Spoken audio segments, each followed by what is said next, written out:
Alright, hey there, E here, and we are back, finally, a little bit late, with more Pillars of Eternity. Yeah, was eating a bit, and was late because of that. Not too late. Sorta, maybe. Actually, yeah, kinda really. But, anyways, last time we finished up exploring the dungeon under our stronghold last time.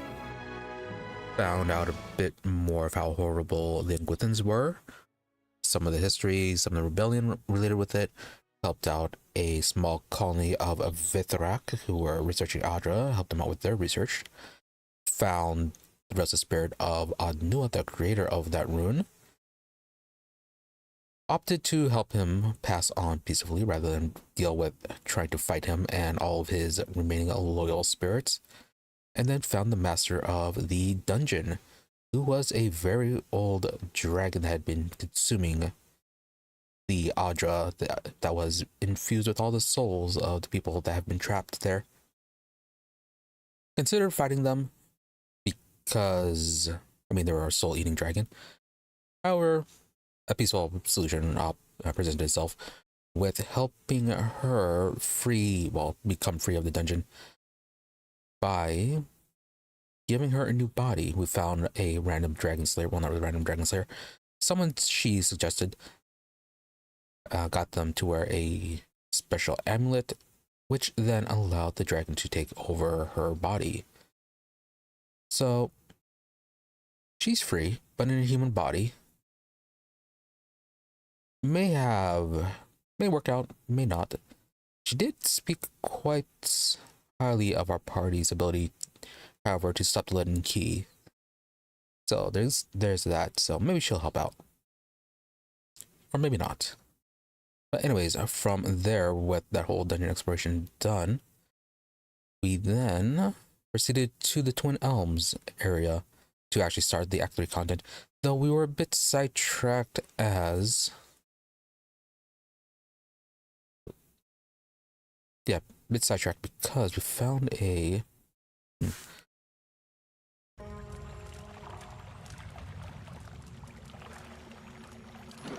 Yeah, one of the areas that we had previously been to, we found a ruin that had opened up.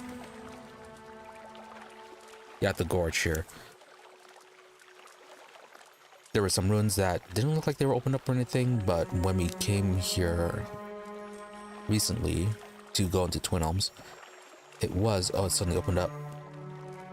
So we're going to explore this and see if it has any connection with the leaden key or not. Not that large of a dungeon, it looks like, so it shouldn't take that long. And then afterwards, we will then be finally moving into the Twin Elms region proper, where we can then most likely start with helping our companions with their personal quests, get those sorted out, and then we can switch everything over to our preferred party.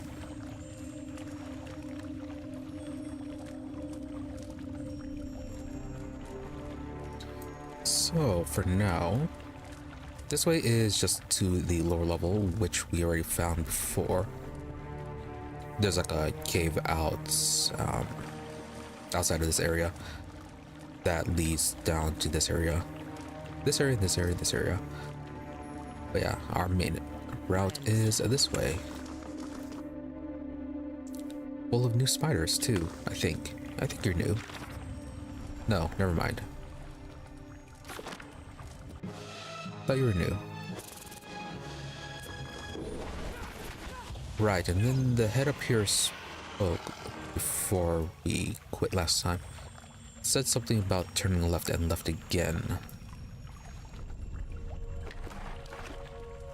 Slowly now.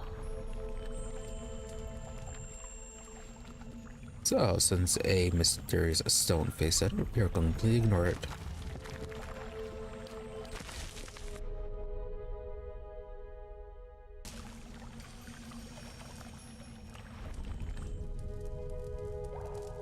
No, not a dead bodies.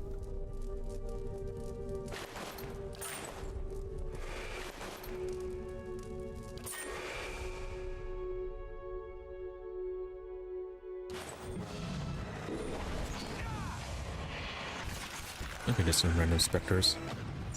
Not that high level, looks like.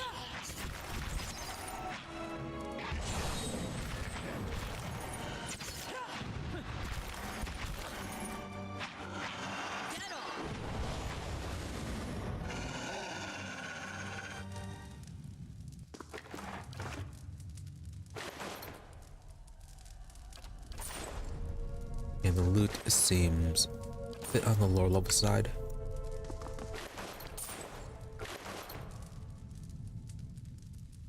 Yeah, I'm fairly certain this place wasn't accessible until we activated Act 3. Don't think we could have missed it. It's a huge glowing circle on the ground. It doesn't sound like we traveled this area all that often. Sub-Zero catch the light from the Ragers, all honor to those who give themselves for the glory of Engwith. The pale stones around the room look dull and lifeless.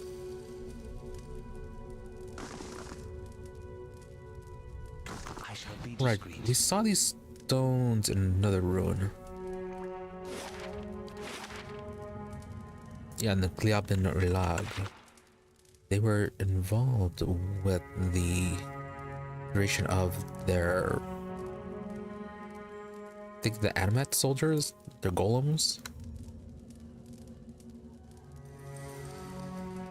Yeah, they contain the souls of people and transfer those into machines or statues. And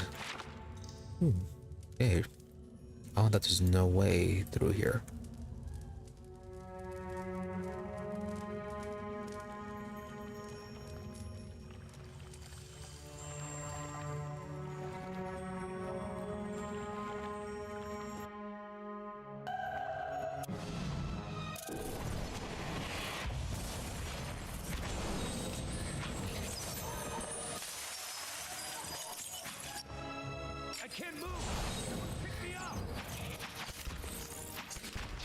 You're fine.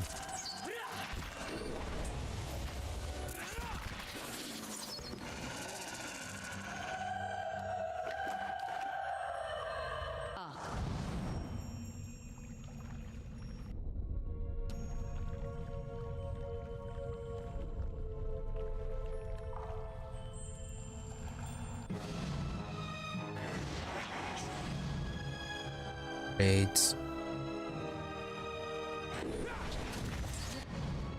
Nothing too much to worry about.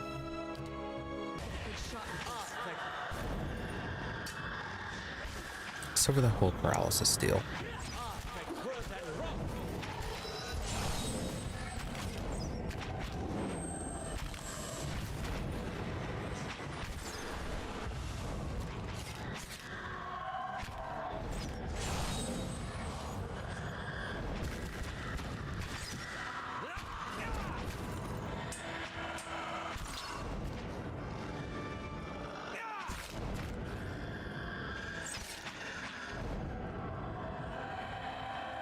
Don't try to make yourself known to me. Oh hey, another talking statue.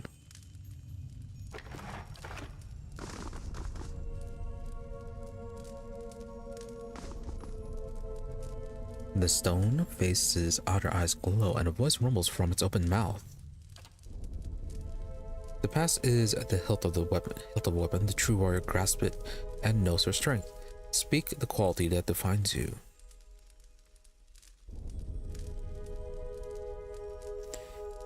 Past is the hilt of the weapon. The true warrior grasps it and knows her strength. So the past,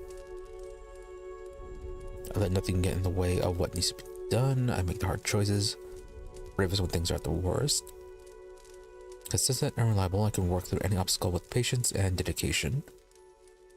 I'm at my best when working alongside my allies.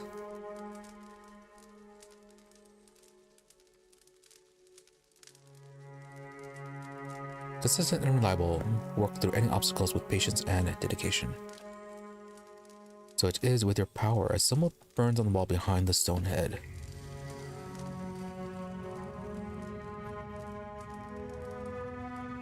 Okay, so a bit of a challenge to that apparently, I'm thinking.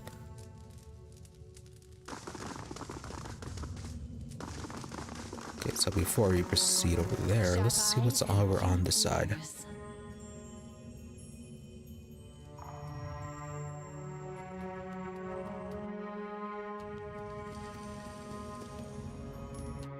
More spiders and a hole to jump into, perhaps.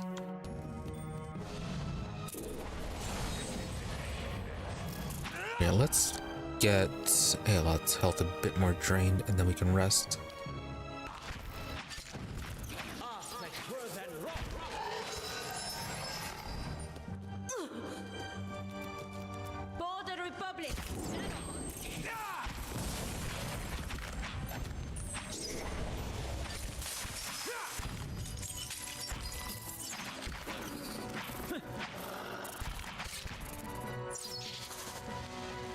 You feel an unwelcome crawling sensation in your head. A high-pitched ring overwhelms your senses and is accompanied by an angry utterance. Invader, thief, the voice is alien and fierce, jolting through your mind like lightning. More Vithrak, apparently. Needles stab at your brain with every syllable but vanish abruptly along with the words. The ringing in your head is gone. Oh, it's the Vithrak.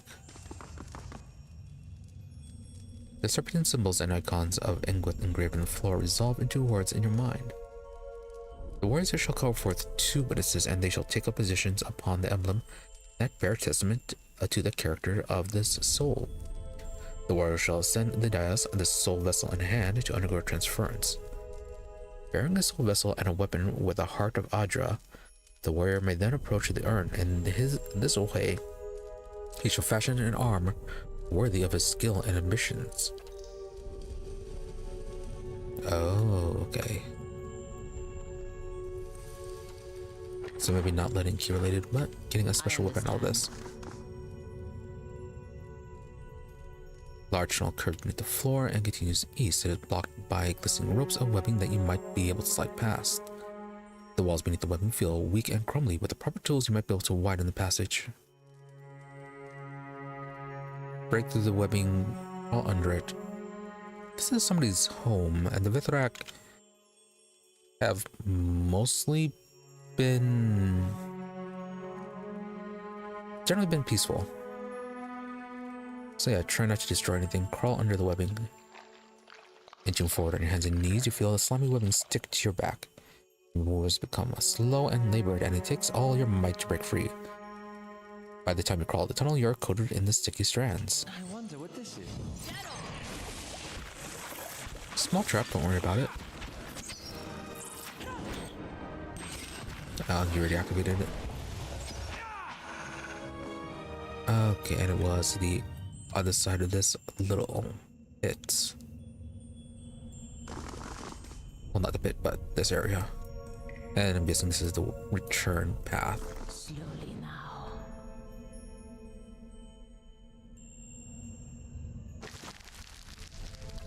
And friendly for now.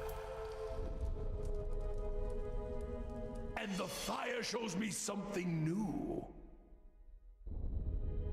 Oh. Hidden object.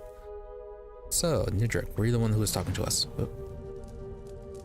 A robed, gangling creature lurches towards you, and you feel something kneeling at your brain again. The screeching hiss that invades your mind is edged with rage. Digging and ferreting animal. It pauses, its mouthpiece is clacking. When its words fill your mind again, they are tempered with fear, my legacy. It clutches an egg-like stone in its spindly fingers. The white stone glows with life, and you feel a presence inside. The creature notices your instance. For the colony, it cocks its head. Animal, calm, peaceful, yes.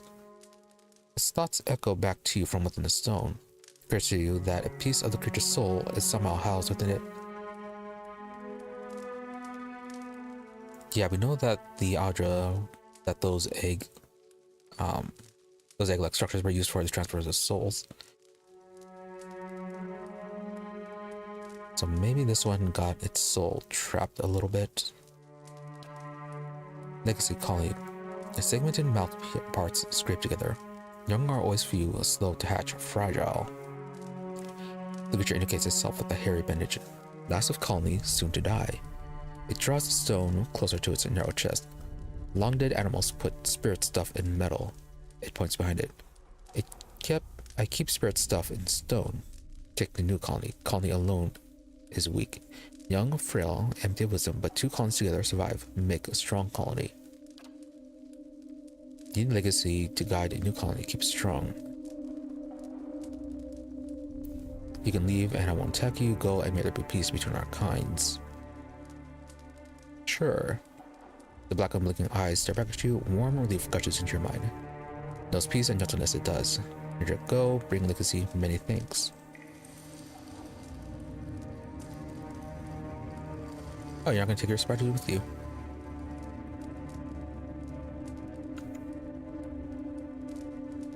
Okay, so more than with the knowledge is spreading to the Rithrak. I'm sure that will be absolutely fine. Silence surrounds me.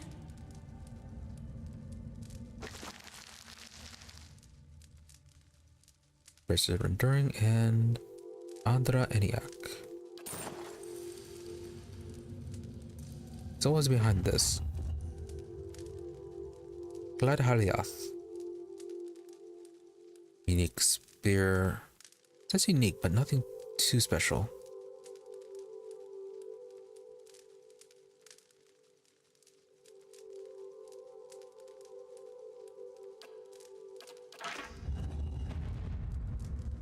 Unless it's part of some sort of set. But yeah, nothing too interesting about that.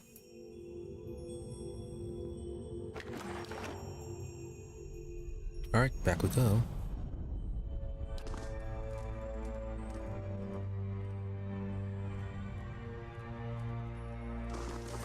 Light, flame, and sound. We'll keep to ourselves.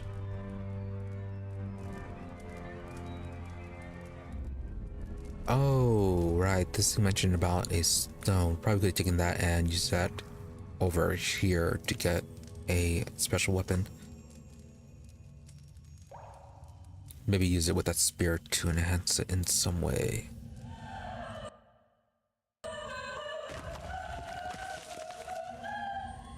Oh well, not that big of a deal. We have plenty of good weapons already.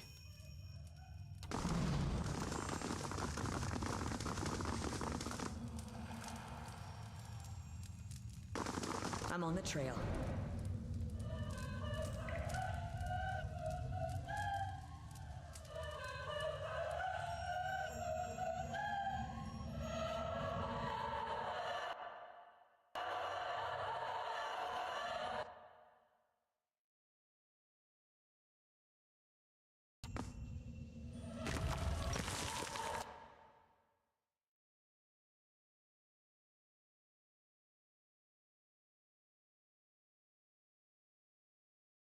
Yeah, just this shouldn't be too bad. A lot smaller than I thought this place would be.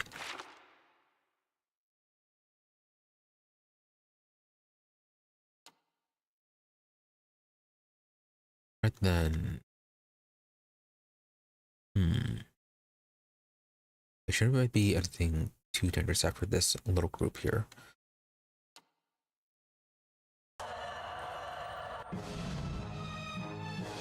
But just to make things a little bit easier since we're going to rest anyways.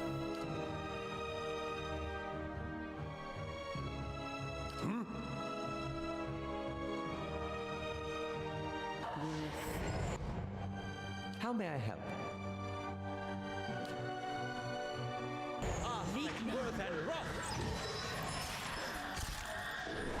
No process for you.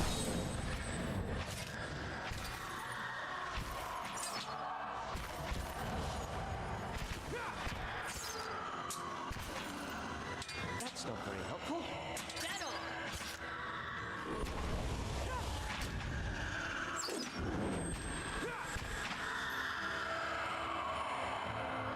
Approach and speak your will.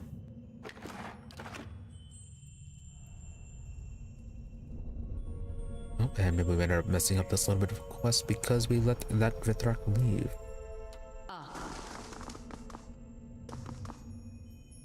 As the green light spills from the brother's eyes, you hear another deep, rough-edged voice. Desire is the aim of the soul, its purpose and direction, the sharpened point of a blade. Speak your ambition that your soul may strike true. Desire resilience and the ability to draw strength from my struggles. I aim to become a mightier version of who I am today. I will inspire those around me and lend my strength to our common purpose. I wish to subdue my foes with my power. So it shall be. Simple glow to left on the wall, puzzled with light smoldering against the lichen-covered wall. A vessel of flesh may house a soul for years, but a vessel of bronze will house a soul for generations.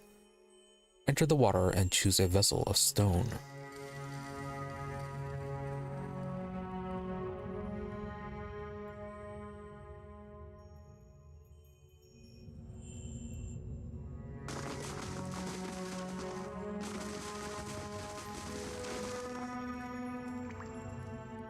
Really? What water?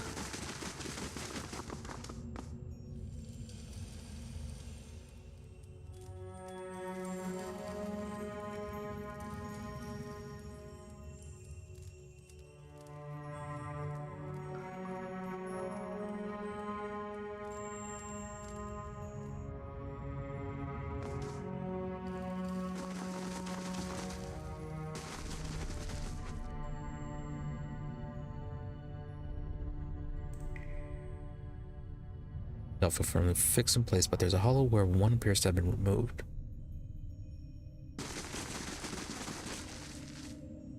Okay. So if we had gotten that stone from the Vithrak, guessing we could have used it on this, and then this would have filled with water or something. So we cannot complete this.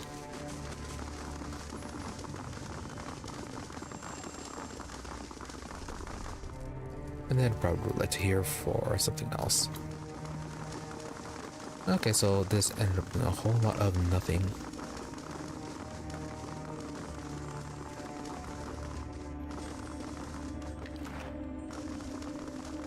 Oh well.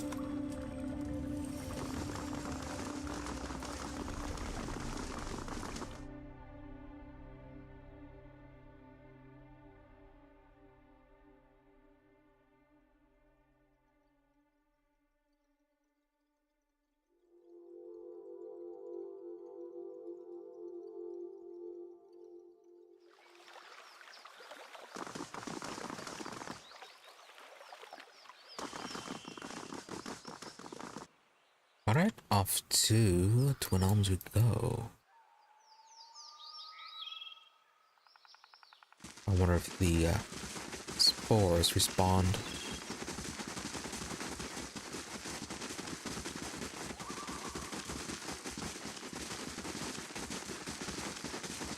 Well, alright then. Elmshore. Part considered high level for the content at Elmshore.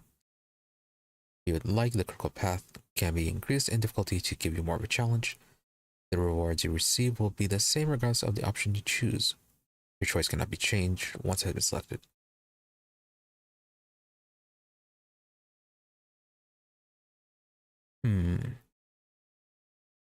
We didn't do that for the DLC, but then again, the DLC was naturally higher level though.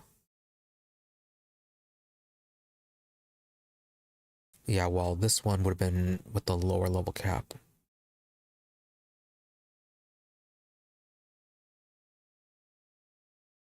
Yeah, probably better to go with the higher level for this one. Otherwise, we'd just be completely destroying everything. Well, actually, it wouldn't be that bad. Oh well, why not? High level.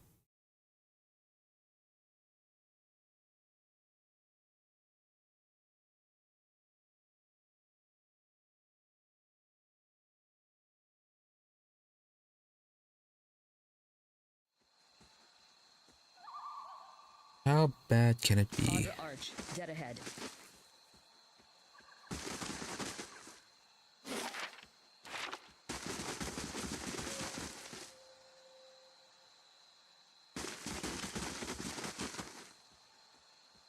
Very fast there. I'll stay out of sight.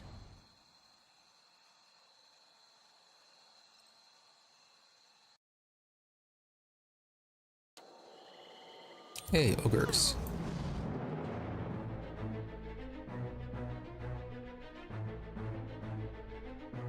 I'm here. How may I help? Ah, That's a lot of ogres.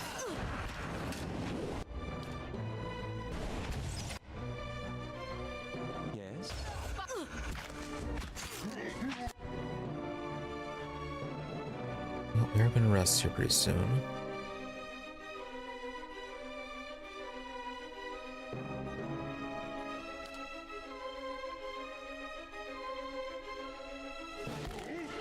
Let's find the fighting right there.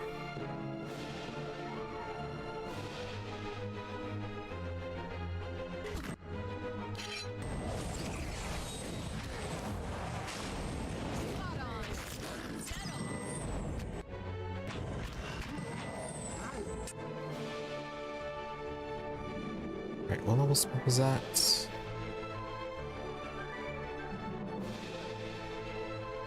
Oh, we may not have that one equipped.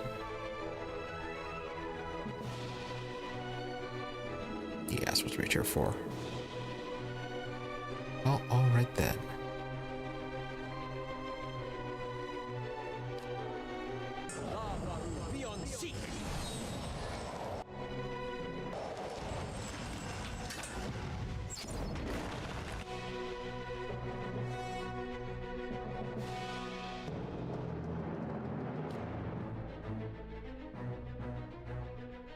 What was this one? And of well and woe.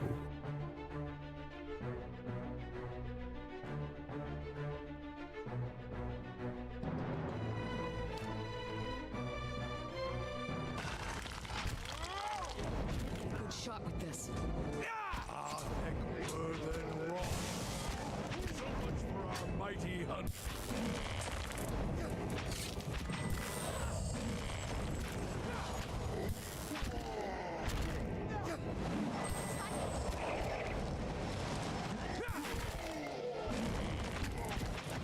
No use. I need something stronger.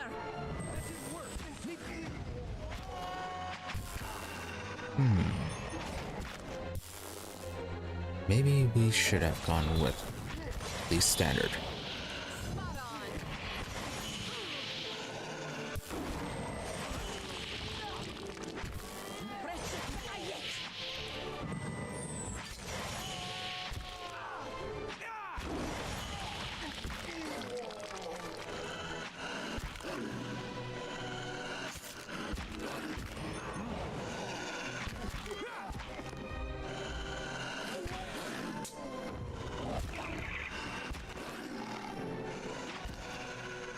We'll sort of manage.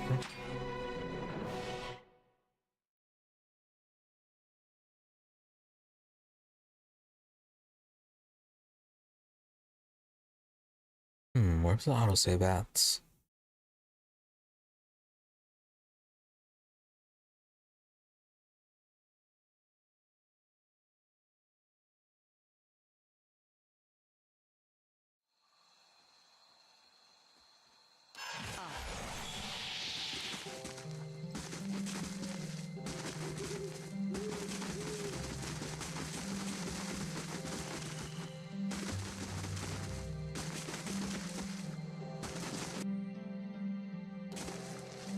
Yeah, right around here.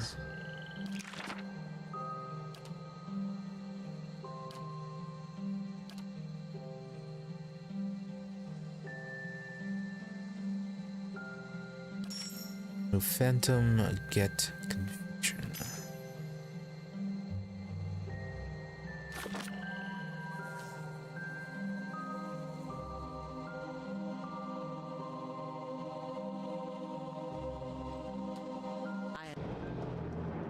How may I help?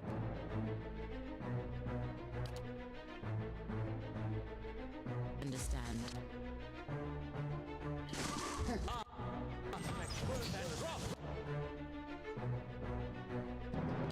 Excellent. Cast that. Cast that. You cast that too.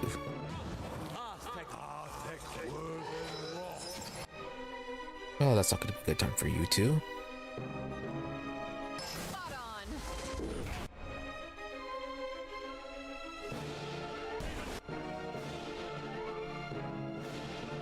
Yes?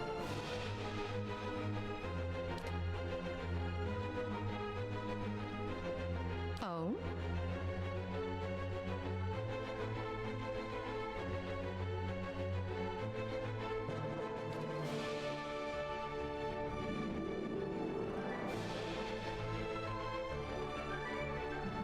Sure, you cast that there.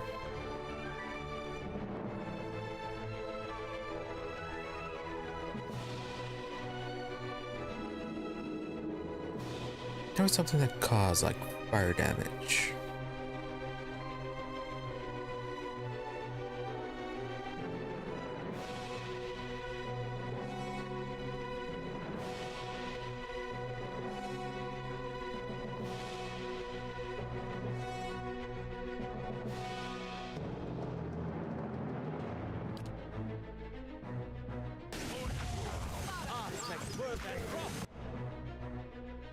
Alright, badly injured, barely.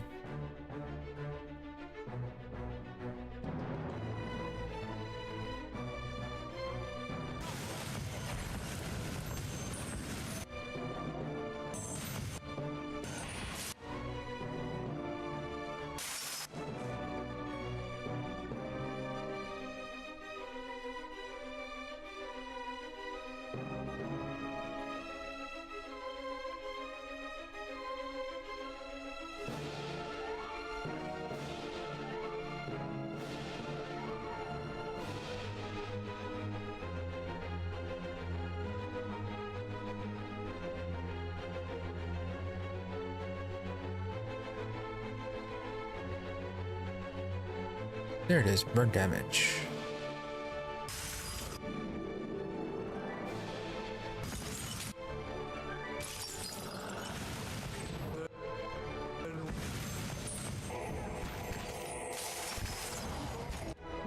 How may I help?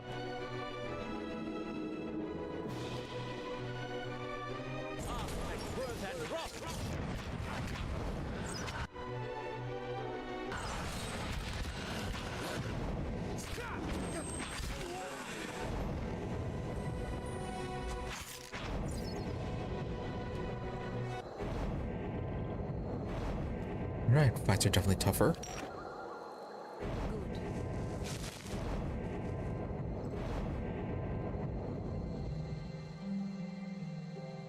So, what were they guarding?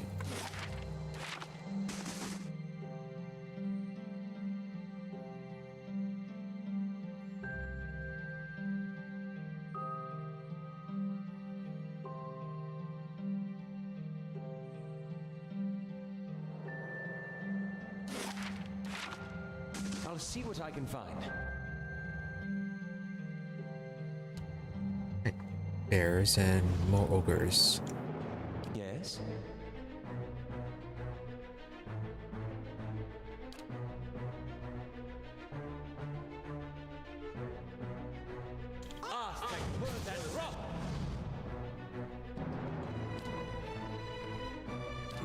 You're gonna cast there. Cast everything again.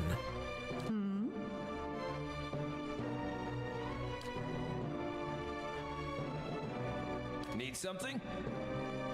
Alright, you have your own abilities.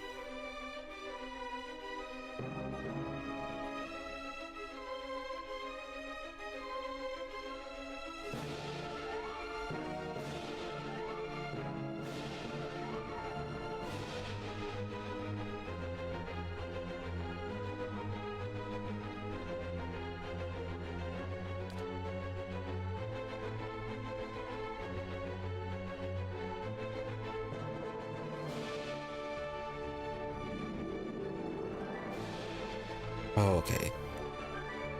That one's a weapon swap.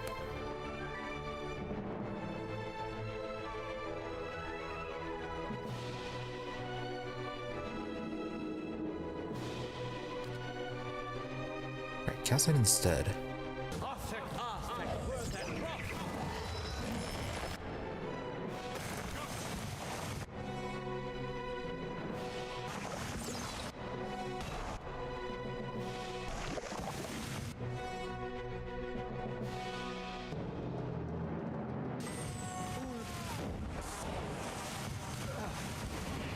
You're just kind of sliding around.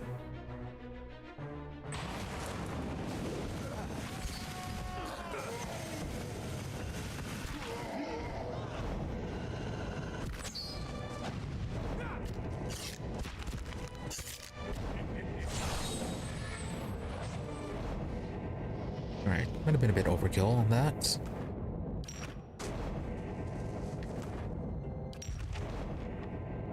Oh, you're a bounty.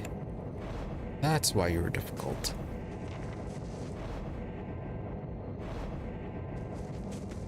The work of a moment. That makes sense.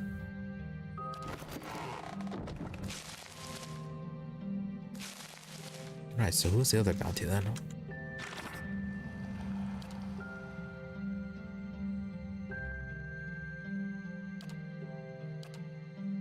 War Chief. Roaming of Valewood.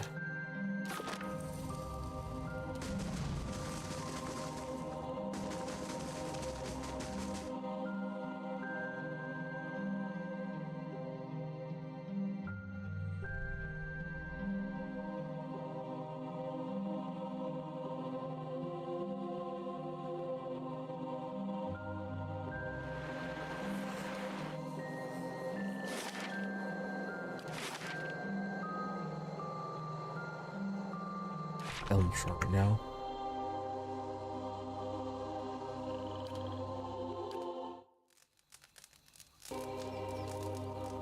Light, flame, and sound.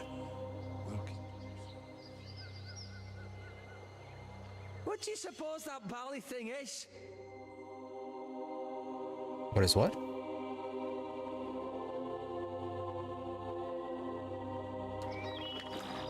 Oh, we're there. Nice bridge.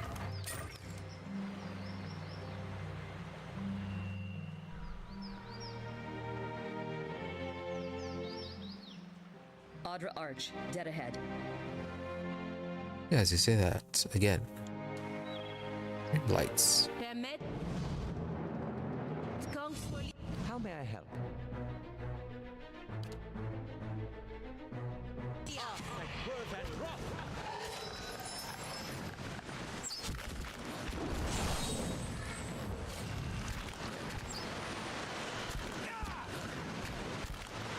Fusion is such a great spell.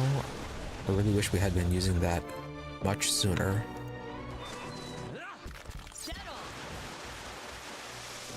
I understand.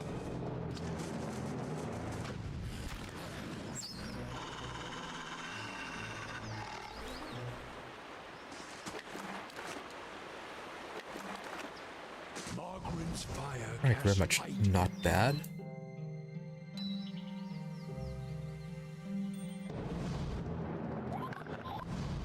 How may I help?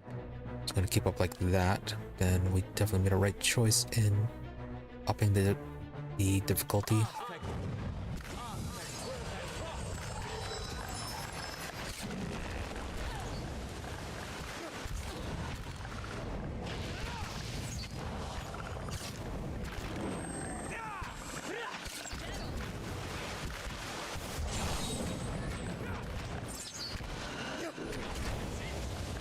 Oh, we never cast that.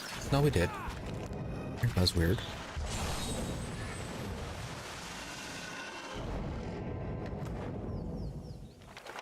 Good.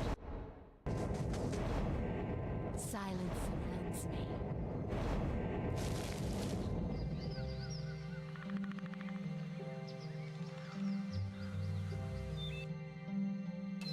Permet Kong Swali. How may I help?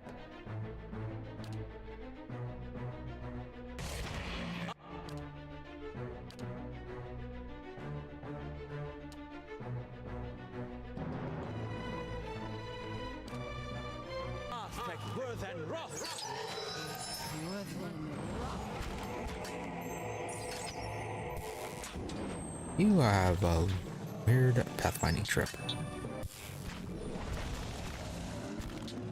That is a lot of damage to you.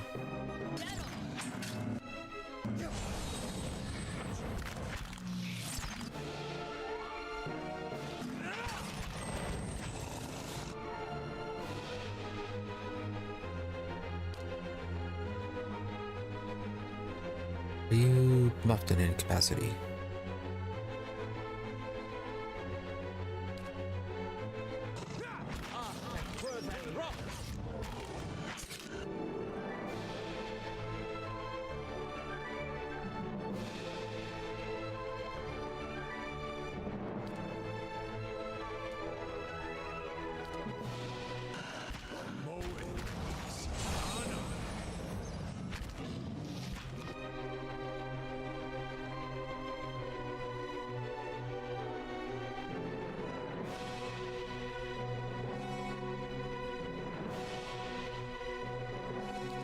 Yeah, I don't really have anything combative that we can use.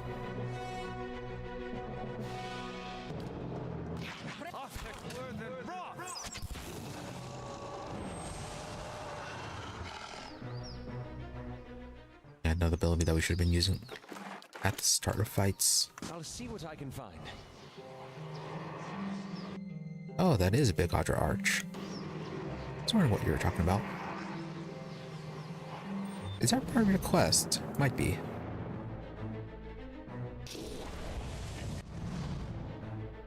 Yeah?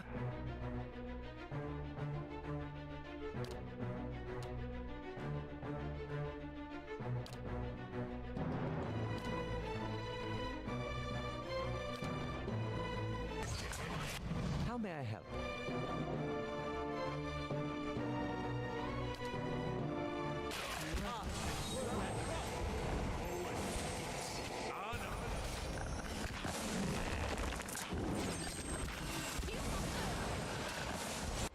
Now return to use lightning.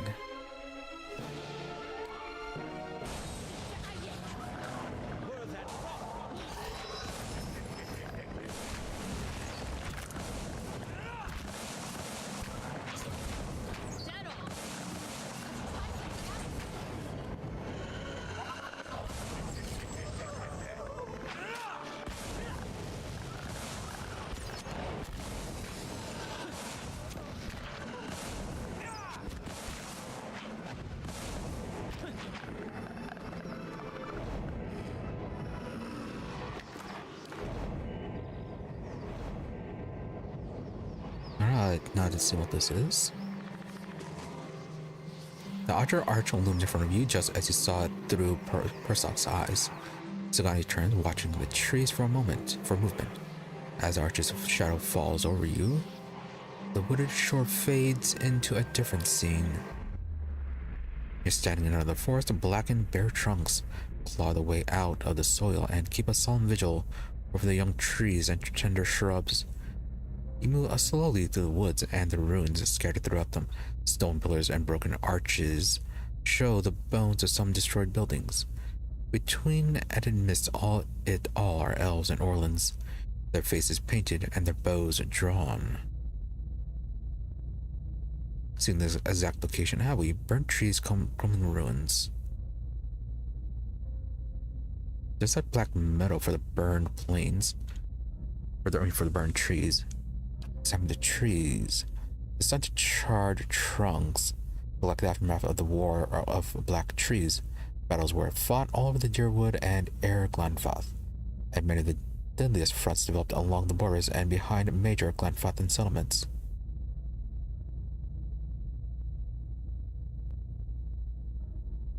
Alright, see the next location. I'll follow you. She counts the arrows in her quiver before adjusting the weight on her shoulders. I always get a strange feeling near the end of a hunt, like an itch on the end of my nose. I feel like we're close. You sound surprised. I am. After all this time.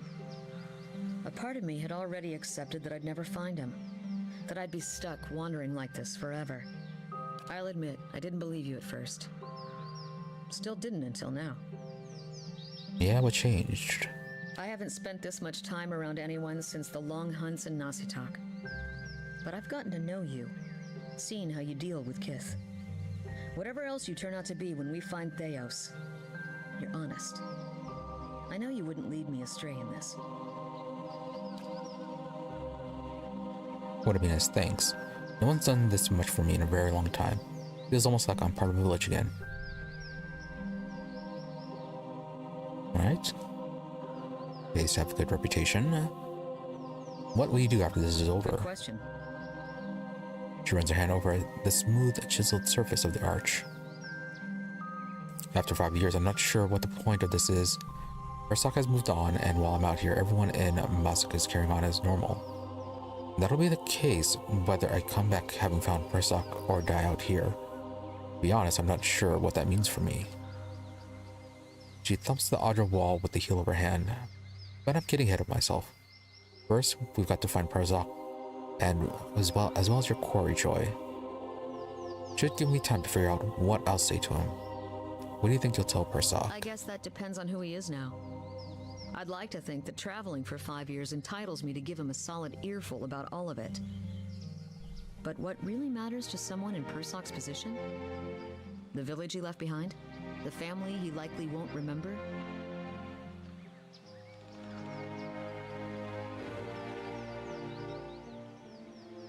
Much as Persoc would want to hear about it, he's a new person now. I'm not sure any of it really matters.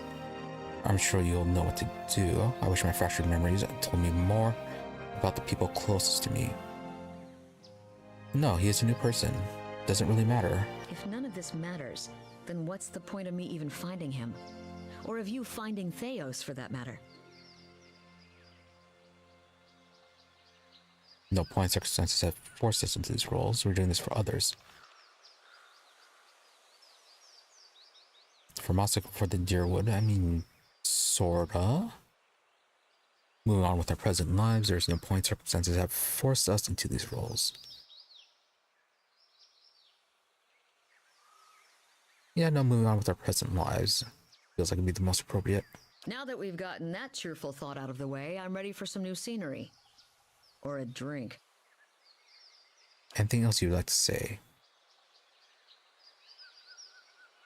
Nothing too pressing, just some lore-related items.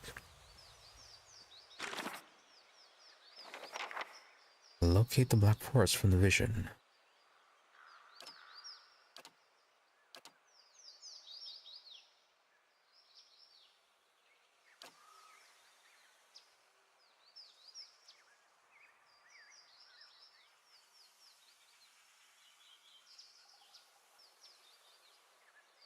Alright, so we're looking for a Glanfappen, a city.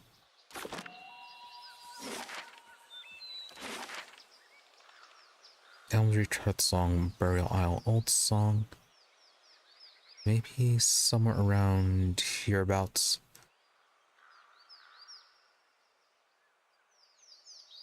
Yeah, that would have been the Black Meadow. But that's not anywhere near a Glanfadd settlement.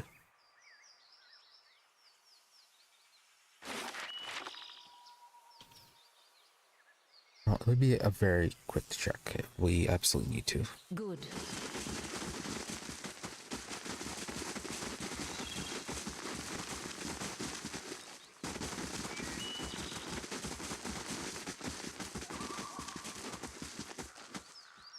Nice arch.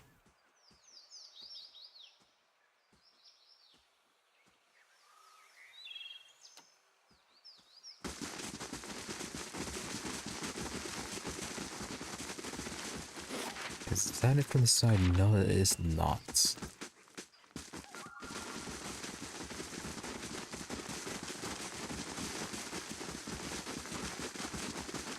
Another bridge. Hey, dead body. Nope, just a dead adventurer.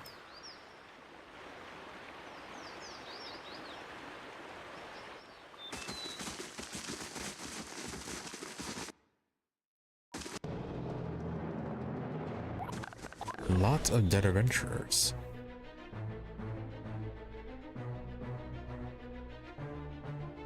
Yeah? Yes?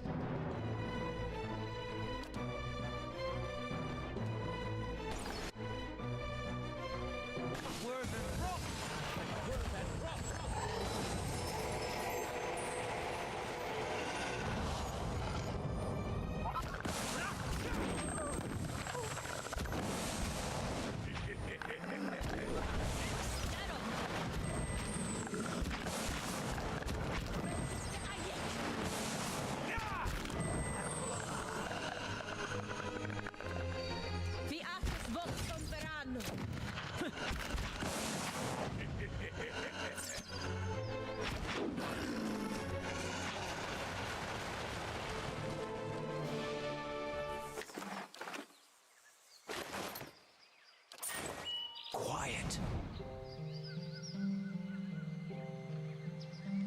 What else? Now it looks like we got everything on this side of the river.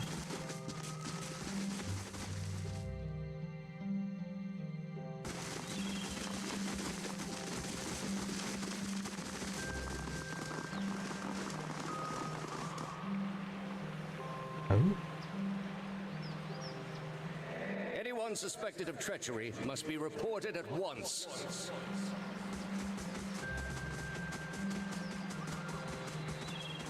oh, that's it.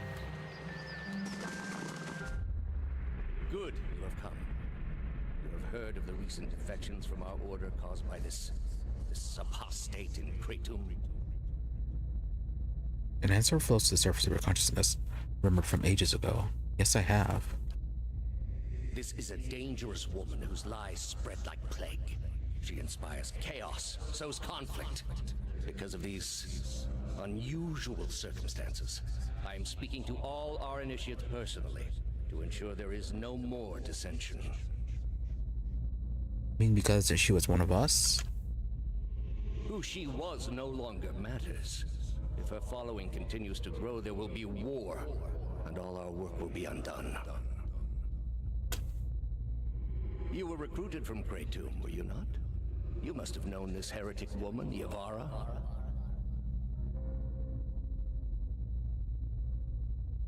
Alright, so how recent was this? This from Joy's past life, or is this something more recent? So we might be able to find a bit of help in dealing with the Leaden Key then. She was my mentor, I was in love with her, she and I were friends. We may have met a few times. No, we never met. Lie, no, we never met.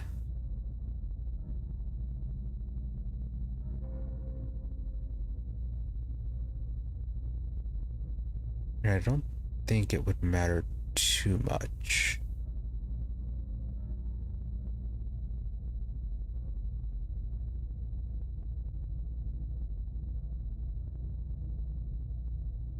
Yeah, something between 1 and 4. This friendship has no place in our current state of affairs. Right, I understand. This woman has marked herself an enemy of the gods. They will not look favorably upon her friends. So you say. I am trusting you to remain loyal to the gods in this. If you do not, you will have greater powers than me to answer to. But you will answer to me as well. I understand, Your Eminence. Right. So, new information regarding a traitor.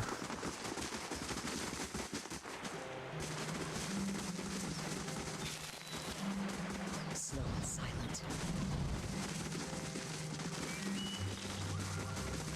Sharp eyes and keen ears.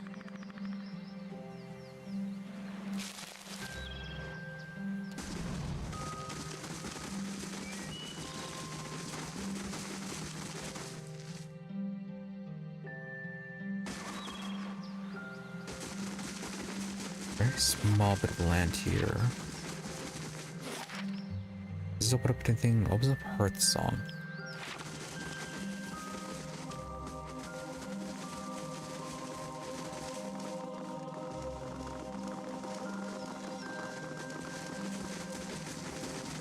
I'll stay out of sight.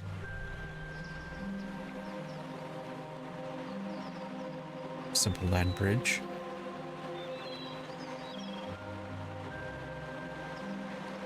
Not structure does not activate, but odd that it's out here all by itself.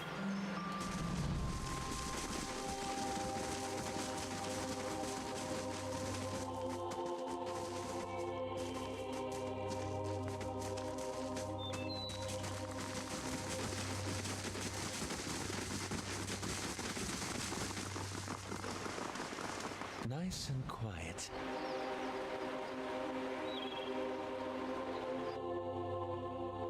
Dying monk and a Stelgar.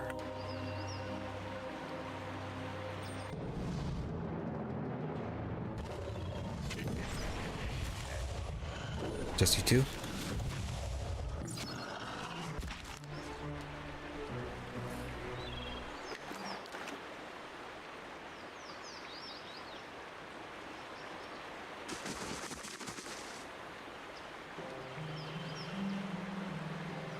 Man on the ground gasps for air, clutching his chest as he struggles.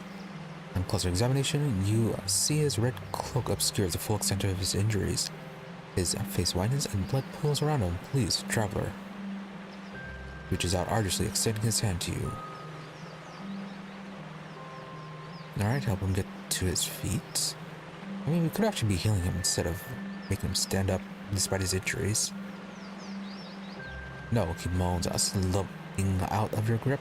Do not trouble yourself when this body is a ruined shell. But my soul will live on, that is all that matters. What happened? Forgetful, so careless. He mutters, blood seeping from his lips. Cuts my knuckles from morning's practice. Sure. He holds his blood-soaked hand out in front of him. The Stelgars. They smell the blood on me. Thought they found the next meal. The man reaches down to clutch his left leg, his finger running along a jagged length of bone protruding from his knee. They were almost correct. The man eyes you with a glimmer of recognition. You are the Watcher. I am told you are dishonest, manipulative, but you are. The man bites his lip, shaking as a wave of spasm rocks his body. You are all I have in my final moments. Please listen. I was on a mission to deliver. Oh. Did not mean to click that. Wait here. He clutches his chest, blood oozing from the wound beneath his fingers. Where are you going? Please, I need your help. This letter must. The blood erupts from the man's mouth, his body twitching as he drowns in his own humors. Almost later, his lifeless form is silent and still.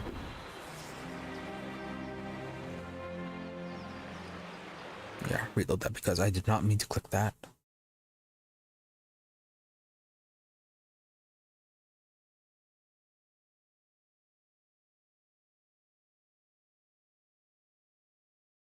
I need to stop resting my hand on the mouse while reading these things out. I'll wait for a scene to play.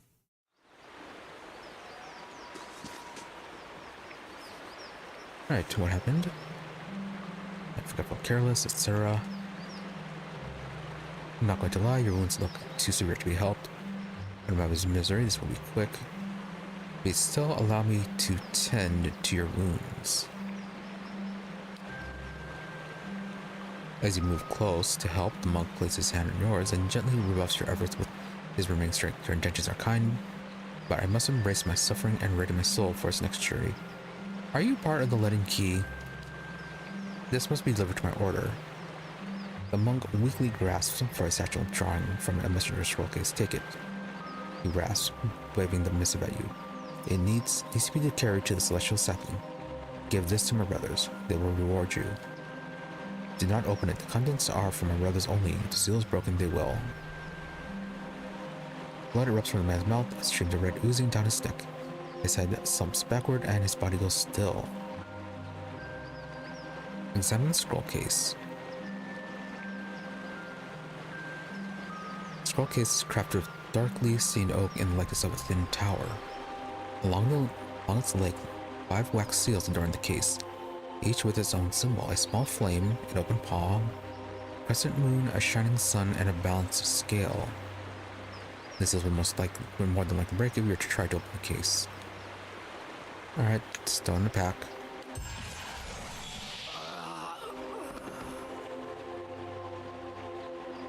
We can't use our Watcher powers on him to find a bit more information about his order.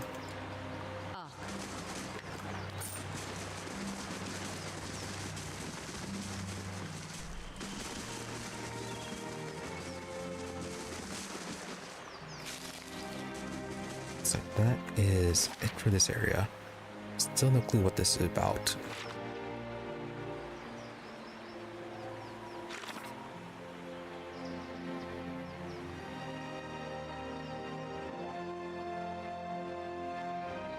Let's see, Rabius, what do you have going on?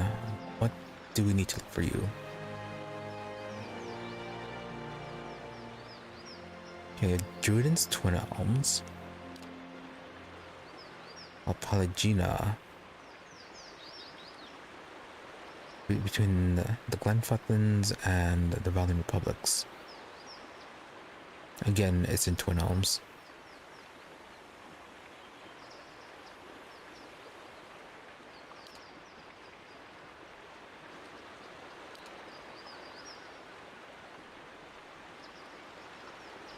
Yeah, and then Sagani's somewhere around the area.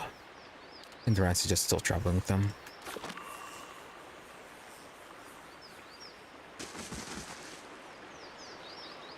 Oh, Aloth, was there nothing with you?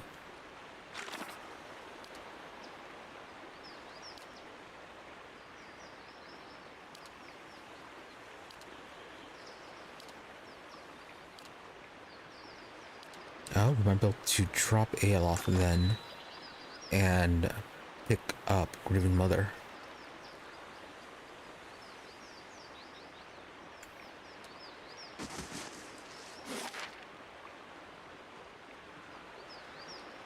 Okay, let's see what's going on in Hearth's Song.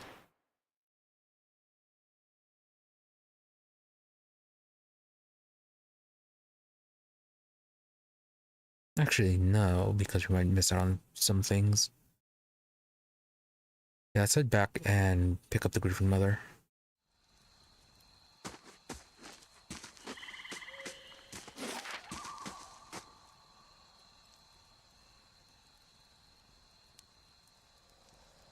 Is there an inn around here?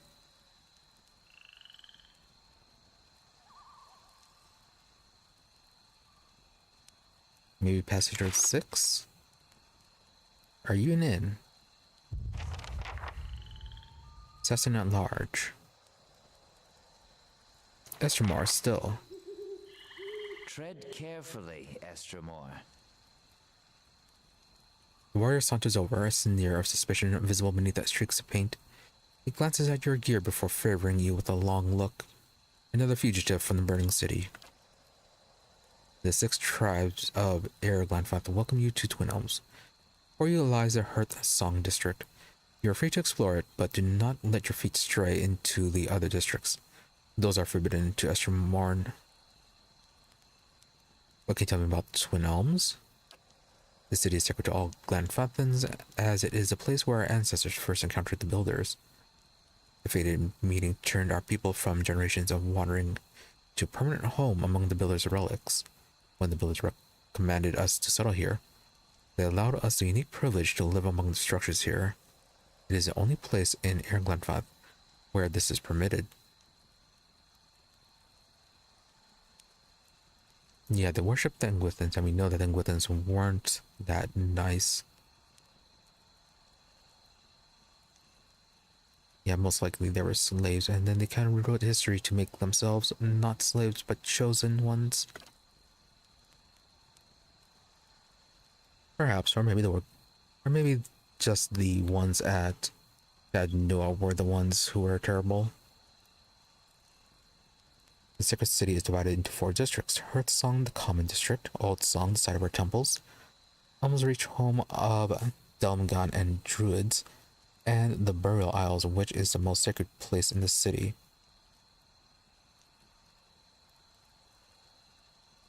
Here I hear about the Hearth Song. This is Hearth Song is a place where the Glanfathans and Estromorn may gather together. It's also the site of passage of the 6, where the tribe leaders the Adamfatha meet. Right, so not an inn. He points to a large round building and the other side of the district. That way is the market. Guard your purse there, no one bargains like a Glanfathan. And if you need a place to stay, follow the fence to the east. There you'll find the way to the Celestial Sapling. Okay, so that's where the inn is going to be. What about Old Song? There is Noonfrost, which is dedicated to Rimgrand. A group of pale elves from the frozen Southlands arrived not long ago to oversee it. There's also the Nest, a temple of Hylia, and a Galawain's Maw, a den of beasts dedicated to the hunter god. The route to the Burial Isle also lies that way. Obvious, nothing to say about all this. Elm's Reach. There lies Tir Evron, one of the only towers of the Builders still in perfect condition.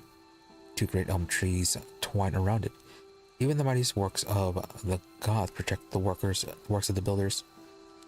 2 Delmagon sisters dwell there now. The Hollow Warriors stand at the other end of the district. Rumor has it that Adamfath, Simak of 3-Tusk Stelgar, is there now. Right, so this is the Tower of the Engwithans. Letting Key's probably in this district then. Elmsbridge is also where the druids keep their halls. There are the elevates of the Golden Grove and the Ethic Knoll of Blood Sands. Many shudder at the brutal sacrifice of Ethic Knoll, but High Ovate Arona is just as powerful in her own way.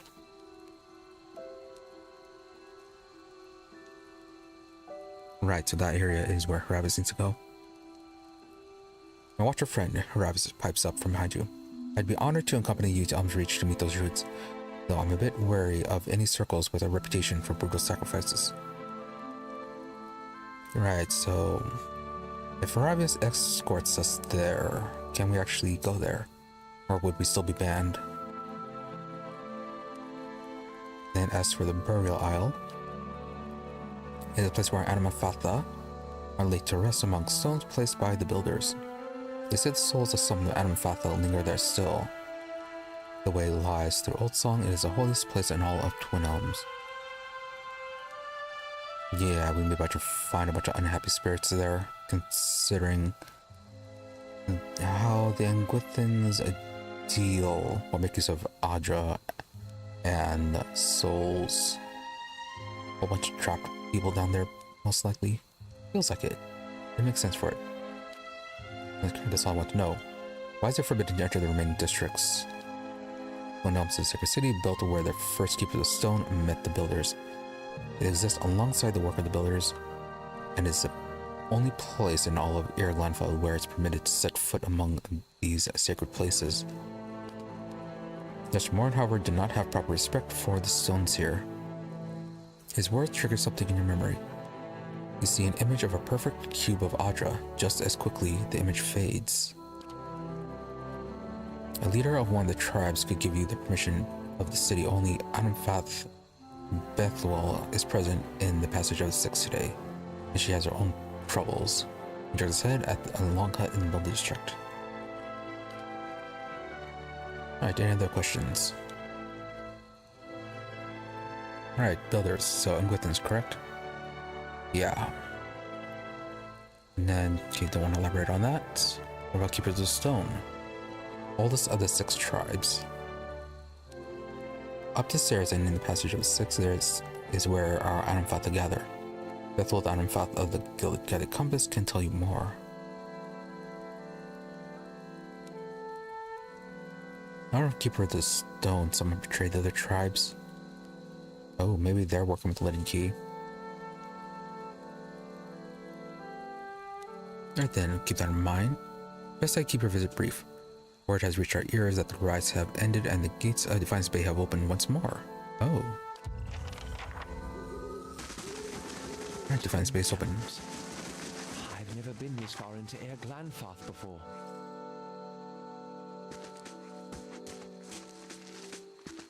Okay, this smart intruders sneak over the grounds of Elm's Reach. Alright, somebody broke in.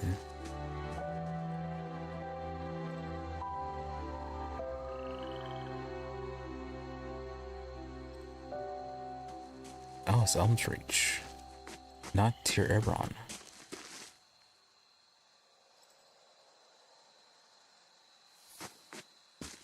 Oh no, okay, yeah, it's Tir Ebron, right.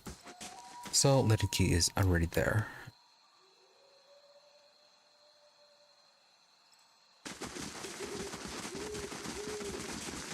Let's find the celestial tree and our celestial sapling and get the green at the back.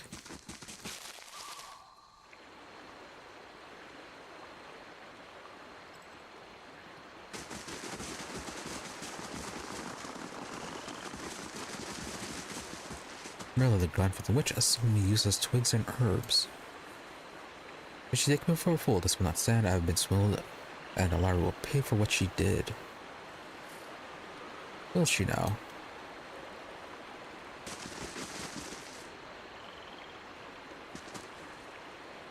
She'll pay that witch a shield. Leaving with anger and pacing in tiny circles. The valiant merchant aims his wild rant at you as you approach. You there. Have you come here to trade with the savages? Learn from my example and take your business elsewhere. Spittle excellences every sentence. Liars, cheats, swindlers. The duplicities which Alarhi has claimed to be selling a large goal of flower buds, but all I have now is 6 bushels of common houseplants. The herbs are useless. There was a handful of dried plants to the ground, stomping on brittle stems and leaves, kicking up pungent, savory scents. I'll get my money back from the swindling savage. What do you intend to do about this? What did Alari say when you confronted her? Nothing of substance. She defended herself, of course, saying the herbs were legitimate. Why wouldn't she lie? No one will value my word over hers. He spits on the ground. Alarhi can lie with impunity when surrounded by her gangs of savage thugs. So what do you intend to do about this when I get my hands on? Bernardo halts his sentence, his eyes darting about at the terrified Glenfethan guards. I'm in the savage's holding court, so is my word against hers. Where does that leave me? I'd be a fool to threaten her here on tribal soil. He sighs, pressing on his temples. I cannot sell this worthless herb to recover my coin, and I am powerless to confront Alarhi. I don't suppose. If you're willing to mediate, perhaps you could succeed where I failed. I would of course pay you handsomely for your troubles. But first off, let's see what you have for sale. I am destitute and have but a few meager offerings left to sell. How dreadfully embarrassing. If I can recover my investment from Alarhi, I'll have funds to resupply my stores. Until then, you're welcome to take a look at what I still have in stock.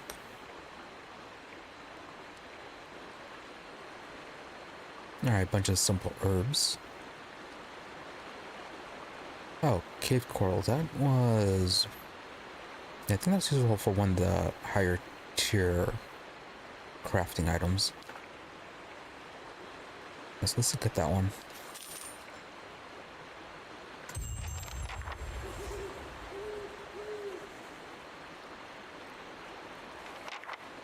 Where is Alarhi anyways? Maybe the market? Hail and well met. Yeah, not yet. Maybe thieving. Who took? You want up? I pull. Oh, okay. You're the elevator.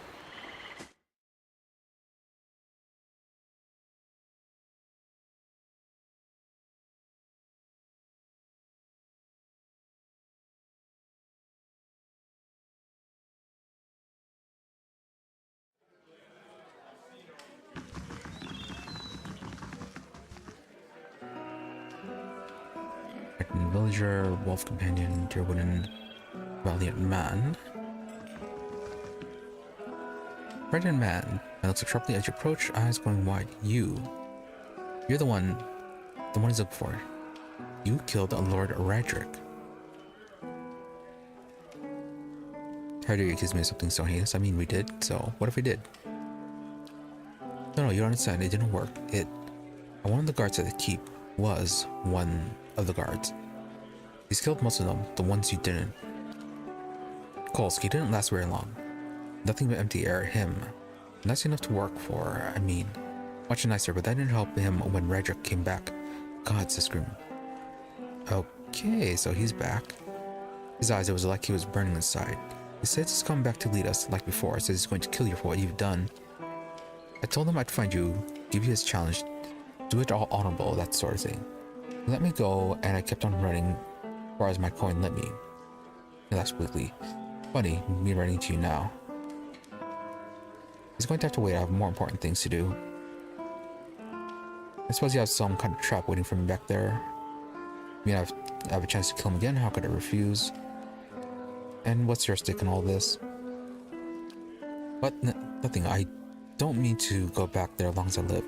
I figure I'll work here for Twin Elms. Somewhere, even if I have to guard some hut to all those goats or something. Until then, I plan to drink until I don't remember any of what happened. Good luck to you. There's something awful out there howling after your blood.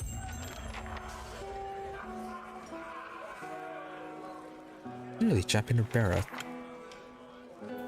But Joy is a priestess of Bareth. Well, priest of Bareth. The usual stone pulses with warmth. Interesting.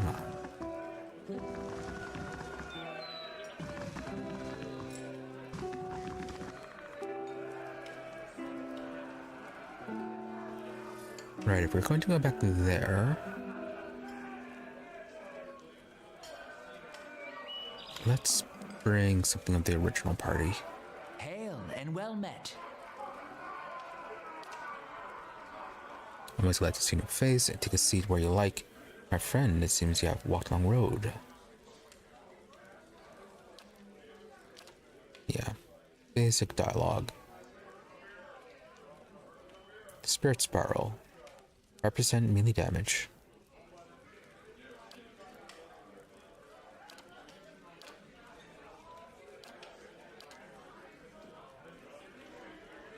Farewell.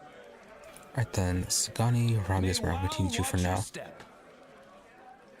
Gina, you can take a break.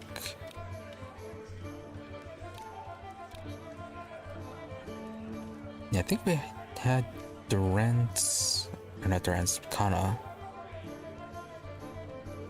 Maybe.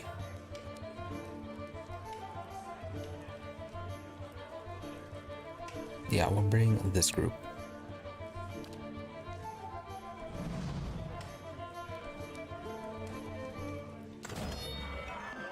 Oh, we leveled up.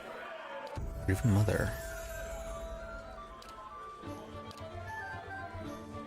Borrowed Instinct.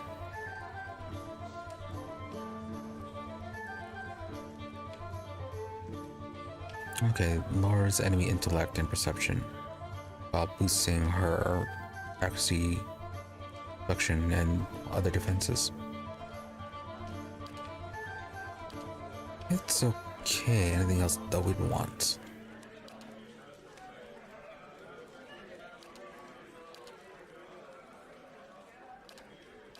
Like, the increased accuracy would help her gain her focus a lot faster.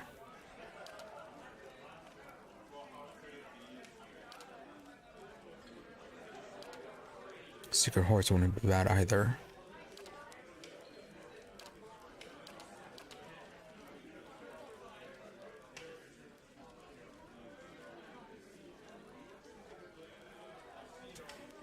So single target paralysis with an AoE stuck.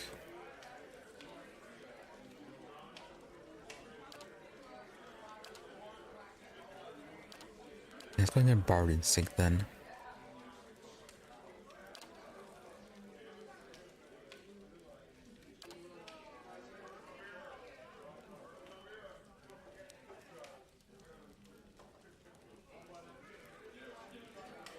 Bloody Slaughter, penetrating shots.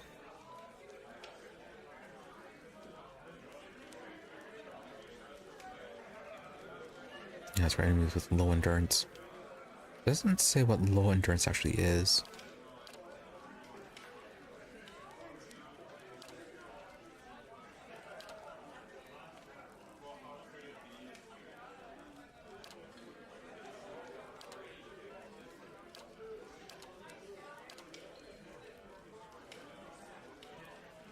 We go for the Noble Focus for the accuracy boost. He is using mostly daggers.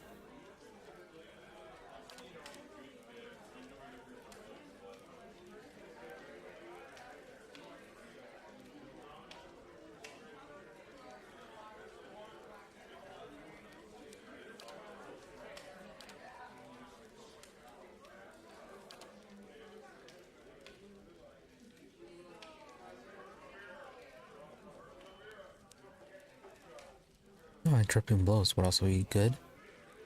Delay their attack, stunlock them.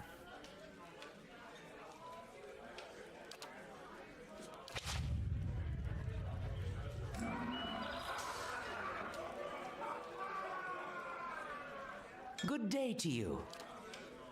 Go ahead and enter a room. Let's resolve my constitution.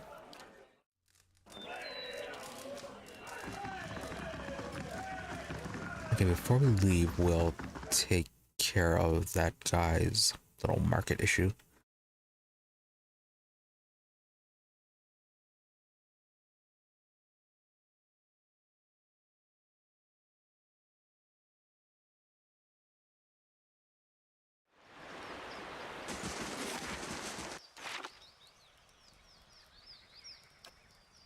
Hope you're not expecting much.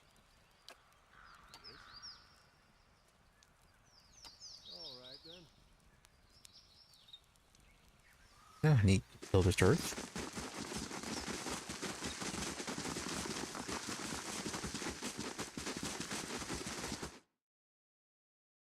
Also, maybe we'll get some interesting gear here.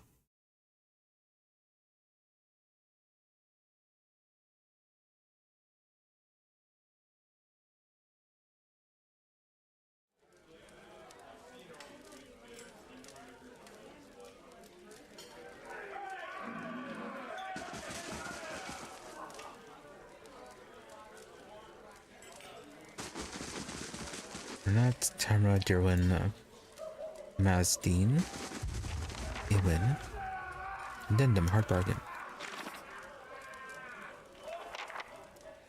Yeah, the person is not here.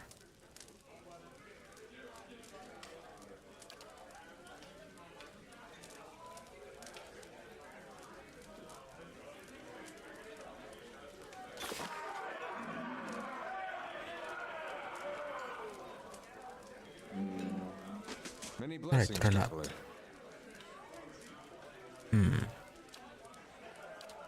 And then say, so you have that.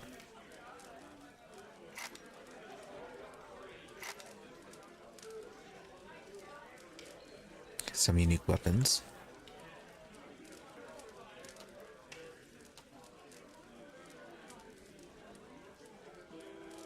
Oh, another one of these. Oh, it's Widowmakers.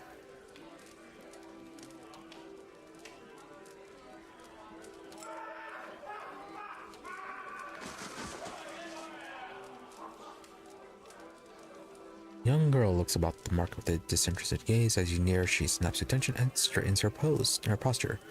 Welcome, Mr. Moore, she says with a curtsy. Laurie is not here, so I'm running the shop while she's away. She glides her hands in front of the display case of poultices and remedies. If you're looking for herbs, tinctures, oils, and ointments, then I've got everything you'll ever need. Alright, so where is she? She lives not far from here. Climb up the stairs at the top. There's a circle of runes. Do you know it? It's on the north side of the Hearth Song. Anyway, her house is right there. Door faces those ruins. Okay, what do you have for wares then? A few potions, a few ingredients.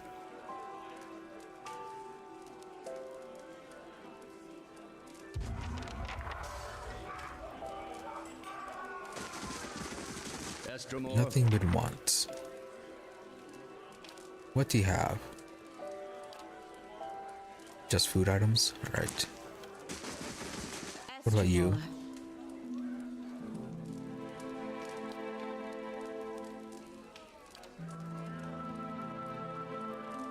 Leska's labor. Some crush damage. Increased accuracy when tackling target as allies. Well, as damage. And then some damage restored as endurance. Star Collar. Middle of those minor missiles on critical hit once per encounter. Attacks can stun on crits. Not bad. And strike hard. Increased attack speed. Or a Warhammer. And also afflicts disorienting. Okay, very interesting.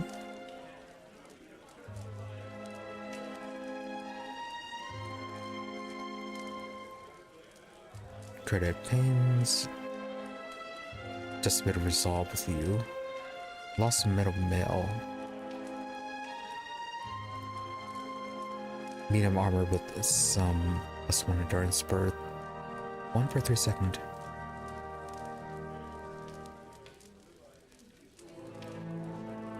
Wait, endurance isn't. No, yeah, endurance is healing. But yeah, 1 endurance every 3 seconds. Not that great. Many blessings, traveler. As for you, anything particularly? No. Alright, some interesting items, but ultimately nothing we'd actually want.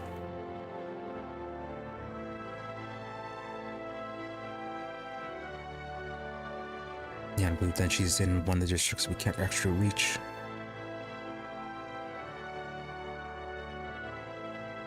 Not until we talk to that leader. Never mind, she is.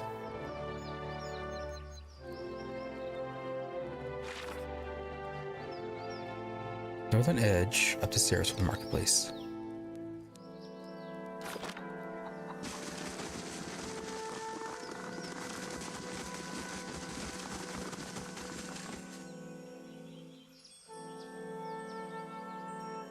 Yeah, should be one of these two.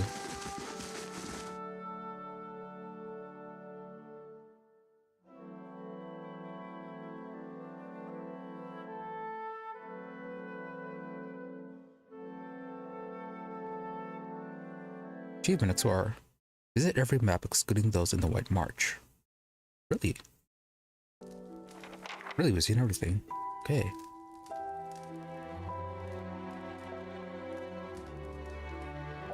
Nope, and she has her guards. Probably wouldn't be a good idea to be fighting.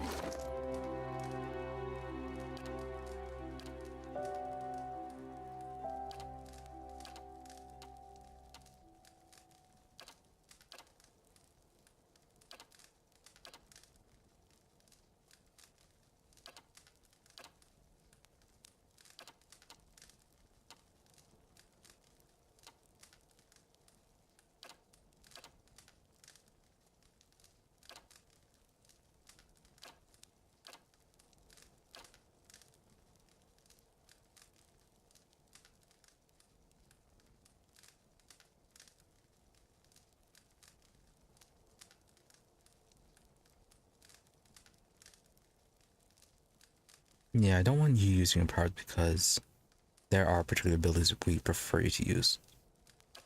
Just melee attack.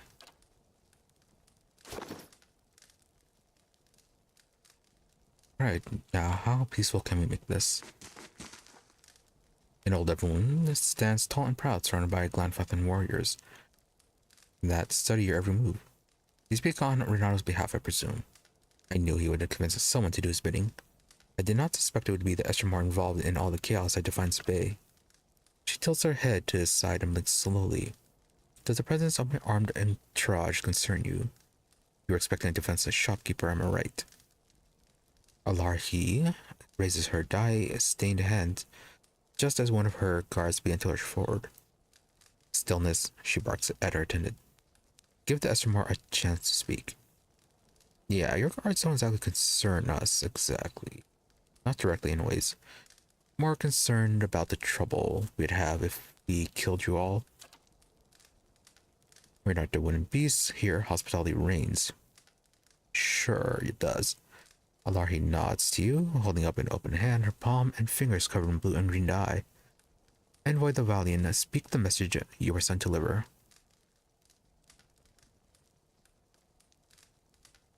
First off, your side of the story. First step of any sensible path. She muses, scratching her chin. Renato did purchase from me several bushels of Elard Gola, and for it he paid a high price, but did so willingly, saying it was a bargain right as he handed me his copper. It was after a trade that the Valiant spit his venom.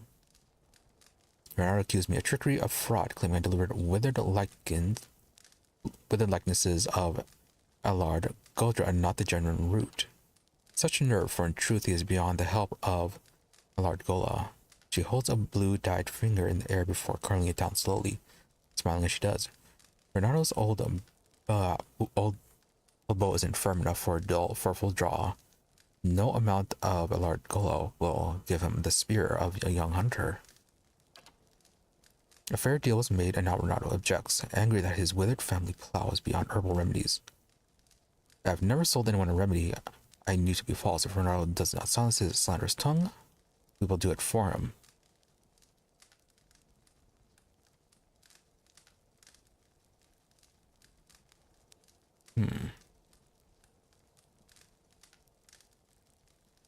What kind of punishment do you have in mind for Renato? He slandered his souls, making him no longer a guest. The merchant must vanish from Twin Elms. Oh yes, definitely not animals. She crosses her arms under the sleeves of her robe. But Glanfathan hospitality must be observed, always. He is to be given a chance to leave on his feet before he bleeds on his back. Deliver in her name a warning. Tell Renato that if he does not leave, he will be accused of conspiring to pilfer and within relics from our lands. We won't risk a trial by the Council of Anamfatha. Larry draws a small wooden cage from the fold of a robe. If he won't listen, tell him that his faulty member will end in a cage, just like this black beetle, food for our birds.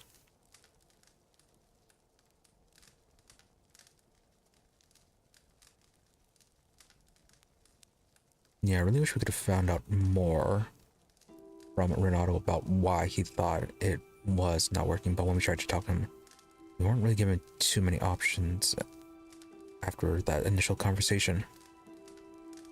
The reputation of tribe is tied to your actions. Is that how you want future trading partners to remember your kin? The Glenfathans look at each other, faces alight with disagreement. A murmur of voices rises around the building's hearth until Alari's eyes shut tight. Stomps on the ground with force. Enough. Stillness. She waits until her brethren's voices die down before opening her eyes. They speak with a long-sighted judgment. Trade strengthens all tribes, and Renato's claims, false as it may be, may spread poison to us.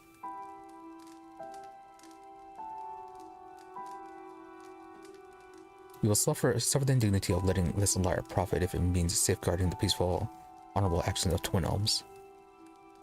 Laurie pulls up one sleeve, revealing a leather bag hanging from her hand. Clinking of copper coins fills the room. Takes back to the valiant with the blessings of the Fisher Crane tribe. Not exactly what I was hoping for. I was hoping just to at least get information before we could render a judgment. Because if he was scamming things, then it would have been better to send him on his way.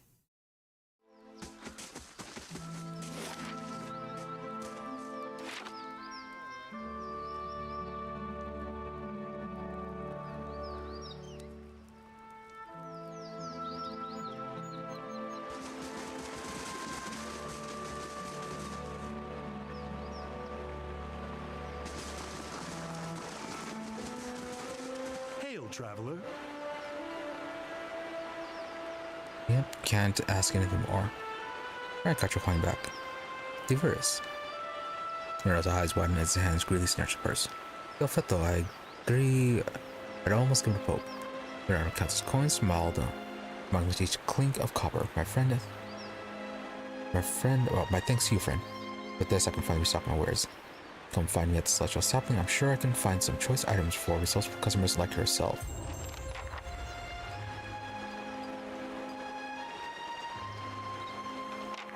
Well then.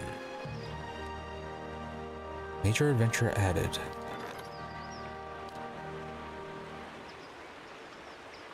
Some reputation bonus and copper.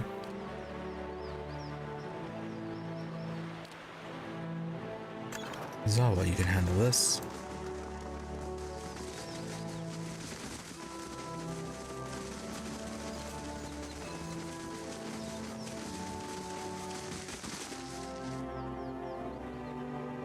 Okay, let's deal with the revived Rydrick and then pay a visit to Defiance Bay. See what happened there.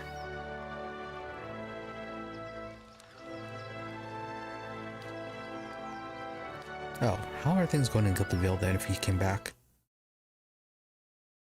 Is the village on fire? Is the tree full of dead people again?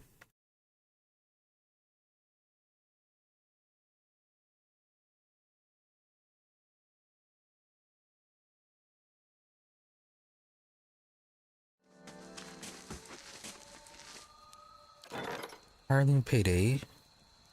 Animaster arrives requesting prisoners to conduct experiments.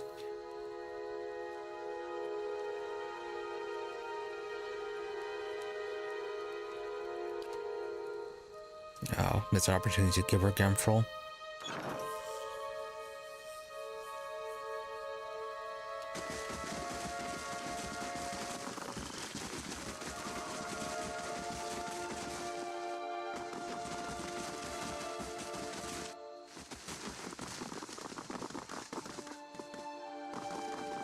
Well, tree looking fine. No corpses in there. Target. No, still talking about Lord Radric being dead.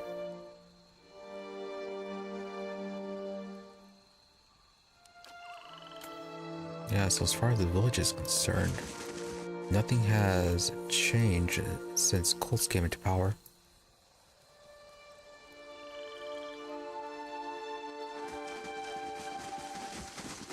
Oh, the guard. He said Radric was still alive. He's imagining things weren't bad.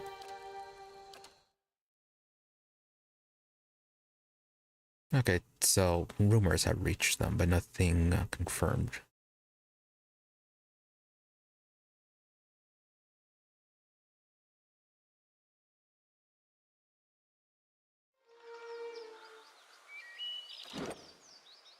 Also, Joy, you're a priest of Bareth. Yeah, you are.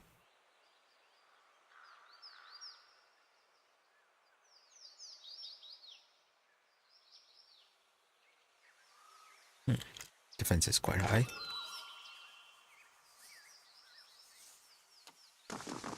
Silence surrounds me. No, not defense. What was it? Deception. Anyway, so what is going on here? Oh, hey, vampire. As you approach the smiling woman at the side of the road, you are struck with a sense of unease. At this distance, you can see that her skin has a sickly pallid sheen to it, and her eyes are the glassy milk white of cadaver. Her expression sits oddly on her face as if it requires great effort to maintain. Good day to you. Lord Redrick has been expecting you. It is good that you have not refused his challenge. He feared you might have proved a coward in the end. I'll escort you to him if you wish. Right, the vampires, this shouldn't be that much of a fight. So what are you? A loyal servant granted a boon for her good service. Like my lord, I will persist beyond the cycle and walk in eternity upon the earth. Seek answers from him directly if you want them. Very well. Let's meet him right away. Come then, he waits you there. She points up towards the topmost tower of the keep.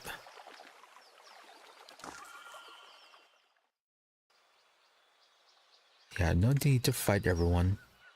We can just fight him.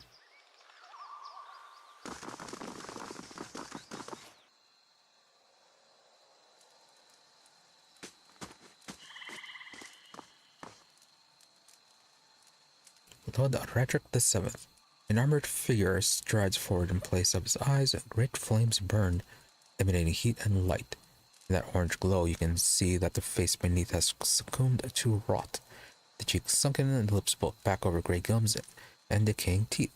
But it's unmistakably Radric who stands before you. Look well. See what you have made of me. But see too what great Bereth has permitted. I am returned, mind and soul, so that I might be avenged upon my enemies. I would say it wouldn't be the work of Bareth, but we did encounter some other undead also worshipping Bareth and all that up near Stalwart. Yeah, so maybe Bareth is part of this. All this is a walking corpse. This was a terrible idea. Come to meet your challenge. Say nothing. Are you struck wordless? Radric chuckles, his teeth bared. It is a ghastly thing to step beyond the shroud. To be dragged back and tethered to a rotting shell. You only have a taste of what I've suffered before it passes. I've strangled the life from the usurper Kolsch with my own hands. So fell your champion, your great hope. Was that creature to be your thane, a man without resolve, without aim, a leech growing fat upon the veil, senseless to the ravages his vanity inflicted upon his people? Isn't that more your thing? Almost sounds as bad as the alternative. I will not allow my lands to fall into ruin. I will cleanse the scattered god's poison from the blood of my people. I will scour his name from the Deerwood. Bereth has blessed me with its favor, and I will be its sword. There will be no more mercy for the heretic, the thief, the charlatan. All will meet with death. You know, Justice Radric, I have to kill you 100 times. A fight Then fight me, and we'll see who is truly favored by the gods.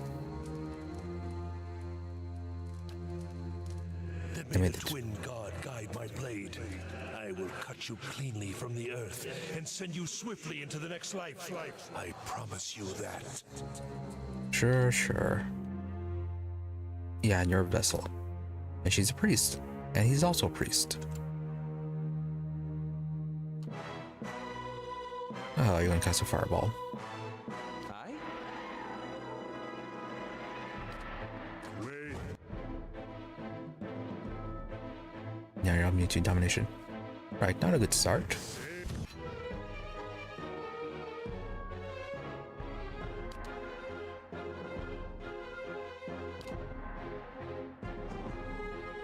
Oh, and you got charmed for 5 seconds. Your thoughts must flow deeply indeed.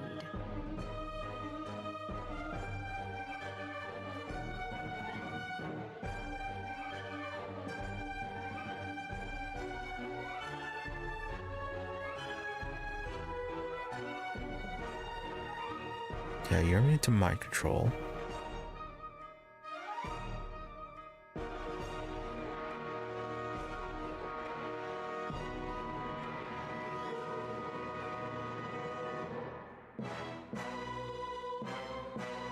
Is there anything we can do for our AoE?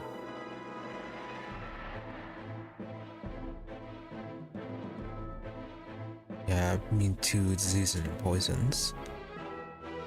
I guess we can buff Joyce since she's right up front.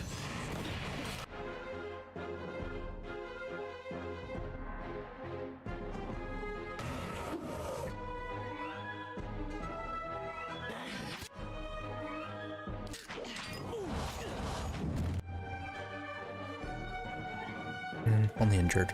Aye?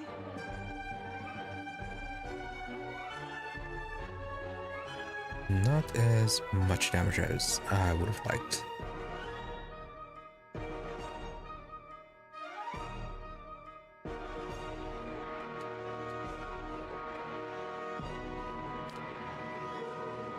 What?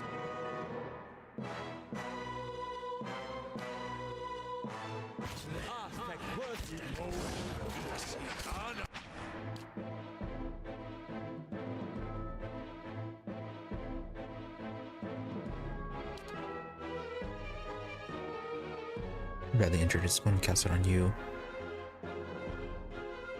What?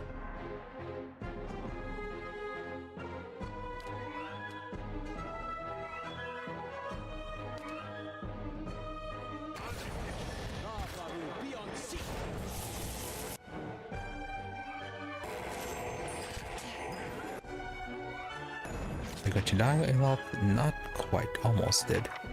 Radrick's still persisting.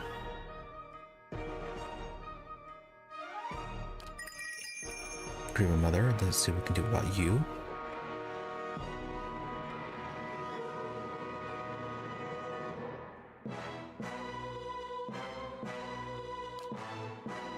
Alright, do a Mind Web.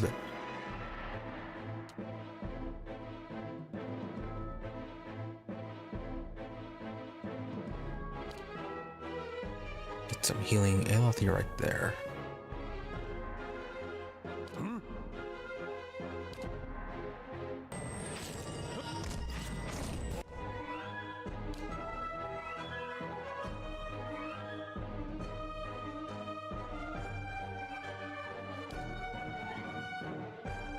Okay, bit of minimalist piercing.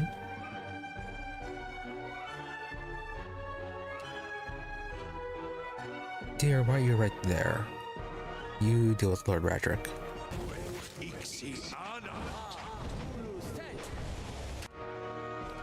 Yeah, gonna knock him down. You're in your death. Following your lead. Oh, I forgot to select one of these.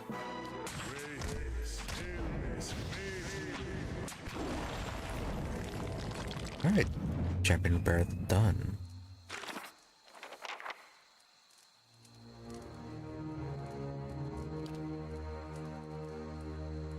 Well, he said we defeated him once for all.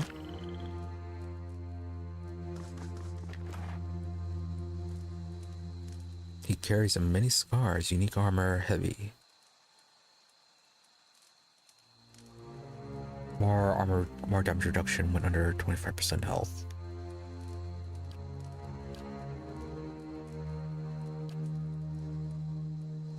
Yeah, 14 versus 16, what we have now.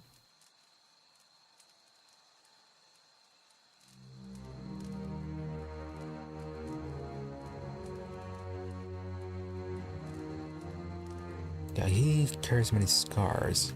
Not worth as much.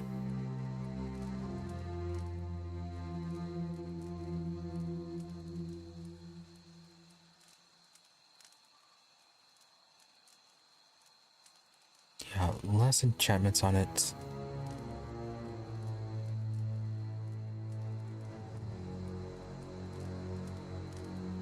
Yeah, defense is lower, however, that extra abilities may make up for it.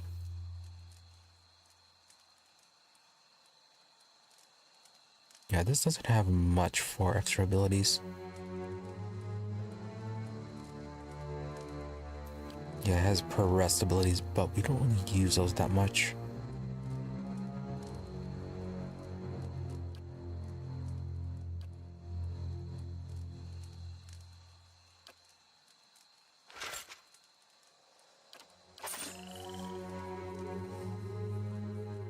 Alright, major adventure completed.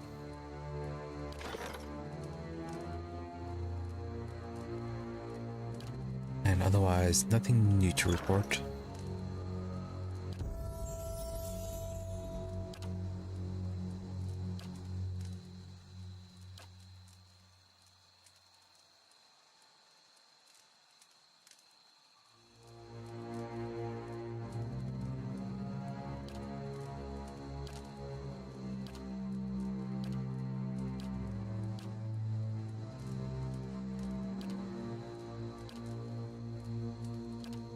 Yeah, I got you a whole lot of defensive abilities.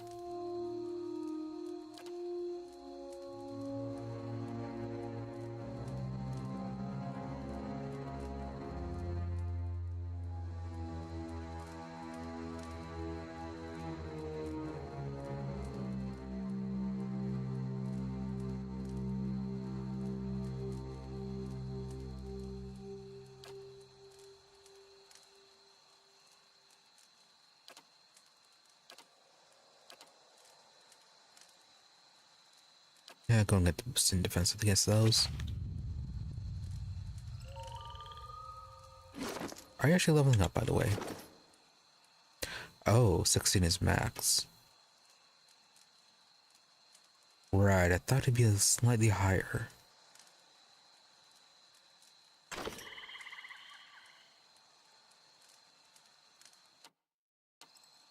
All right then.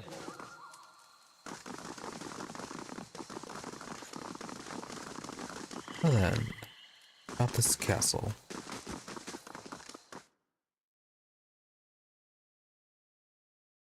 Any actual survivors in here?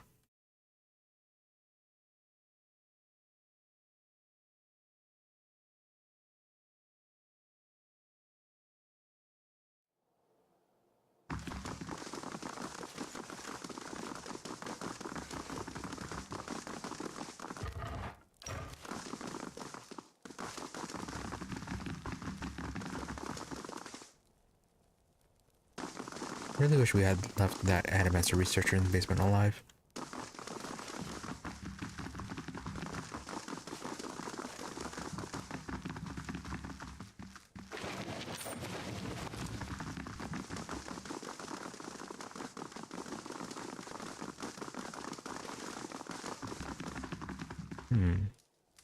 Everything is gone.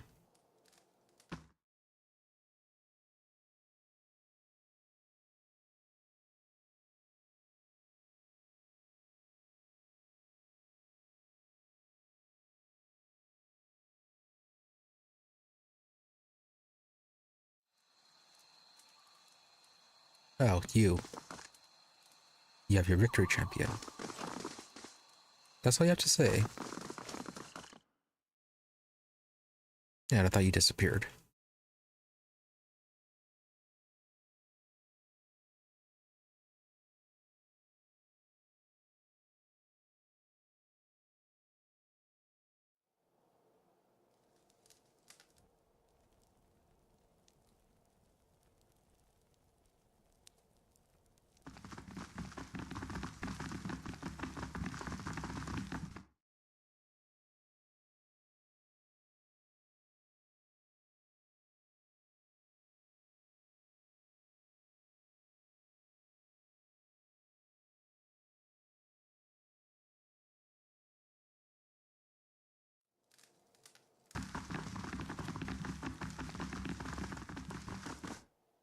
the throne room.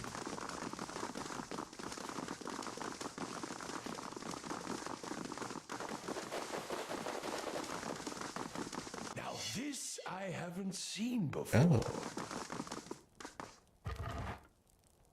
Oh. Oh. That'd be something different special. Alright, so this place was completely emptied.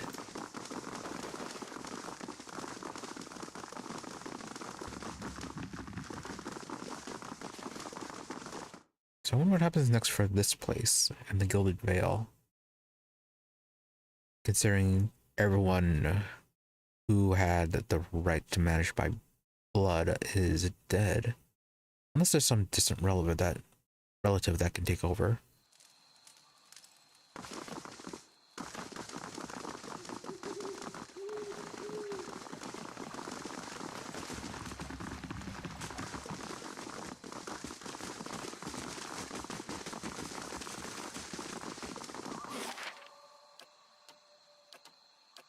So, Gilded Veil, what do you have to say about this now? Though not like you had much to say about it before.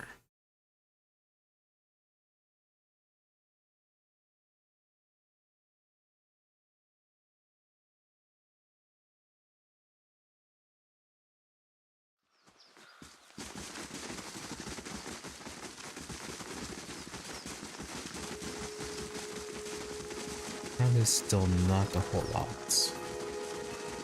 Okay.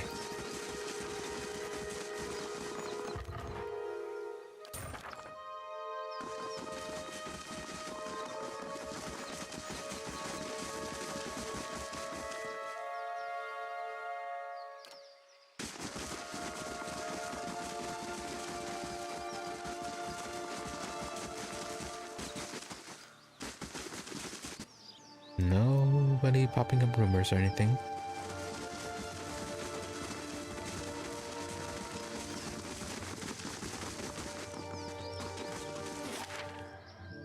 Alright then.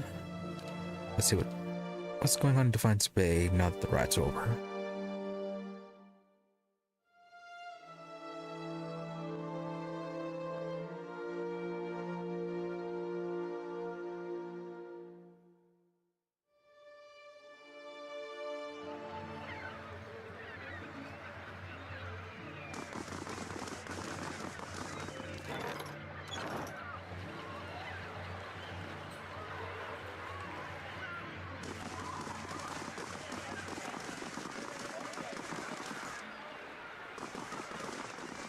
Well, place is looking fairly well maintained. Hey, Cyril. You draw on the entire sanitarium? I thought the gift was rough.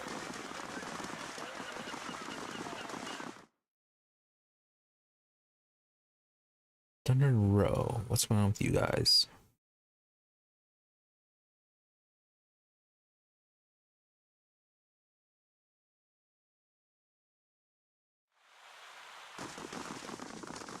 Empty?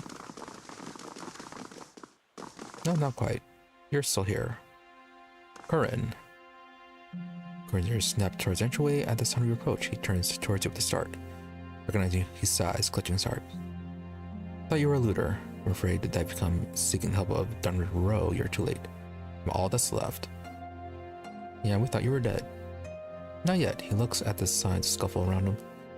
I had gone out to buy food when all this happened. I can't have missed it by that much. I still want to gather a few things, records mostly. Some cases I don't want to give up on, even if it's just me now. I'll be gone soon enough. I expect they will try to hunt me down. But it's hard to leave all this behind, Lady Webb. She worked hard for this.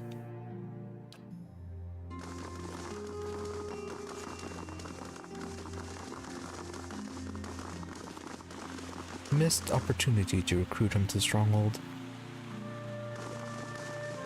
Yeah, I really wish they did more with Stronghold beyond just the construction projects.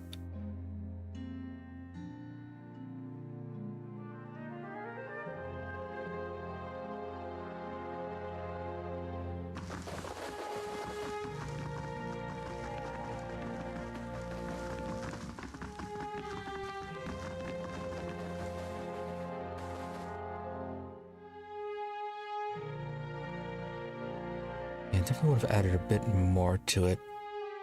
You could actually recruit NPCs outside of the nameless generic guards.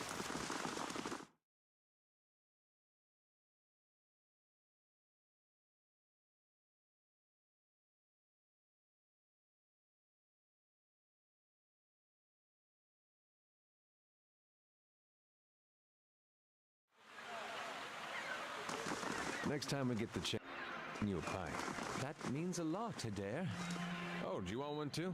Sorry, I meant for Isselmere. I'll get you one too.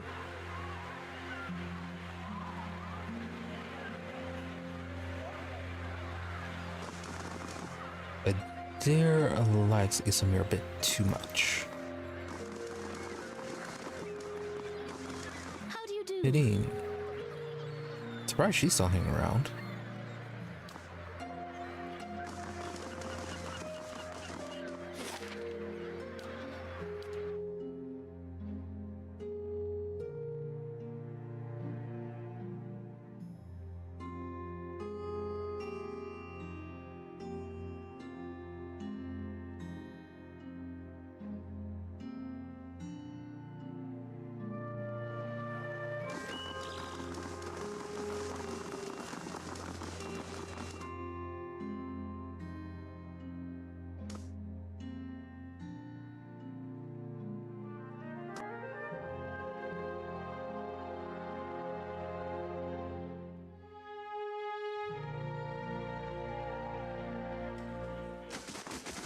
Oh, Crucible Knights, anything wrong with you?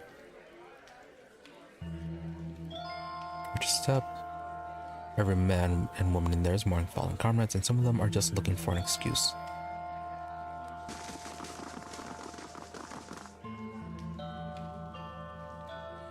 Small child.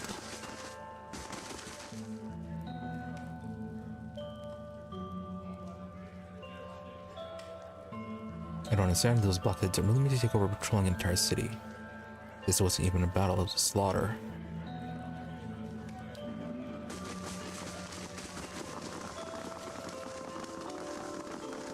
Right, so what exactly happened? Commander Cliver. Our city falling down around our heads, and those damn fools from the doesn't attack us in the streets. I'd like to hang every last one of them. Yeah, the dozens are very much taking advantage of the situation. We could go and wipe them out.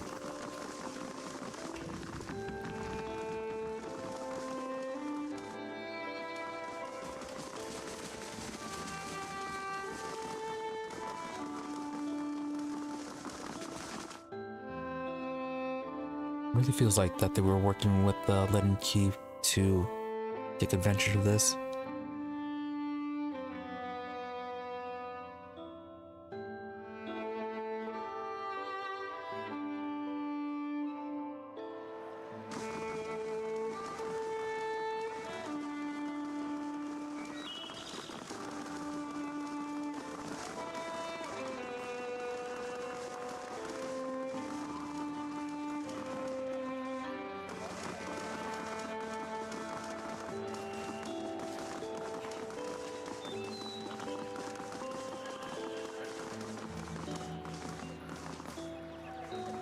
You must gather your party before venturing forth.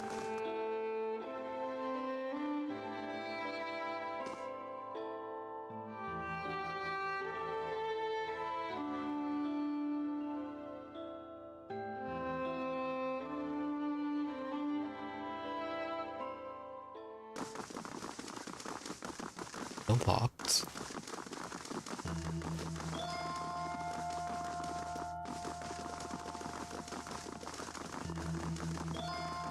Nothing particularly new.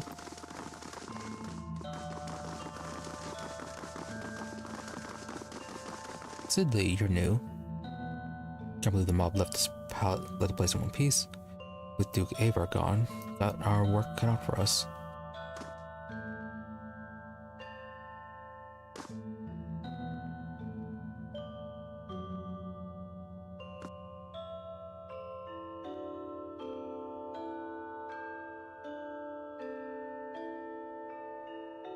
Right then, let's stop by the lighthouse, see if they progress that any. And then we'll stop by the Dozens headquarters and see what they have to say for themselves.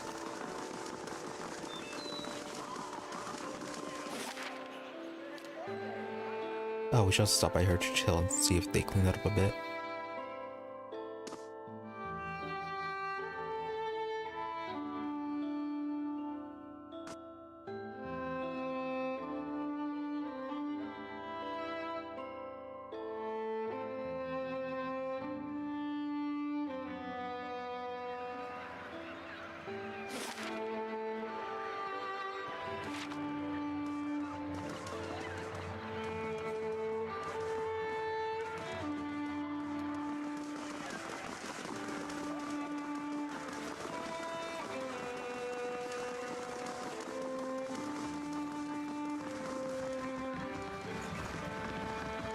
Star Wars sends plea for assistance. We already assisted them.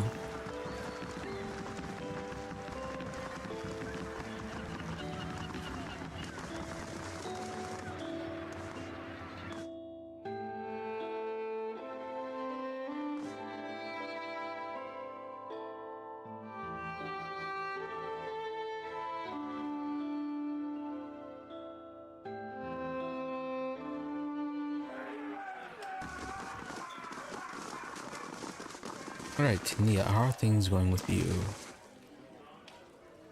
Here, look, done with this place. Rooms are still under construction. Really?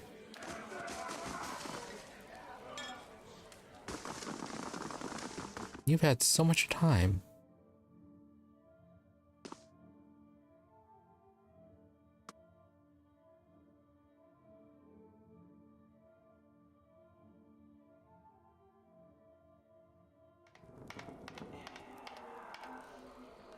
Alright. Yeah, it's still under construction.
Alright, Copper Lane, what is going with you?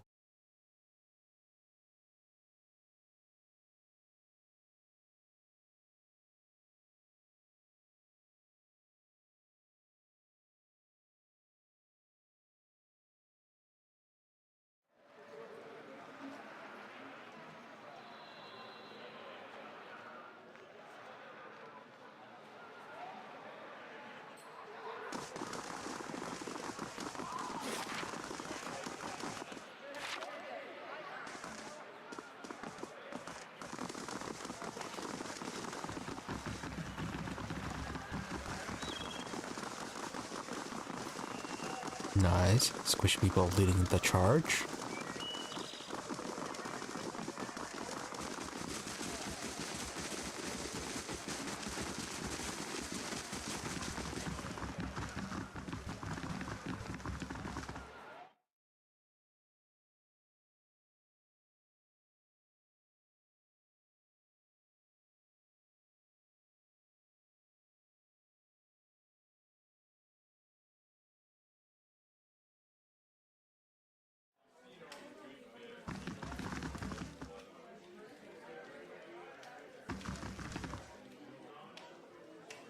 Right, Winnet. Scars over Winnet's arms as he spots.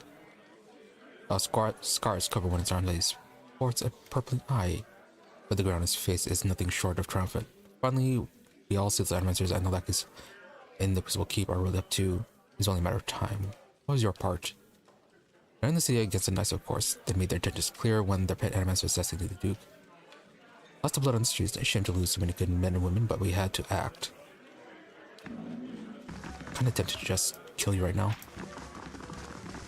Osric. Sorry I did it. Got too close to the fires myself. Still, it's a better emblem than anything those knights wear. Right burn mark on his right arm oozes pus.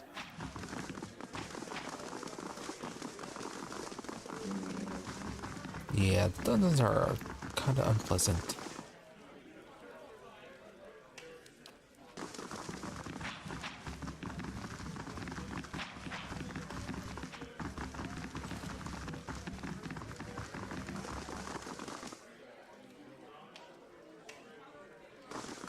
Very tempting to just get rid of them all.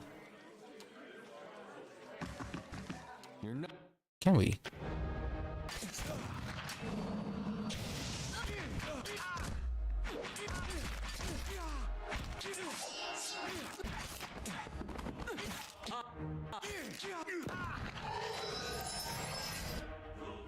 Bronze beneath the lake.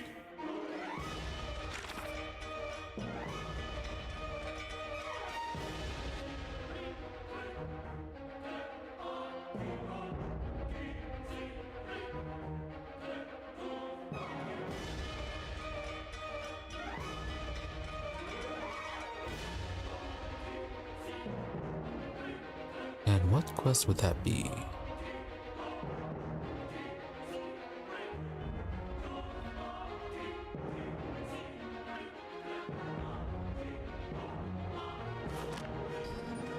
Indeed.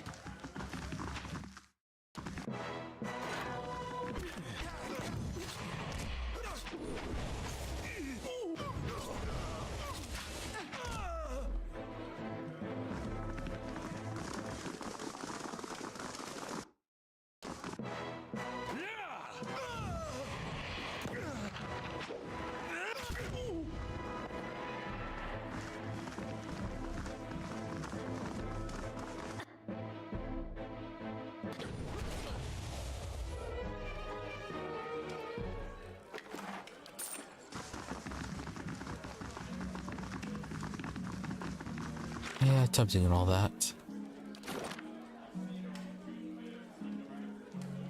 I'm only scoundrel.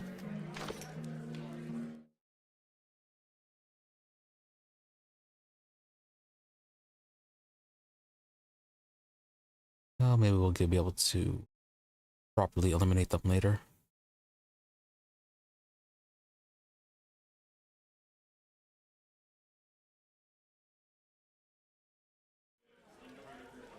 Of course.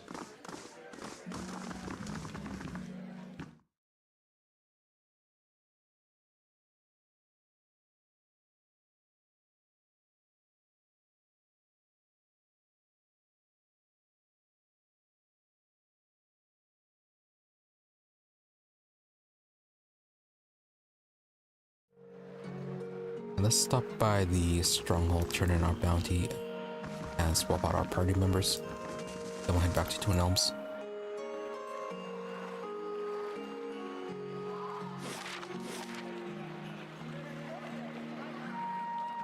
Yeah, this will probably be fine.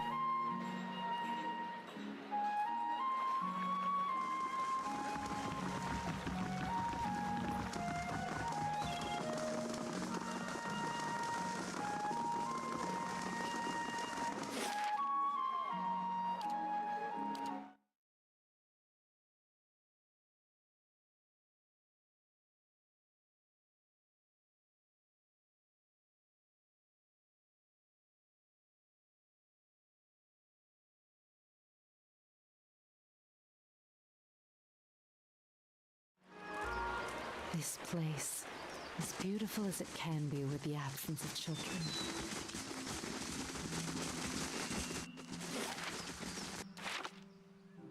Alright, so first off, I'll go over there. And then get everything switched out.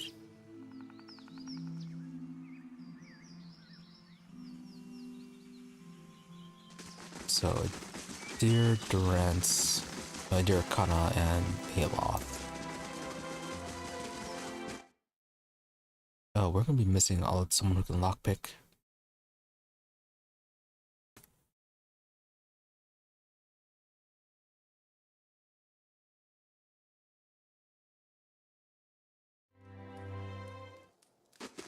Well met, friend.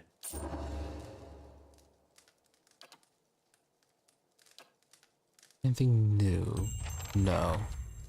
Probably not until we get the other one.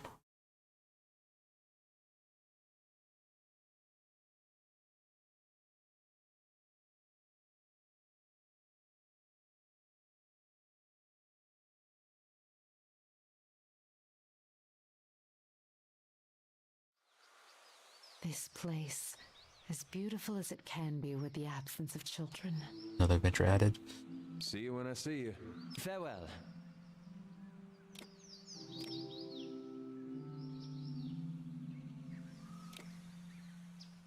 Right. You people. No lockpicking among them, I believe. Oh no, Durance has a bit of lockpicking.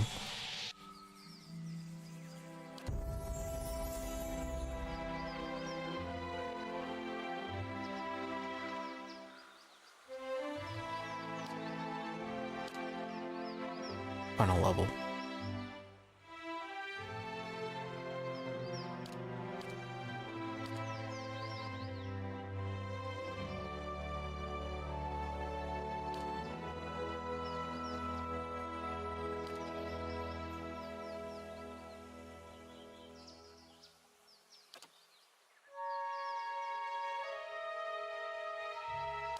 Where you sometimes use 200 weapons. No new spells.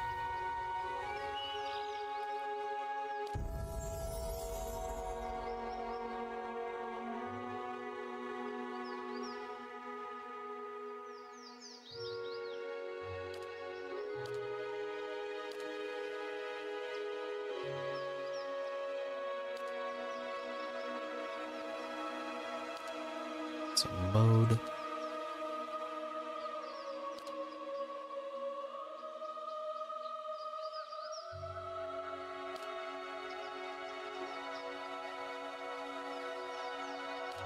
You go with two-handed weapons.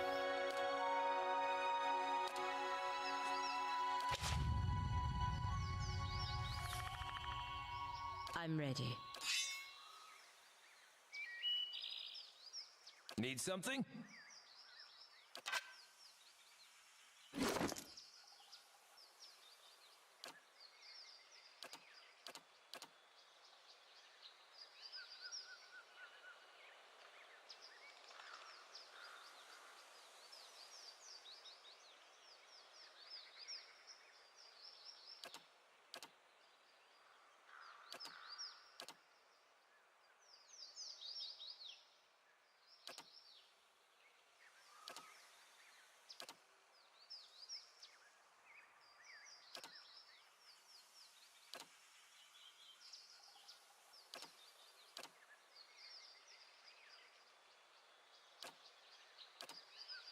Support view and then...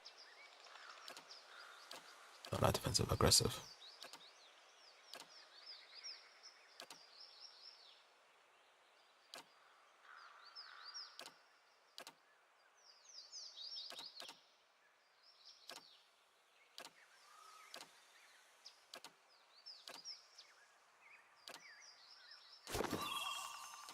Certain.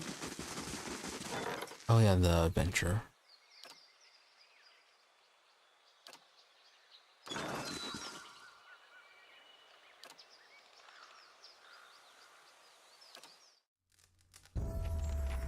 Oh, more grieving mother.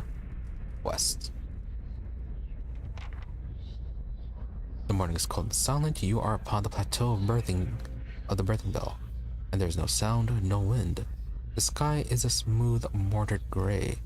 The forest beneath the plateau, nothing more than a jagged black silhouette. Even the rock, the Adra around you, feels colder. The sun's warmth bled from it. Against the cold backdrop of the sky, you see the great birthing bell hanging from its arch of Adra. Its surface is tarnished, and the shadows inside the bell are dark, still. It seems pressed down upon you. or simply sadly watching as if standing above a grave formed from the table of the plateau and the remains of the mother's womb that now covers the surface. Remains of the mother's womb? Okay. And there is something heavy in your hands. It breathes, gurgling, sick and wet. Yet that is all it is. Find yourself filled with fear.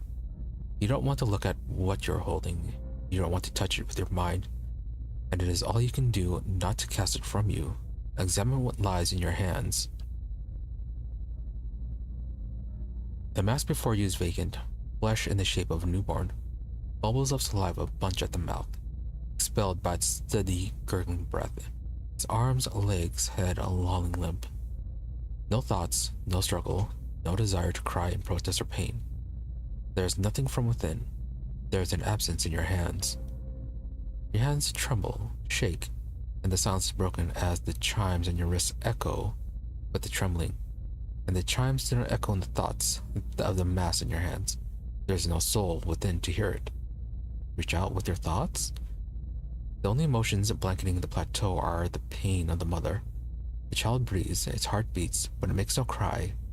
The child feels light, empty. There's no joy in it, no fear, no thoughts at all. Yet in the hollows inside it, it breathes a thing of habit, not life. You cannot move. Your trembling has subsided, and the birthing chimes on your wrists are still as a child. Mothers crying, eager to see, begging to see the child.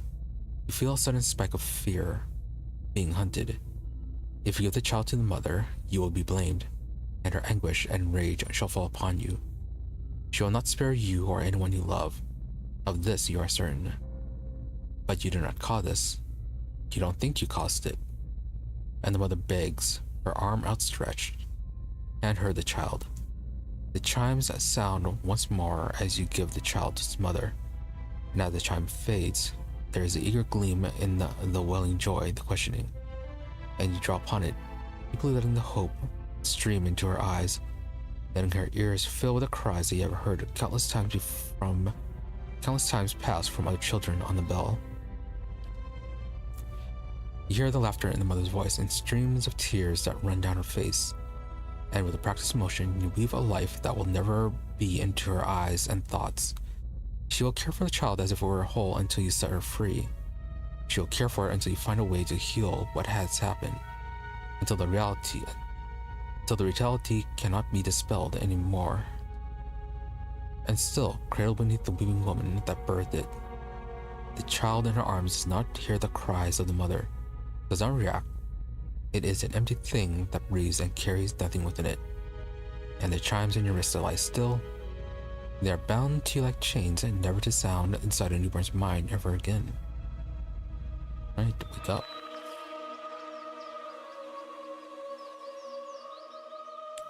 Right, so was this at the start of the legacy or after it? Because it's weird that she is hiding it. Your mind comes bearing questions, Watcher. Okay, it's all Hollowborn at the birthing bell. The grieving mother's head bows, and she raises her hands, cradling them.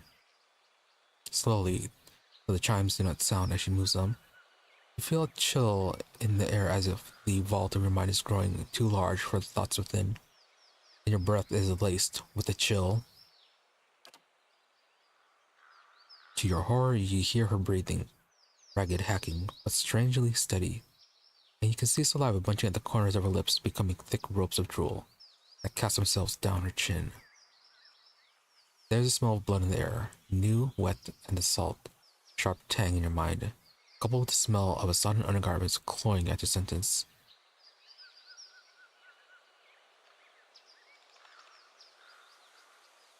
Alright, she's not taking this well. Take her shoulder, try to steady her.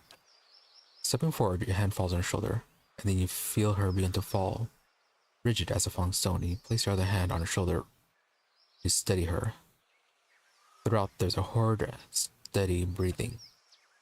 Her clothes are wet, as if she is burning with fever beneath her tangled hair and beneath her threadbare robes, as if she is giving birth. With a slow hissing intake of breath, her head rolls back on her shoulders, her eyes pressed tightly together like the lids of a newborn. Yet past the lids, you can feel the piercing stare, vacant, cold, horribly. You sense nothing from her, not a thought, like the hollowborn you held in her memory. You know if you try and pull her away now, she will vanish into herself and vanish from your thoughts, perhaps forever. And you have a terrible feeling that whatever connects the two of you will be cut. She is as helpless before you as a child, and you search your thoughts for a way to coax her to you. Wake up, listen to my voice. Grab the chimes on her wrist. Your soul is strong. You are meant for more than this. Leave her alone. Yeah, the chimes. Her skin is cold, so cold you can't imagine she even has a pulse. You know for certain she cannot feel your touch. As you touch them, the chimes make the same hollow, dull sound as in the strange nightmare. They remind you of emptiness and regret. You know you're about to lose her and the memory of her if you don't act.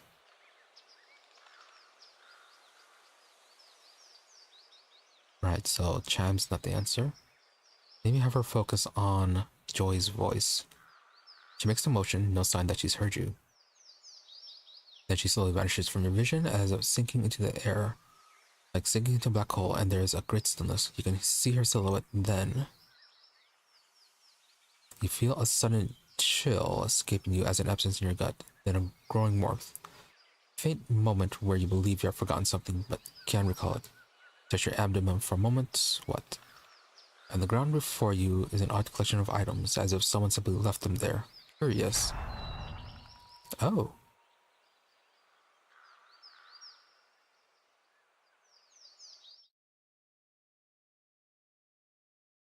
Right, so you can lose her that way.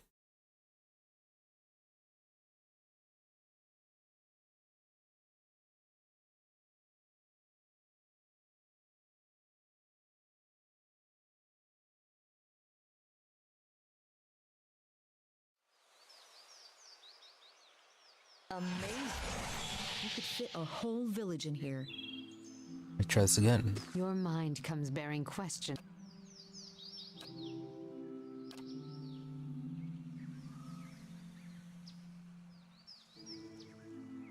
Yep, try studying her. So chimes on the wrist did not work. Yeah, the wake up, listen to the voice did not work. Maybe it's an order of operations kind of deal. Your soul is strong, you are meant for more than this. Just slightly before this, she jerks slightly before you, then her head tilts. The steady breathing breaks, and she gives a racking cry. Thought it was my doing. I thought that I had stilled it with my thoughts. The child. It was just a child. What was done with it?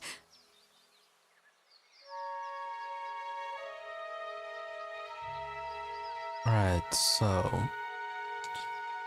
you need a bit of a confidence boost apparently.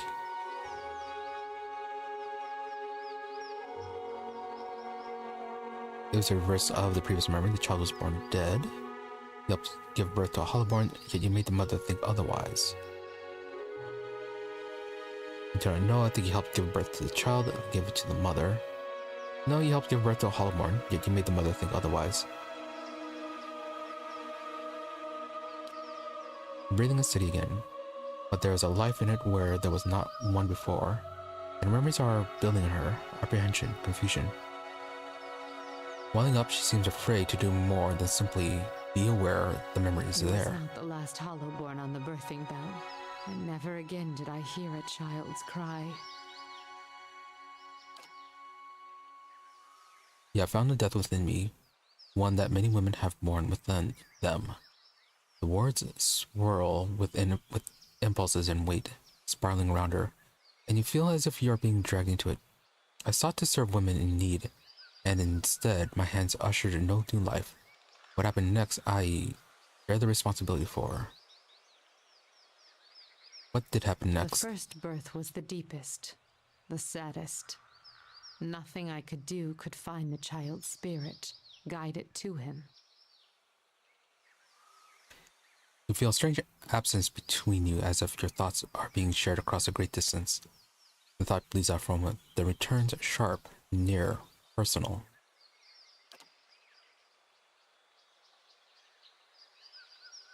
I don't understand what had happened, what I might have done. I feared No, I could not dwell on the thought. The child was always there, always a reminder of what had happened. A marker. I made her care for it, I made them all care for it. Until I could find out what had gone wrong. What had gone wrong. Oh, so it wasn't just that one mother. Sounds like she did it to many others. But the Hollowborn wasn't your doing, it happened elsewhere. Guessing, though, then all this was before she had learned that. So yeah, you made her care for it? It was worse. I made her think it was whole, and then more births came to the bell, all as before, and many were the minds I had to change, a circle of... Yeah, she changed so many people's minds about that. So it wasn't your doing? Little word of the outside world reached us. It was enough time for rage and pain and grief to guide hands. I feared what would happen to the children, what would happen to me. Every mother knows her womb may shed a stillborn, but these cold, soulless creatures, the parents wouldn't have understood, and fear of the unknown breeds violence. So what happened then? I held their minds within mine. I shaped and guided them as long as I could, and with each passing day, each new birth, the strain grew. And the more I felt my control slipping, the more I focused my thoughts. Eventually, even I succumbed to the power of my own illusion. I'd woven the threads so tightly that I could no longer see through them.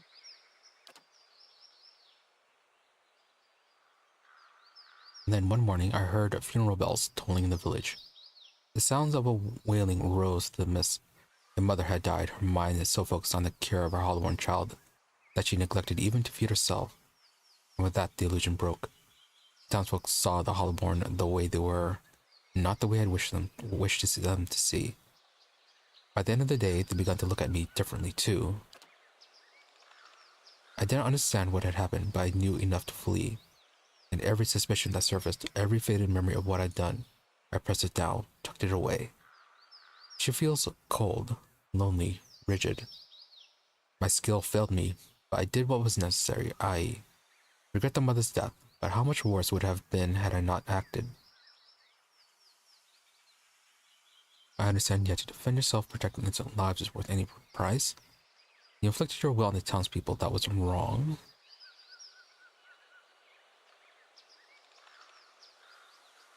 There were other ways you could have sought aid outside. Could have sought outside aid for the children, or fled if you'd feared for yourself.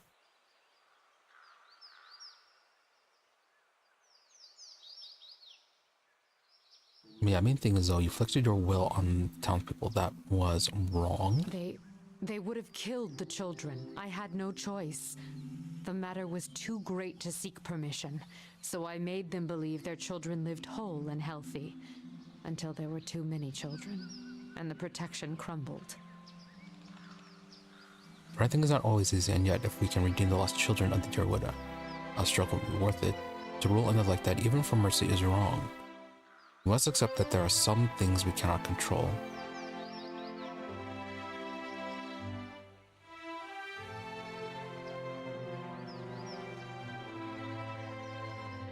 Yeah, sometimes there are things you cannot control.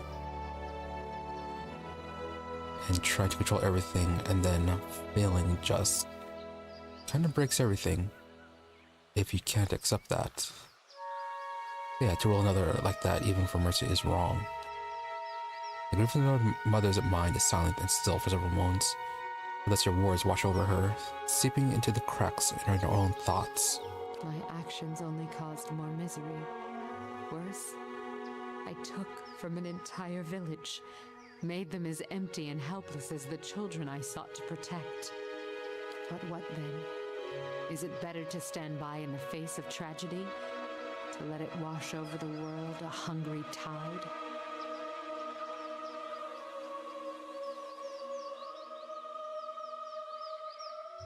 Life is often painful, you can't will it otherwise. Sometimes your actions would only make it worse.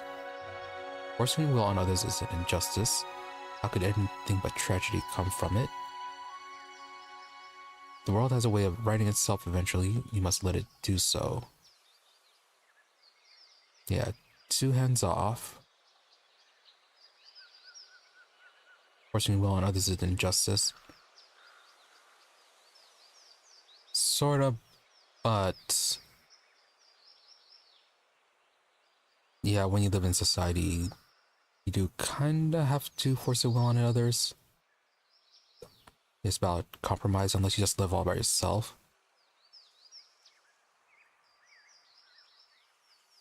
Yeah, and willingness to accept some of the other person's will.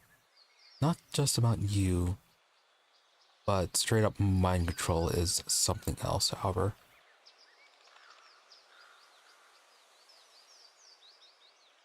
Yeah, main problem though is the forcing part. Sometimes your actions would only make it worse. Better to stand by in the face of tragedy, sometimes.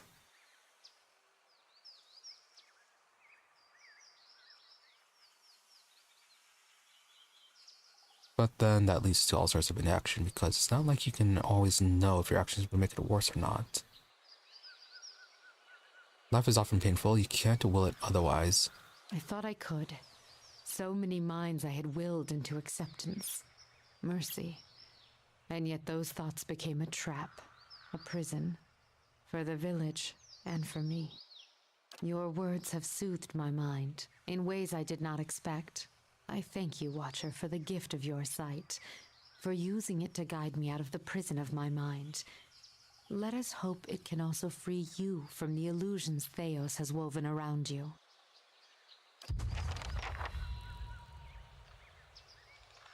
Addendum added.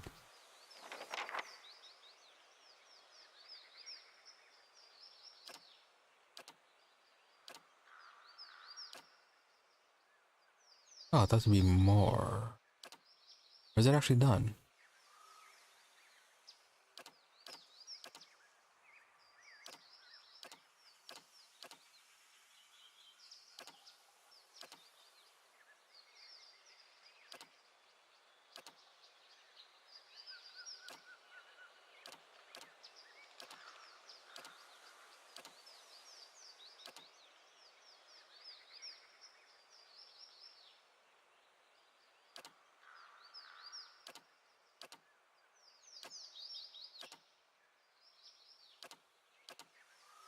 Where is it?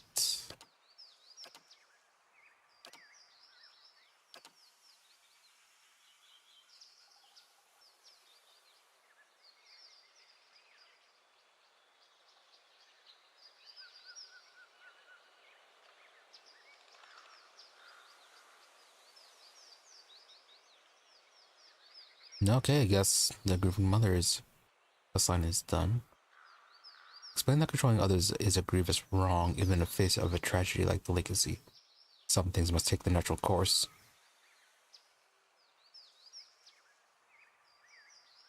A bit more extreme than I would have liked.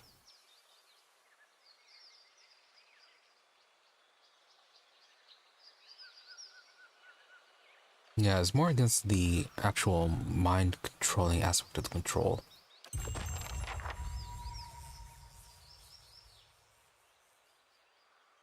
Certainly.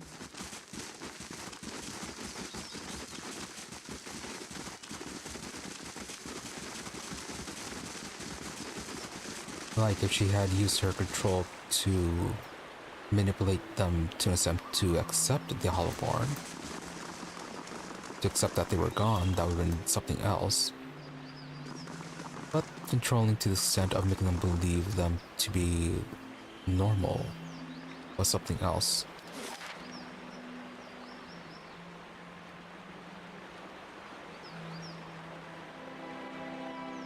Could reload, but let's go ahead and roll with that. Didn't actually lose her, and didn't actually click on something wasn't supposed to.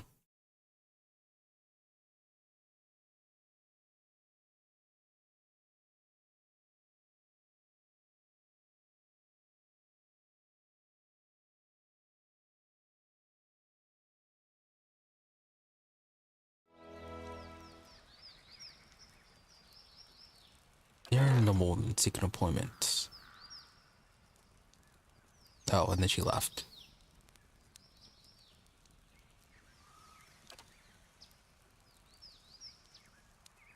Done with Scion, -2/+2. No.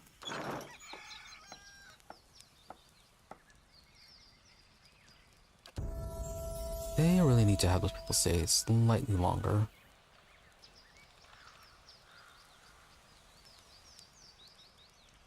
Or stop making their visits so short when you're traveling for multiple days.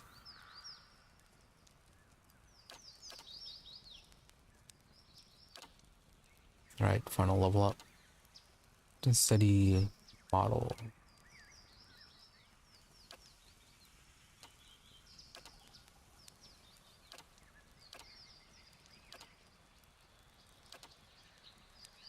Another model. Let's give you interrupting blows.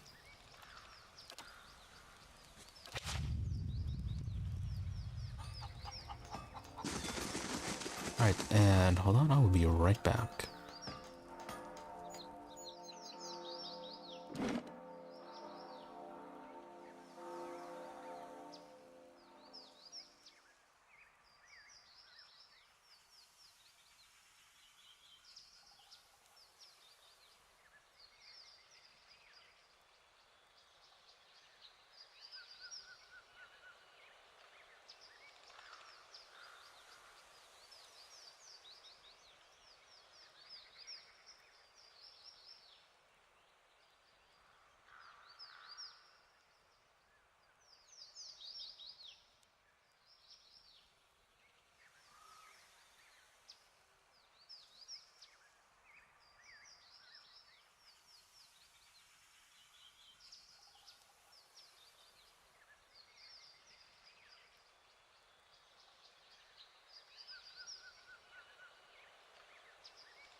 Alright, back, and I'm slowly starting to get a headache.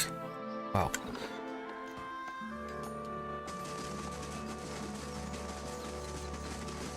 Let's see how much we can actually do.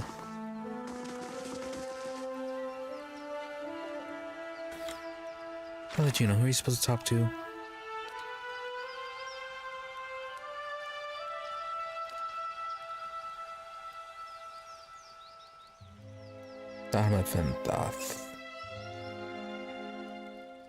Anamenfath. Okay. Doesn't say anyone in particular.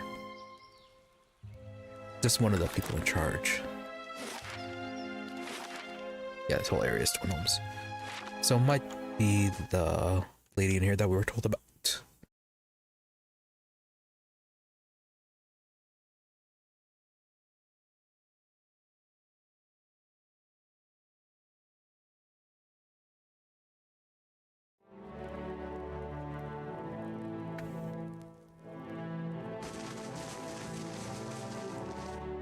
Keeper's compass, crane, Stilgar's arrows, and brambles. This all six. All six gone from the tribes come together as one people, or at least tradition suggests we try to behave as one. Nice bit of info from Horabius. As for the tribesmen, yes, I'm sure that Adam Fathin will not commune together for its season at least. Grave wounds fester on the deer wood. A moribund prey, our prey. It's time to stalk and not attack.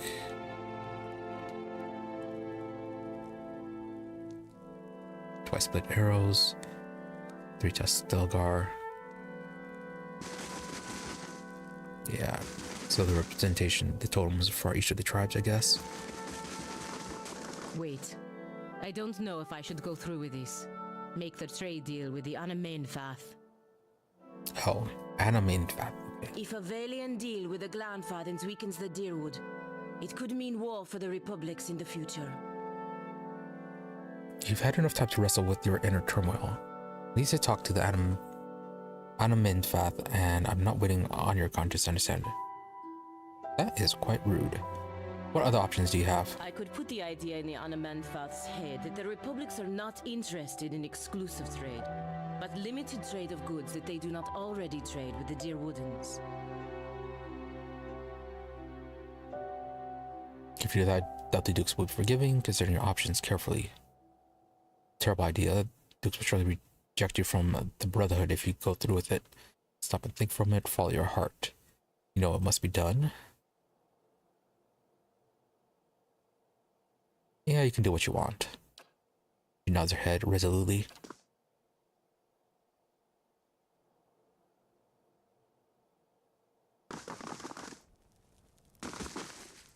Bethwell. Another Estramore. What do you want? A middle-aged Orlan woman stands at the back of the longhouse, an expression of irritation on her narrow features. As you approach, she takes a decisive step towards you. Sagana leans in. Careful, this woman's young for an elder. Looking to prove herself, I think. Oh, that kind of person. Looking for another who passed through the city. Well, that is true. Few Estramoran are given the freedom of our sacred city. That you ask for this person is suspicious. There are reasons we don't let you Estramoran roam our sacred city. Reasons I am coming to understand. Has something happened recently? Whatever these reasons, got nothing to do with me. Maybe. Must have been through ever matters to attend elsewhere in Twin Homes. Perhaps we can work out an arrangement. I have no wish to cause a stir. You having someone in trouble? Maybe I could help. Yeah, let's have to get down to the exchange of favors then. Shakes her head. I'm afraid not. Looters have grown bolder at the sights of the builders. The people of Defiance Bay set fire to their own city. And every week, the three-tusked Stelgar bring news of more desperate settlers pushing at our borders, trying to escape their plague of Anolfane children. Suddenly you feel the presence of someone else in the hall. The Anamenfath continues to glare at you, but something has stepped out of her skin and reaches out to you. Oh, she's being controlled by Theos. Permitting more strangers the freedom of the city is out of the question right now. Go and be thankful that Anamfath Shimak doesn't sit in the passage of the Six today. He would not be so kind as I.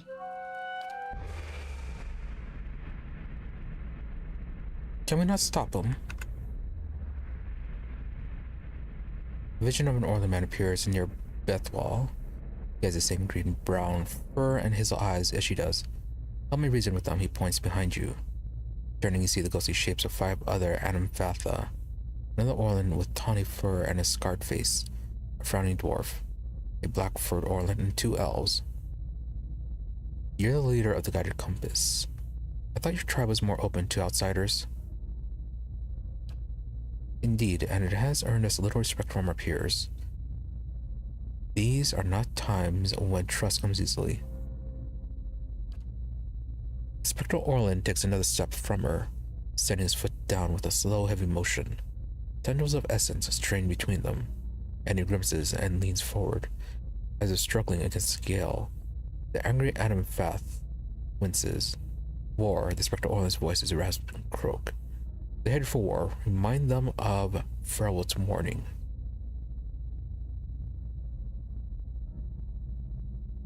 Very well then, does Ferelwood's warning mean anything to you? Ferelwood's soul images gasps, taut threads of essence dug at him, drawing him back into the Anamenfath. He looks up at you again. I tried to tell them the builder's souls have touched even the Estromoran. You'd better explain yourself. The builder's souls have touched even the Estromoran. There's no way you could have known this saying. Not unless you are a Galuth on Anams, a watcher of souls. She gasps at the last of Ferelwood's soul faced back into her. The tribesmen gape at you. Oh, was that her past life then? Yes, my watcher. Ferelwood tried to warn the other tribes about something. What was it?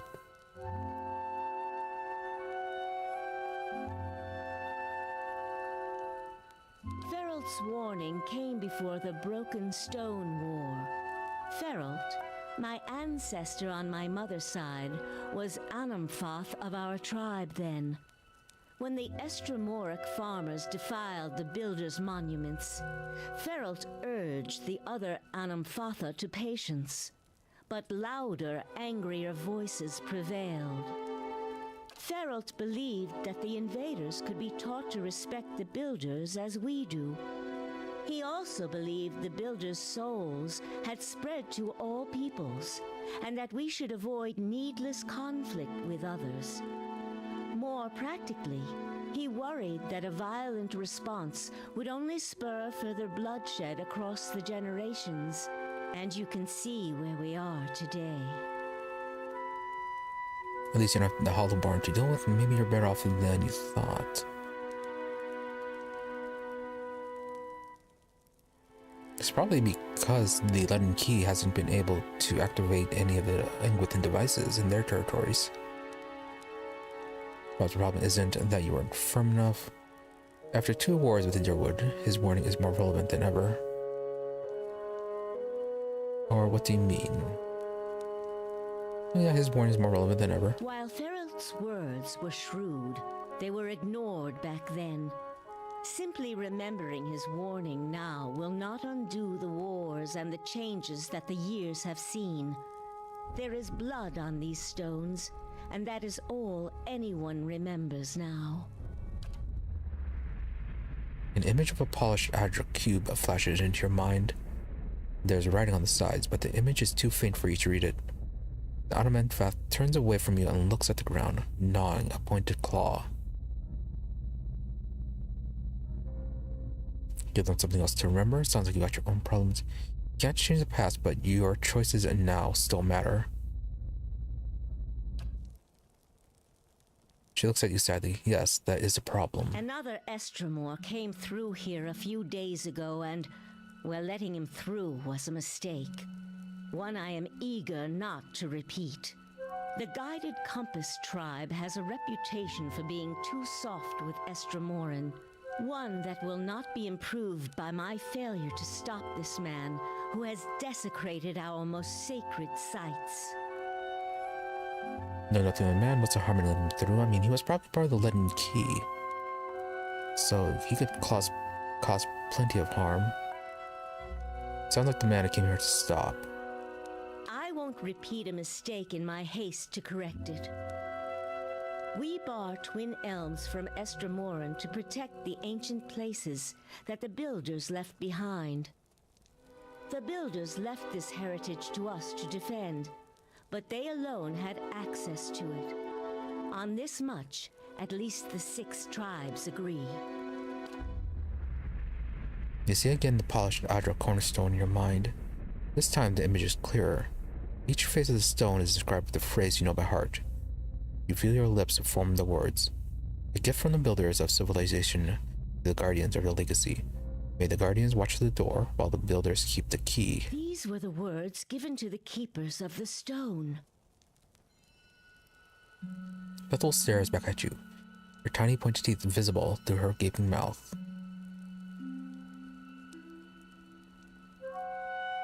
Words given to the keeper of the stone. We know. Very well. The city is yours to explore. Tell the guard at the gate that you come to see the cornerstone with the blessing of the Guided Compass. If the gods have truly returned one of the builders to us, find the Delimgon of Ter Evron in Elm's Reach. If the gods have sent you here with a purpose, the Delimgon will know. Oh, if the Glanfathans are that worshipful of Denguithans, and Theos, if he is actually, well, from that time, and maybe even Denguithan himself, they might end up siding with him. Anyways, Bethuel, meantime, I shall be here to assist you. First off, yeah, about Pelagina's request. Yes, the valiant, godlike, blessed Vahalia.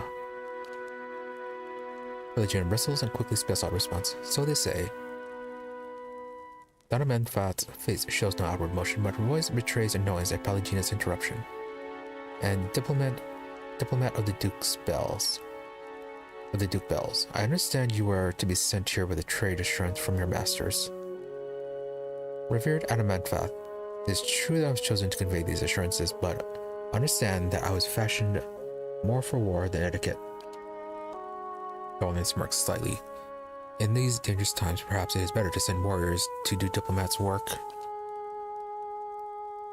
Pelagina musters a weak smile. Indeed, Adamantfath, regarding the exclusive trade agreement, her voice quavers slightly, and her golden eyes dart in your direction.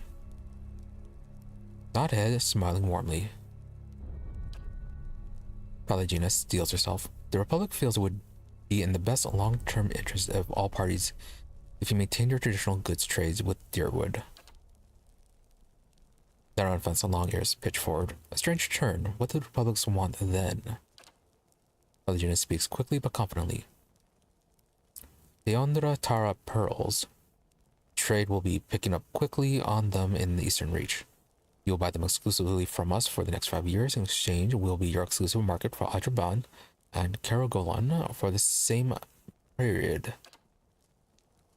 Darmanfeth considered Pelagina's words for several long moments. An interesting proposition, Valian. We will send emissaries south to discuss the details at greater length. Your appearance here speaks well of your Duke's intentions. Pelagina bows deeply. Revered Armantfath. That's it. My position in the Brotherhood gone. I can't believe I just made up new trade terms to the Glanfath and Anamenfath. Postenago. You the right thing for the Republics, even if the Dukes can't see it from the vantage. You can deal with the disapproval later. Verus. They have a saying in Biajepe. New gold clears even the oldest debts. If I'm right, all will be forgiven. If not, there's nothing I can do about it now.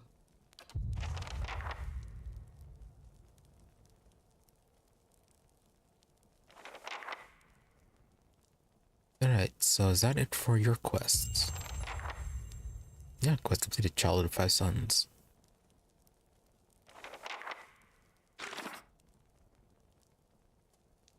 Yeah, the companion quests feel a bit unbalanced.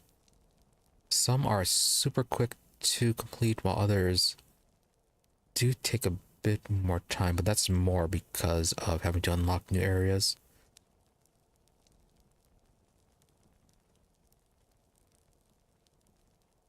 So yeah, a bit unbalanced, but quick for what there actually is.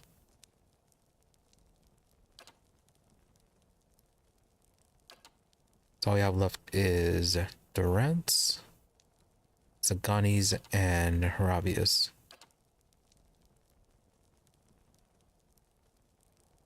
Right, and then this quest to deal with that Alpine Dragon.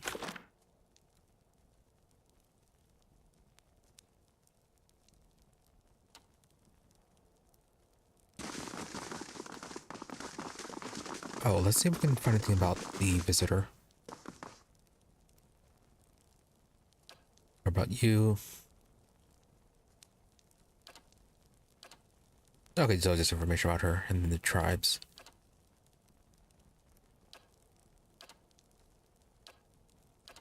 Mr. Crane, Tustelgar, various maniacs, Stone Bramble, mostly dwarves, Westwood arrows, not many,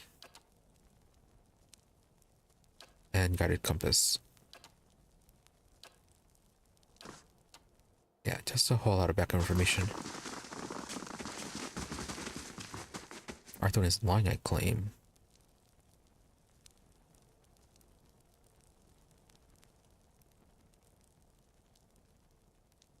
Alright, so I was going with you. What brings you here? Sensing your approach, an agitated elven hunter suddenly drops his conversation and turns to face you. What kind of courtesy have you learned in your filthy homeland? Red stripe of paint gleams pearly with sweat from the cheekbone to cheekbone. We speak of grandfather matters, be gone. The huntress in the group raises her callous hand. Still your heart, red eye. Red eye. However you say that, do not forget where you stand. She parts the fine strands of golden hair that float up before her face and acknowledges you with a nod. In the house of our ancestors and the sixth tribe, we commune as one people. Red Eye looks away and fumes in a restrained breath. The ancestors will forgive me and my brother when I clean the shame away from his name, and from the taint it has brought our tribe. Right, what happened to your brother? My brother, the hunter's heavy breathing pauses for a moment. My brother Fjorm is the greatest hunter of our tribe.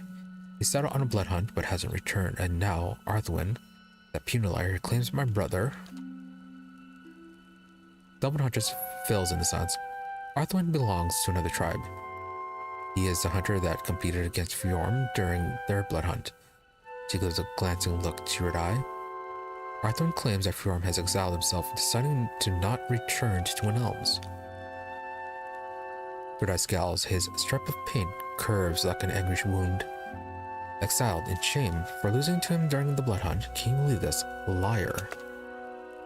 Even though Arthwin returned with the giant Stilgar's fang as proof, it's hard to believe that Fjorm would have failed to kill the prey first. Huntress digs her heels on the dark soil, but he cannot claim that yet. He died not until the adamant father judged the truth. Arthwin's weak from a lower tribe. He lies. I'll find the truth and clean my brother's name.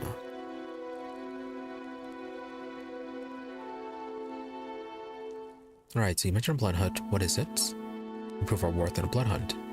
He set out to stalk and prey, always a dangerous creature, and only one kills it first. The Huntress interrupts with an exasperated sigh. Yes, but we hunt as pairs to bond.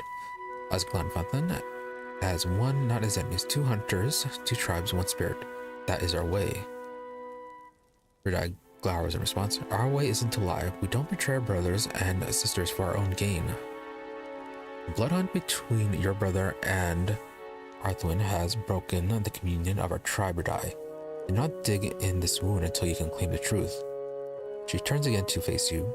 Perhaps our customs appear strange to you, but despite what you now see, we clan fences hold our bonds sacred. So, first off, why would Arthwin lie in the first place? Red-Eye throws his arm there. Why? Looks at you as if the answer were obvious. Red-Eye, please, still your anger. She does not know our customs. The huntress turns to you and nods. Arthwin stands much to gain from claiming a victory over Fjorm. It brings renown and glory to his kin, a lesser tribe, the twice split arrows. Arthwin has no history, no name, and now returns a hero one brother. Red-Eye's face twists in ire. Tricked, perhaps worse.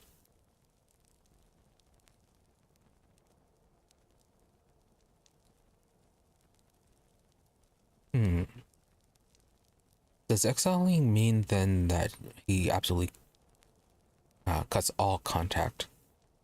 Or could he have met with someone else on the outside? Because it is strange then to go full no contact then, just for the exile. So how do you plan to clear Fjorm's name? A bead of sweat rolls down Red-Eye's forehead and hangs from his red painted cheekbone like a drop of blood. It quivers as the hunter's muscles twitch. I can't tarry here while my brother's fate remains unknown. Naramantha must let me go. To judge Arthwin and to clean our tribe's name, they cannot listen only to your truth. The hunter lowers her head and glancing at you. Before the Anamfatha, only an impartial voice can speak for what happened.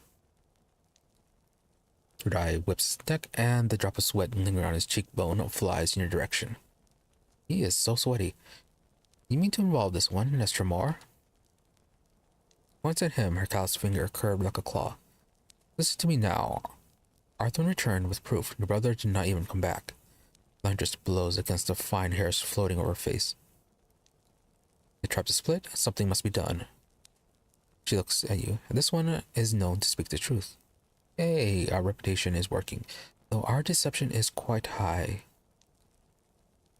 No promises, but if I could find anything, then I'll let you know. I'll find what happened to your brother and get to the truth of it.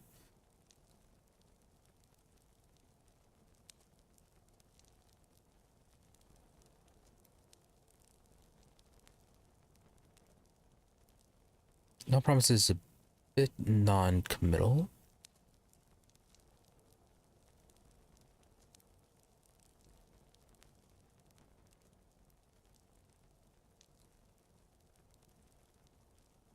Yeah, we'll find what happened to your brother and get to the truth of it.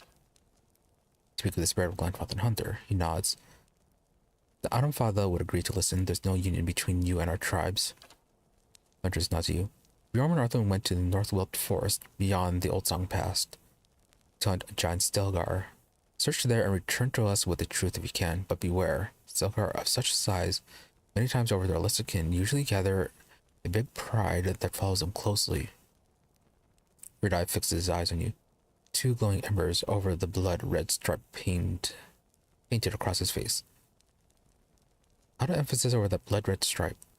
Esther, I don't expect help, but I'll do anything to know of my brother's fate and to clean the stain that Arthwin has spilled on our tribe. Throws the chin back. Anything. This I claim. Any other named individuals here?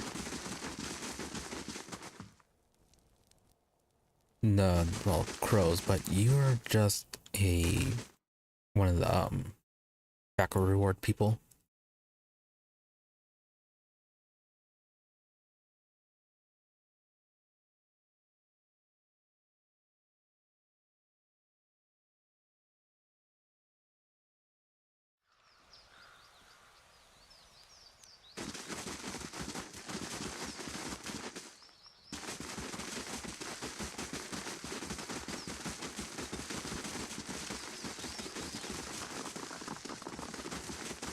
Alright, so let's take care of this quest. We're taking care of this quest now because when I was looking up the length for the DLC and when would be a good time to do it, yeah, I saw something mentioned about how a lot of Act 3's quests are time sensitive. So we are just taking care of these quests one at a time because of that. The guard places his spear between you and the path that leads beyond the gates. Still, Estermore, the rest of the city is forbidden except by order of one of the Admin trespassing into Twin Elms is punishable by death. Of course it is. I come to see the cornerstone with the blessing of the guided compass. The guard scowls and looks at his companion, who nods back. He turns to you again, his knuckles winding around the shaft of his spear. Always too cozy with Estermore. Go then, mind your steps around the sacred stones.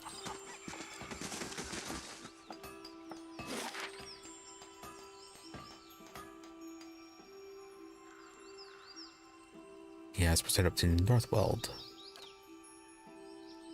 Looks like there may be a path from Elm's Reach.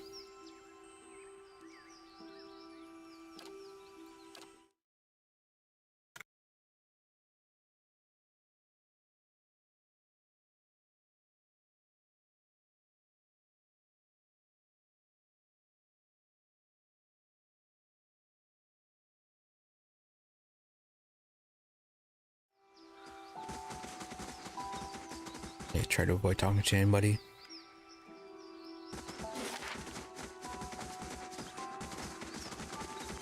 Let's send Tyr Evron. Yeah, that's the tower that's apparently trespassed. Golden Grove. Hall of Warriors. It's a home, it's a home. Old Song District.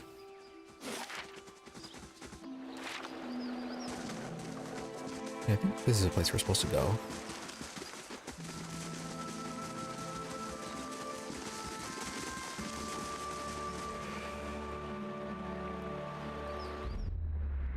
You have stayed true to our cause, Inquisitor, when so many others have not.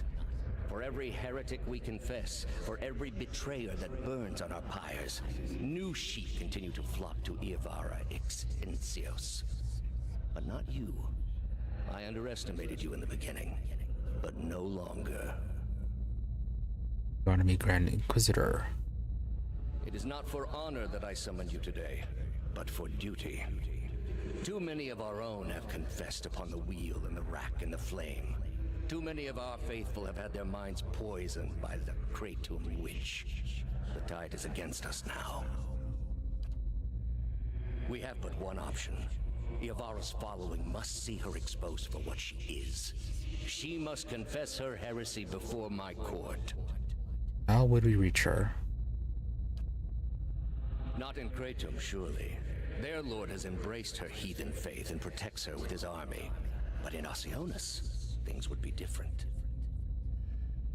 The king of Oceanus is a sinful man.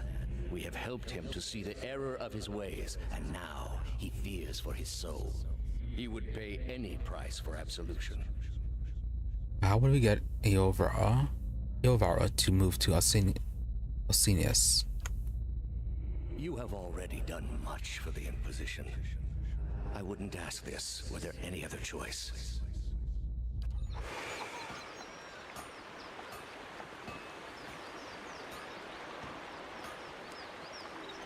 So, was Joy the Inquisitor in the past life, or was she the Iovarus? Oh, we're trying not to go here. And this is a Delmgon. Sita, two identical women seem to fade into view as they move away from the great trees that camouflage them. The skin of tree bark, rigid and scaly, breathe in a curling tangle of roots, buds, and blooms. Their hair hangs beneath the shade of serrated leaves like the drooping branches of the elms above, and the pupils of the eyes are encircled by hundreds or even thousands of concentric rings, as if to mark the accumulated wisdom of millennia. Turn around, flesh creature. Outsiders are not permitted to approach the elms. One of them extends a snarled roots towards you that snicks and twists together to form something like an open palm or an open hand. Open hand, palm down.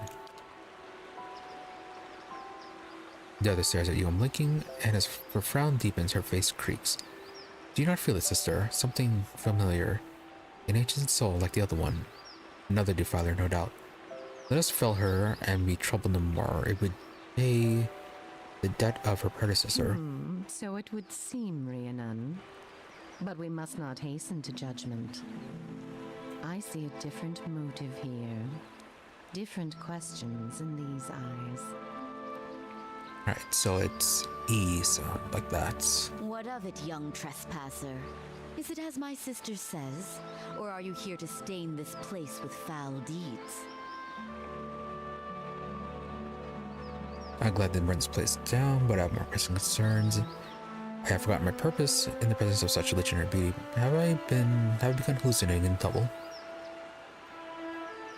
Okay. My business concerns the health of this land, and you will be wise to aid me.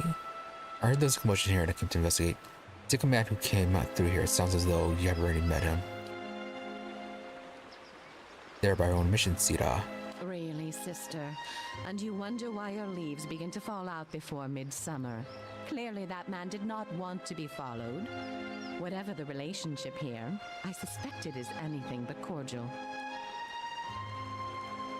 Your hen wind opens her mouth to respond, but all that escapes her dotted lips and an exasperated rustling sigh. Sita turns back to face you. The answer is yes, old one.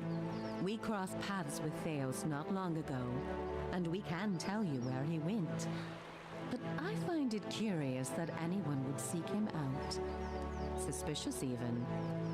If we are to help you find him, we would know why.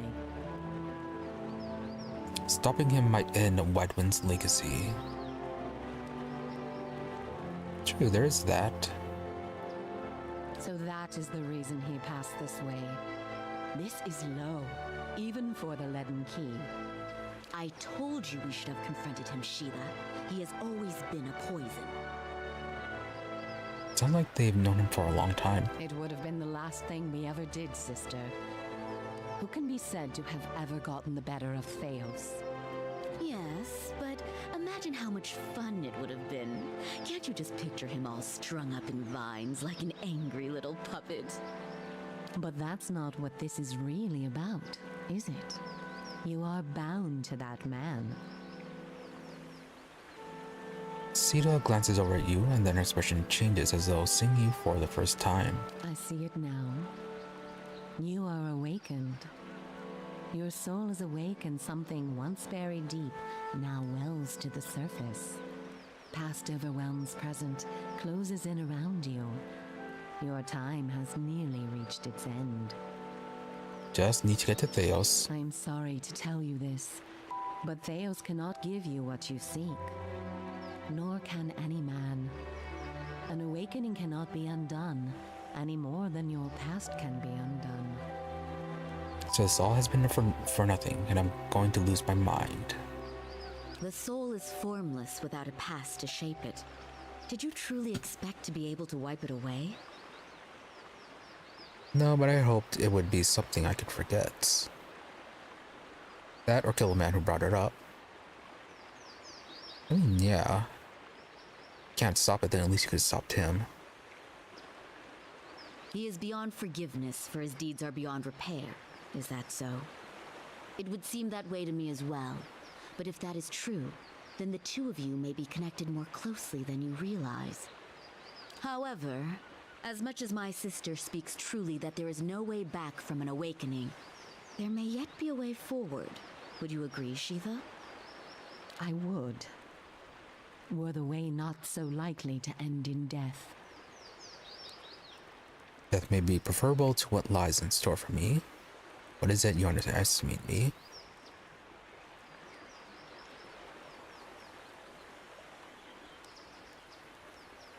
Well, there's that extreme insanity, so yeah, death may be preferable. It may, but not all deaths are alike, and the man you pursue is versed in thousands of them. The man Theos you must already know by now. You are linked by a common past.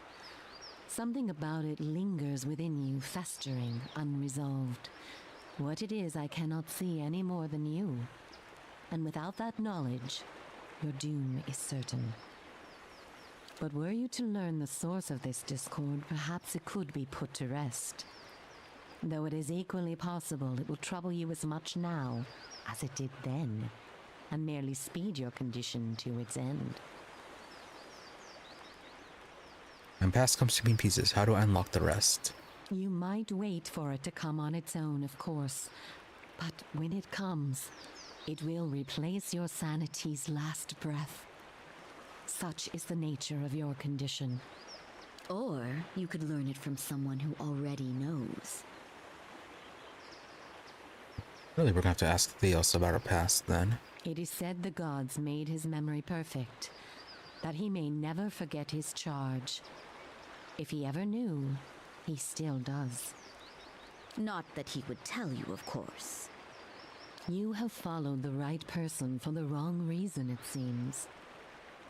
We see it often beneath the elms, the soul dragging mind and body to unknown places for unfathomable reasons. You may have wandered into Theos's path many times, in many lifetimes, without an awakening to show you why. The only thing that's certain is you did not find what you sought. So, you said you know where he went. He has gone down beneath the tower to a place older than we, where the people of Engwith once walked. He makes his way to the buried city, Sun and Shadow. May he stay down there and rot with the remains of his people. He may yet. He won't be returning the way he came, that much is certain. He opened a secret path in the tower's base, and saw it destroyed behind him through some vile means. Well, that's annoying. Is there no other way to get to him? We know of one. On the burial isle, through the court of the penitents, Braeth Yaman. A shortcut, in fact. Don't be cruel, sister. The way my sister speaks of is not for the faint of heart. A great pit at the center of a forgotten court, where faiths were judged in place of crimes. To most, it is simply a gateway to death. With the help of the gods, it can take you where you want to go. Okay, so jump into a pit, not the first time. So what do you mean with the help of the gods? The pit is said to have been a means of judgment by the gods. Those cast into it are meant to die. It is that way. The court is old. We do not know much for certain, but it would seem only the gods themselves can grant passage.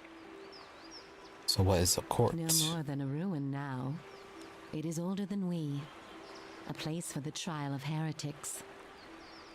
We were not here to witness it, but at one time there was a group that refused to acknowledge the gods. Neither the first nor the last, of course, but these were numerous and all put on trial for it. Those who did not repent were cast into the pit and imprisoned below. The fall killed them, of course.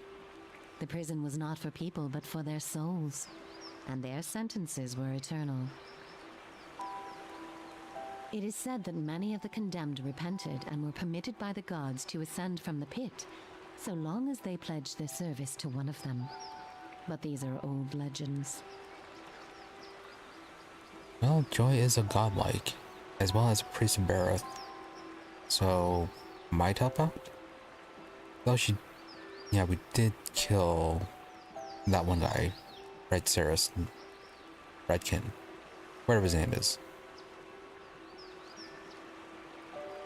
The old ruler of the Gilded Vale. And he claimed that he was representing Bareth. But anyways, how would I ever get the gods help me? Behind us is Ter Evron, said to pierce the shroud itself, and a place of communion with all gods. If ever there was a time for prayer, you have found it. Okay, so the only way to get to this pit is to pray for help. Not the only way. Just the only one that doesn't end with your body impaled on jagged rocks. Yeah, it's truly a better alternative. So, who would I pray to? Any god you can. Right. I would pray first to those gods you like best. I hope for your sake, the feeling is shared. Well, we get back to Andra. We did go through that whole mess up in the White March. Then there's Abaddon. Yeah, well, no, his physical body's gone, so I don't think he's actually full-on dead. I mean, people do worship him still. So we did help free his creation, so he might help us out with that. And then Bareth. We have been mostly keeping to his the types of reputations he likes. And then there's Wal. We did help out with that one quest of his that he wanted us to do with burying that scroll. So yeah, a number of gods that we can help out with. Definitely not Scan. We completely ruined his deal.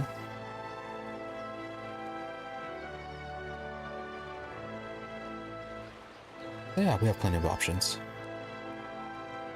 So, how exactly do we pray? Ter Evron is also called the Hall of Stars, and the stars show us the allegiances of the gods.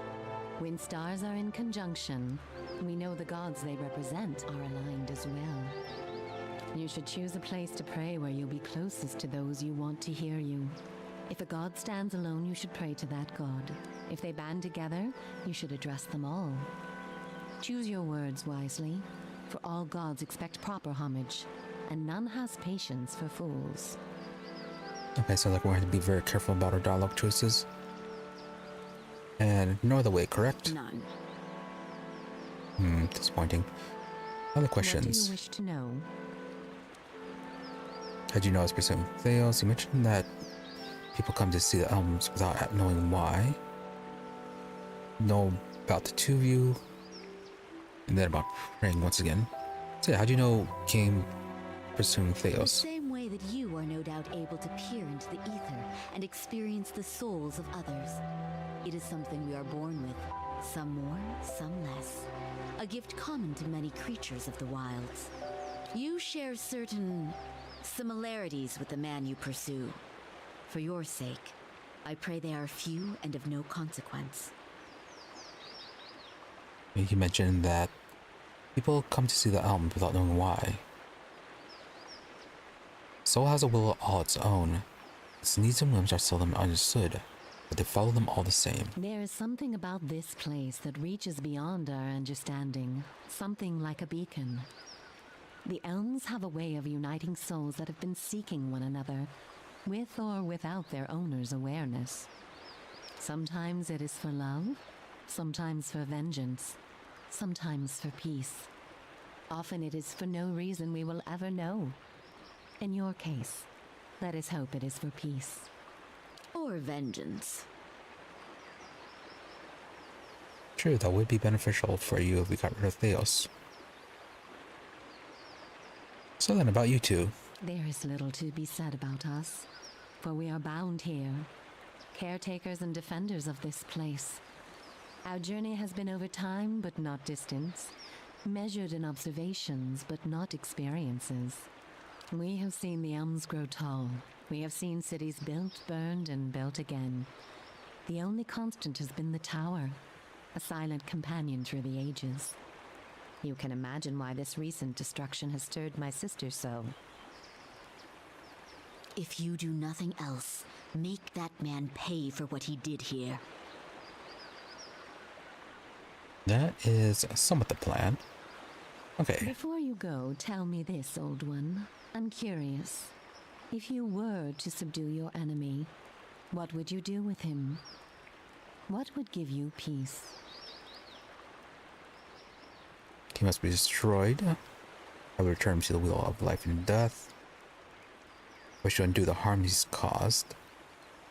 Set him on a better path. Take his place in power for myself.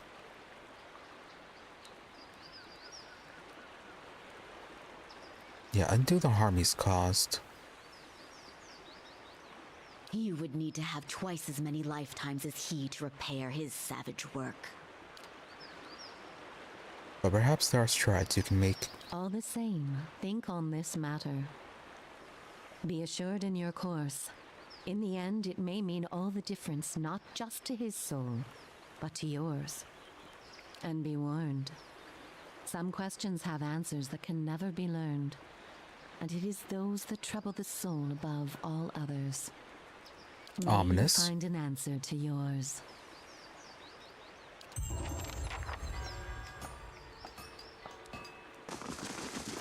Okay, now back to what we were doing first. I hope the sacrifices would have waned.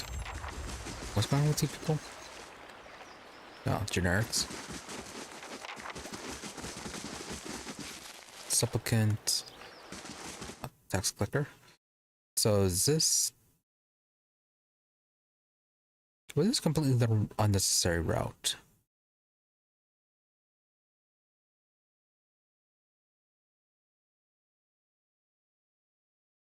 It is a cave, not an actual zone transition. Right.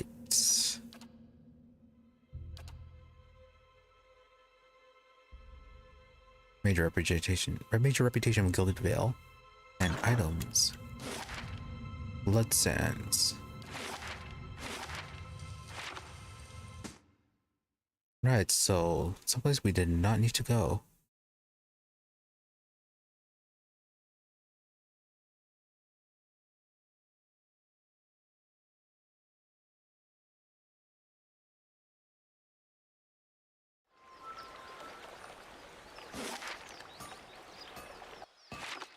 So we wanted to go this way.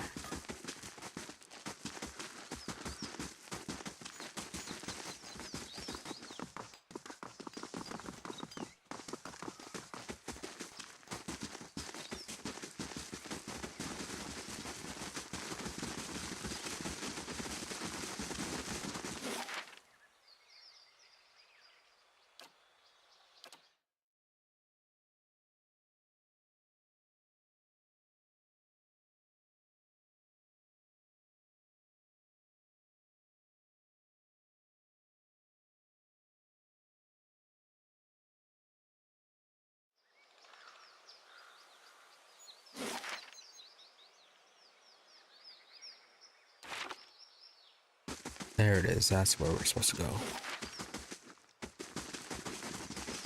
Alias Shrine, Elms Reach District, Moonfrost.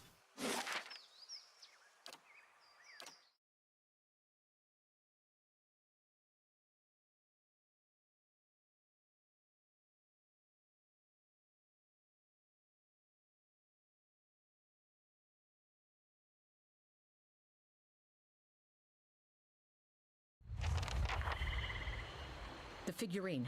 It's glowing. Hunter, Brother, and Sagani's quest are going to be done here.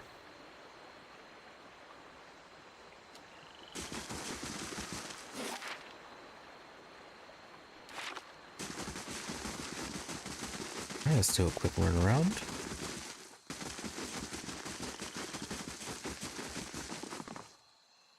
Inscription on this altar, almost unreadable, under a layer of thick moss. Is homage to the Halia.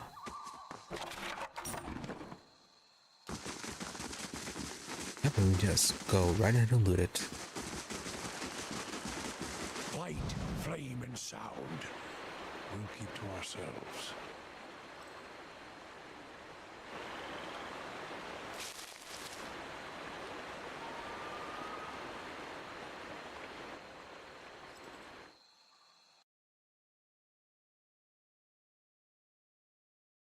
Are you the... No, because you're Elder Wolf, not Stelgar.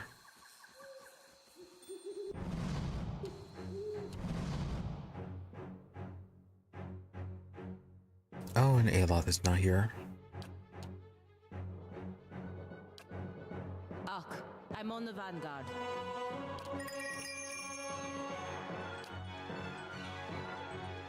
Alright, turn on your ability.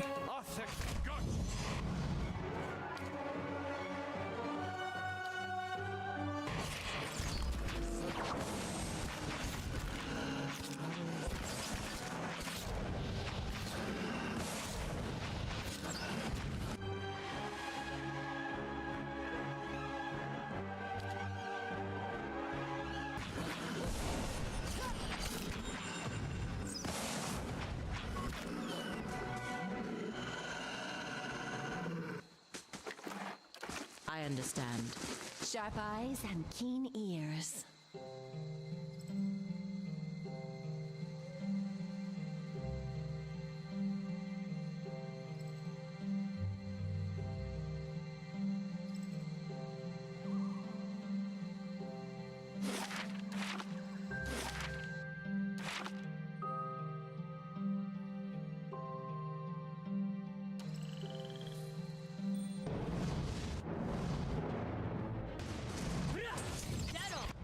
Wind Blights, are you immune to mind control?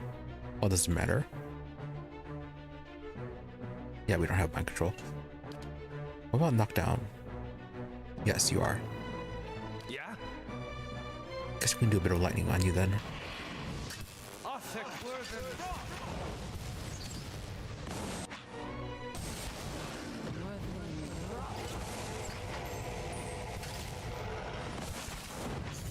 Mow it.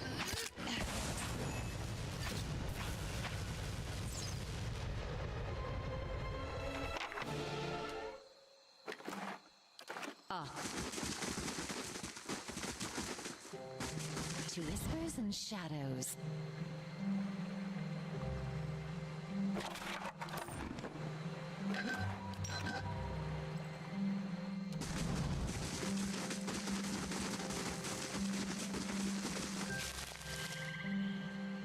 If secrets whisper here, I shall listen for them.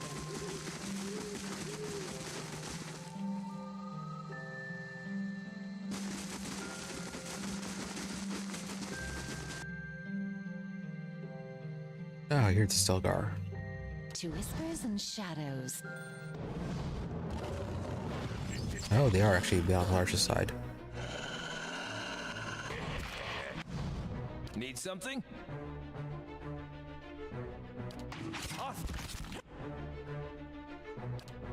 Alright. Trying to knock them down.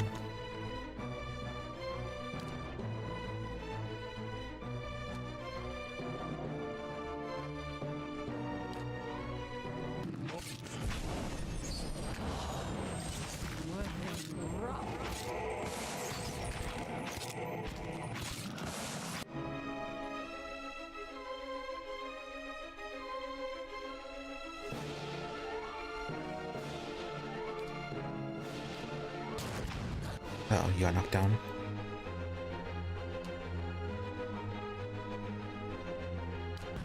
Heal yourself.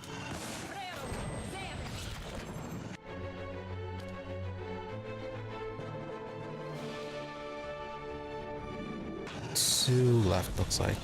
1 and 0. Unlabored blade.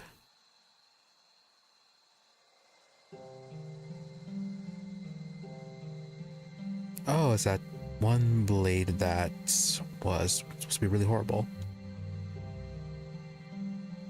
Symbol might be as specific as one can be when describing the stagger. This handle is a leather wrap and plain. Its blade is bronze. It has no markings, no filigree, no gems or fancy metalwork.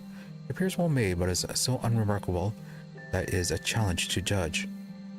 There is a sense in holding it that there must be something more there.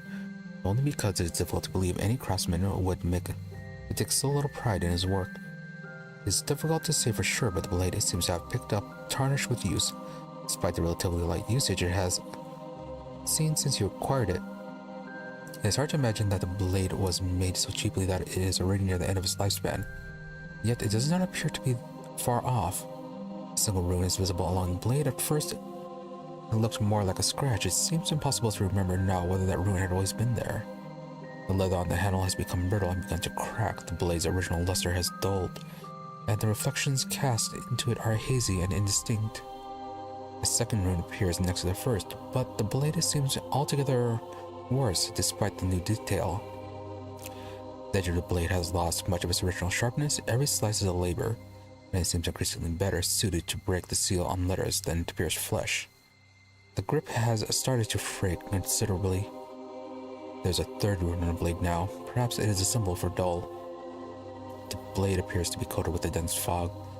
Its shine no more than a memory. There are deep scratches across it now, and it seems that all but the softest materials leave their mark upon it. Blobs of rust are spattered across the blade and seem to spread from one moment to the next. They eat at the metal like a wasting sickness. The leather on the handle has begun to slough off entirely, and it needs to be secured in the palm to ensure a good grip for every use. 4 runes are visible along the blade. It seems increasingly likely that it is some kind of apology in a dead language. The blade has undergone a complete metamorphosis. The dagger is in every respect extraordinary. It seems like some transcendent realization of what a dagger would be in its purest, most perfect form. 5 runes grace the blade now, and the meaning seems to trickle into your mind as you look at them. Weather, die, and be born anew, free of old labors. So, when we get out of this, damage is now 15 to 22, plus 5 accuracy, 20% attack speed, 3% chance to cast a firebug on hit, or a critical hit. That is 40 to 50 burn damage, wow. And it jumps to at least 8 targets. And then grants healing chain 2 per rest, and then dimensional shift once per rest. Awesome.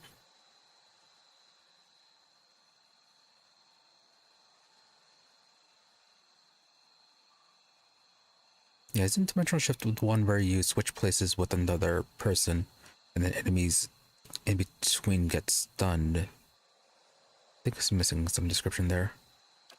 But yeah, awesome. I like weapons that evolve. They're fun. Slow and silent.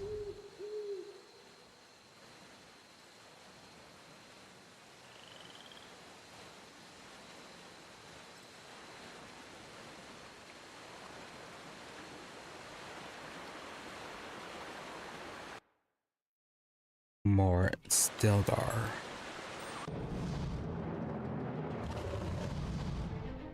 Oh, you're a bit special looking. Oh, okay, it's a solved one.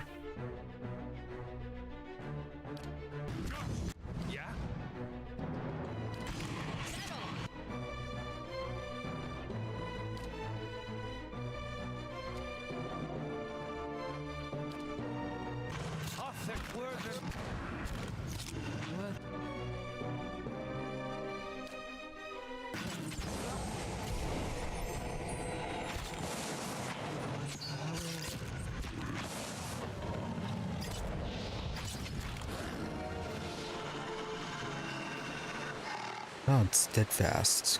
Grew up as well. I have at least 28 might. Okay, how are we actually going to manage that?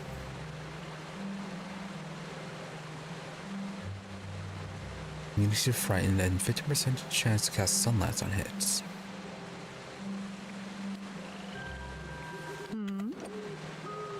How much might do you even have? 15. So we need to find some way to gain 20 more? Was it 25 or 28? Oh, 28. Alright, so 13 more might. Okay, so we have... Okay, resting at our stronghold grants some might, like about 2 or 3. Then there are potions, as well as some belts. Might be able to do it if we stack a whole bunch of items on you.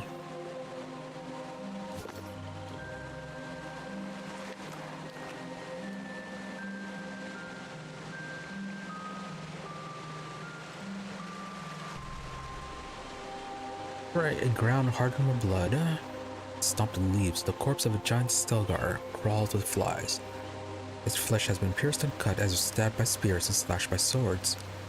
You touch the dead Stilgar flank, and a cloud of flies stir into the air, and suddenly you feel the creature's remaining essence. The world around fades away. The pack rests. Rocks shelter the young, full bellies. You turn away and look beyond the trees. The moon breaks over the swaying canopy. The scent in the air stirs a tingling in your mouth. Sliding the shadows, a taste of hunt filling your nostrils. Light shines on the stones by the water that falls. Prey down below two-legged, hair like dry grass. It moves near the water that flows, thin legs, slow, noisy, unaware. It holds a sharp stick. Two-legged hunters, weak, hunter, prey. Closer, prey, bright moon, prey into the darkness. Pain on your side, a sharp stick pokes out of your flank. You roar and shake it. It snaps, breaking on the stones, wet stones your blood. Leaves rustle, you look. Another two-legged, another hunter. Thick legs, silent steps. Striped face, strong hunter, enemy. You leap, aiming at its neck. It moves fast, your claws find flesh, ripping it deep, ripping it down, wet leaves, two-legged blood. It howls. It fights back, long claws cut through the air. They slash at your flesh. More pain, sharp pain. You strike, it strikes, hot blood on your claws, hot cuts on your chest. The world goes red. Your strength fails and you can't breathe. The two-legged hunter looks down. Wet ground, our blood. Sharp stick above its head. Bright moon above its head. Strong hunter, the world goes dark.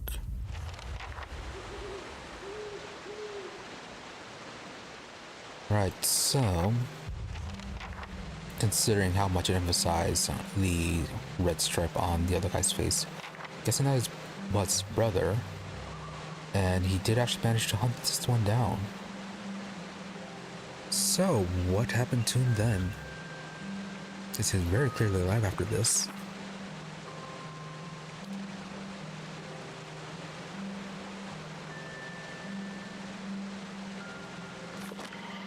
I understand.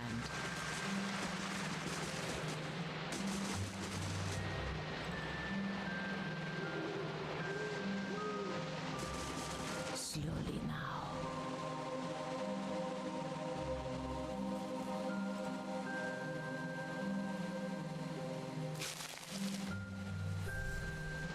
Alright, so blood over there. Was he pushed over the fall, or what's this one now? This is Sagani's deal.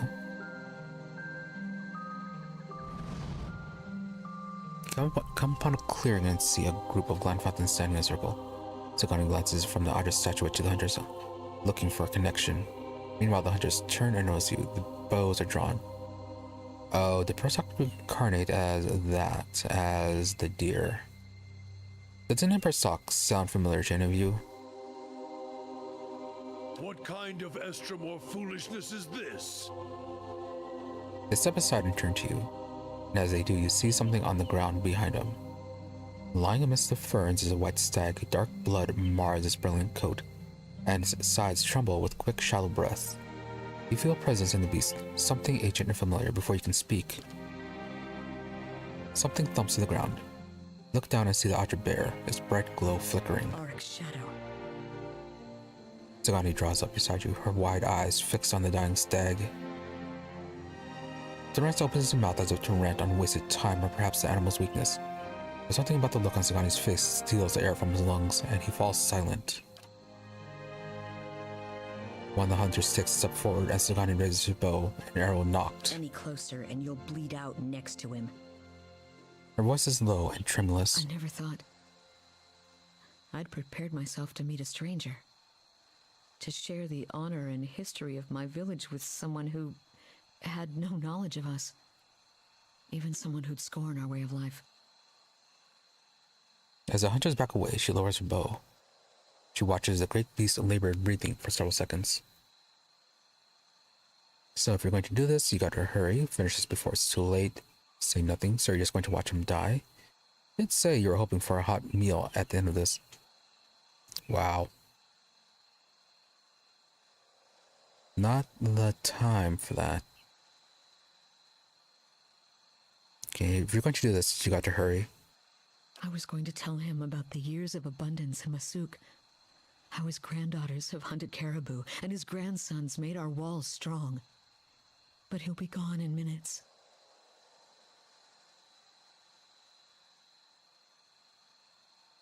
Let's see.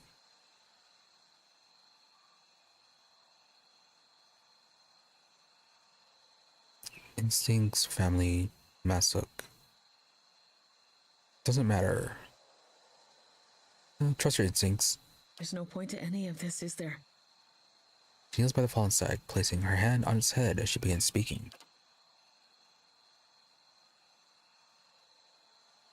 Her voice is steady and measured, and her words are guttural and unfamiliar. At first you think she's reciting a poem in her native language. After a moment you realize that she's listing the names of every person in her village. At last you hear her speak her own name. Stag takes a final shuddering breath and falls silent. If you've finished your chanting, we need to get to work before the meat spoils. As Sagani rises, one of the hunters turns to her. Did your elders teach you even a mouse dropping's worth of decency? There will be other kills to dress and eat, but there will only be this one chance for Sagani to say her due respects. Hey, Ravi's having a bit of awareness. She looks up and for a moment horror and anger flashes through her eyes. But as she looks at the dead deer, she shrugs and turns, leaving the lusterless Adra figurine in the dirt. I've finished what I came to do. Let's go.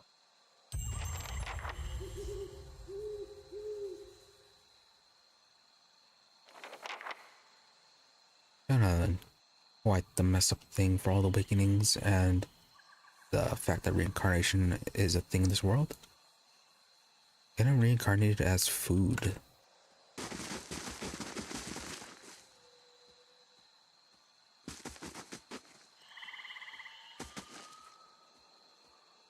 Can we talk to them? No. North of Welded Cave. Alright, let's continue searching out here for a bit.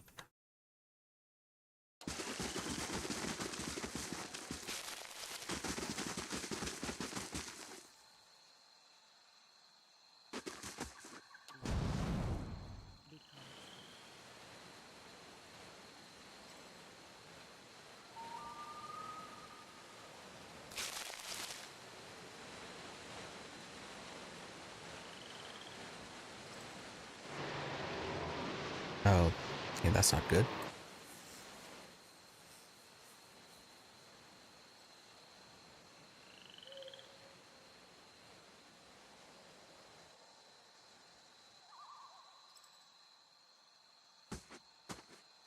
Oh yeah, another one of these circles. We saw that on our way to Twin Elms. Maybe we'll find out what it is about.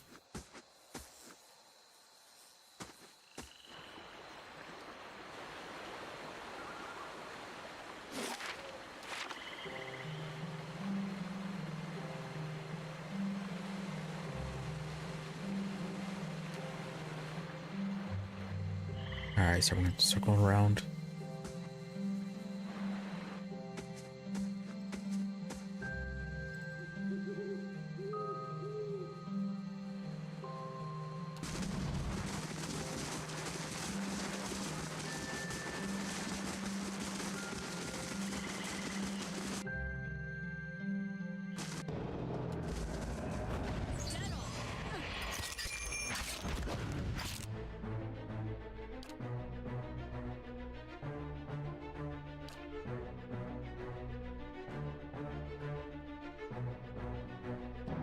Alright, so those guys are moved to prone. We'll need to wait for them. My mind feels sharp as steel. Spot on! That didn't work! Need to try something else! Settle! My mind feels...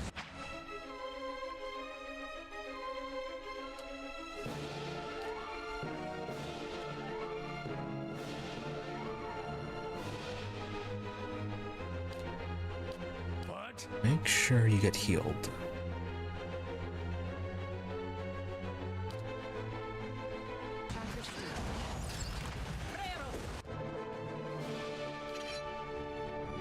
Your thoughts must flow deeply indeed. Alright, so anything we can do against those guys. Oh, they're not immune to mental effects apparently.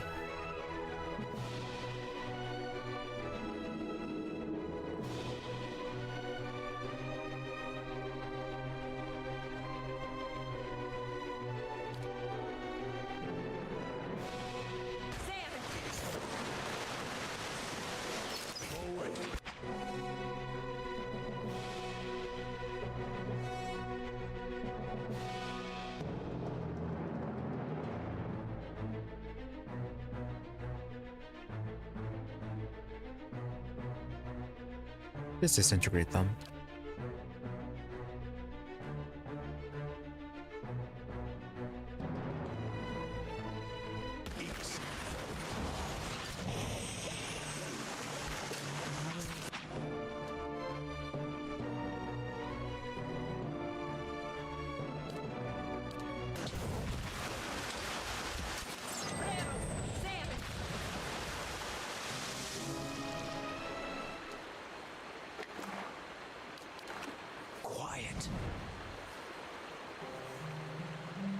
Loot lies half buried on the mud, on the bank of the river.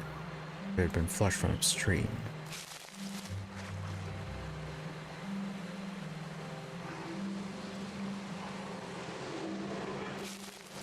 Let the Catman sniff out any trouble.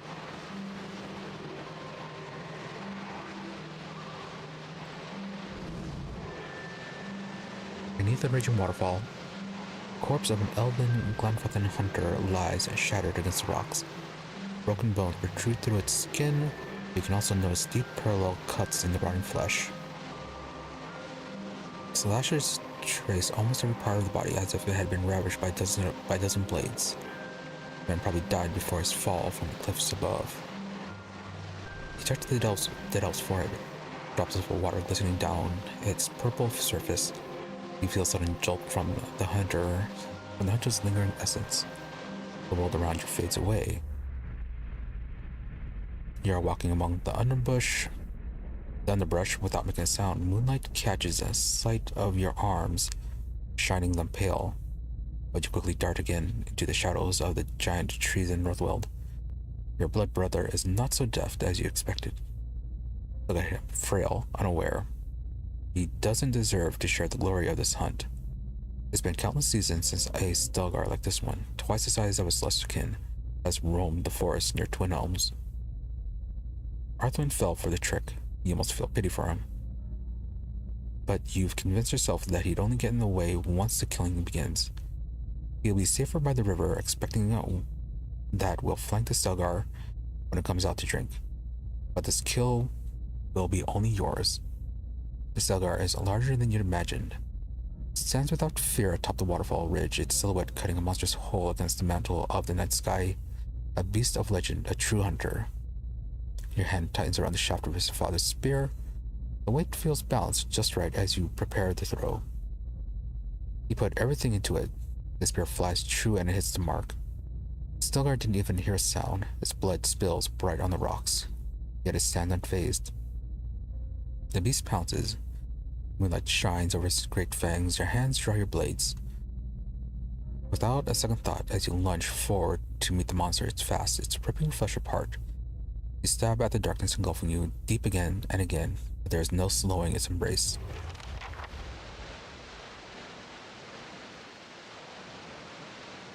Odd. When we saw it appear, felt like he was dominating a bit more.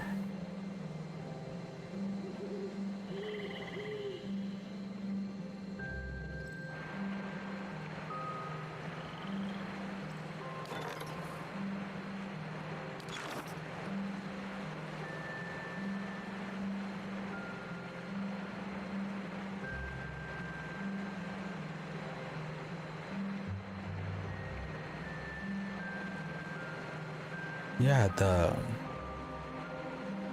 I said in front of myself it tricked him, but when we saw the ghost, saw its memories, it was about to ambush someone else though.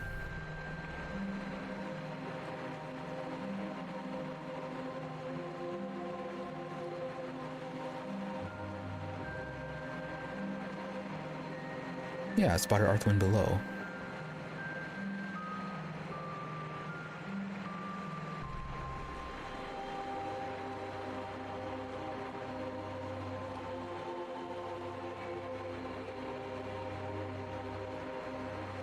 Feels somewhat conflicting what they wrote here. I mean, like, most we can get out of it is that Bjorn tried to take on the Stelgar on his own, probably for his own honor, but Also, he felt that Arthwin wouldn't be able to survive this, so to an extent it was to protect him. But that wasn't particularly his choice in the matter, though.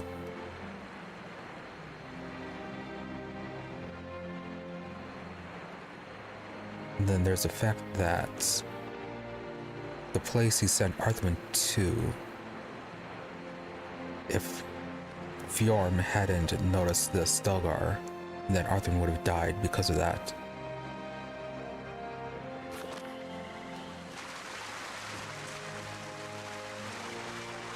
Yeah, so while he did it for his own honor and to a lesser extent, protect Arthwin, he ended up dying for his actions.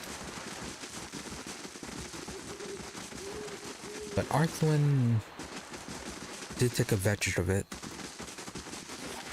He didn't kill the Stelgar.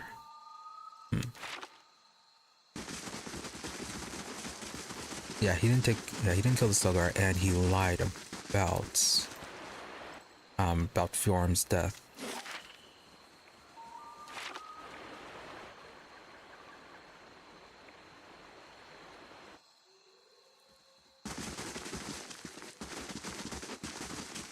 So not good for either of them. Oh, young bear. Anyways, and though there isn't that much to explore, let's go ahead and end things here for today, as we've more or less completed our main, well, not main, but current quest for this particular map. Yeah, pick this up tomorrow, finish exploring things here, and then turn in that quest that we have, then finish exploring the other sectors of this Twin Elm settlement. So yeah, that will be for tomorrow. Then day after, on Wednesday, we'll be back to Rimworld, continue building our base with our agents, and maybe doing some stuff with the anomalies. Then Saturday we'll be back to Total Warhammer 3 with our legendary Gorbad run, and then back to more Pillars of Eternity on Sunday. So that, yeah, be sure to follow or subscribe to the channels if you're where you prefer watching, whether it be on Twitch or on YouTube, for notifications when we're online. Otherwise, as well as my social media for updates and notifications.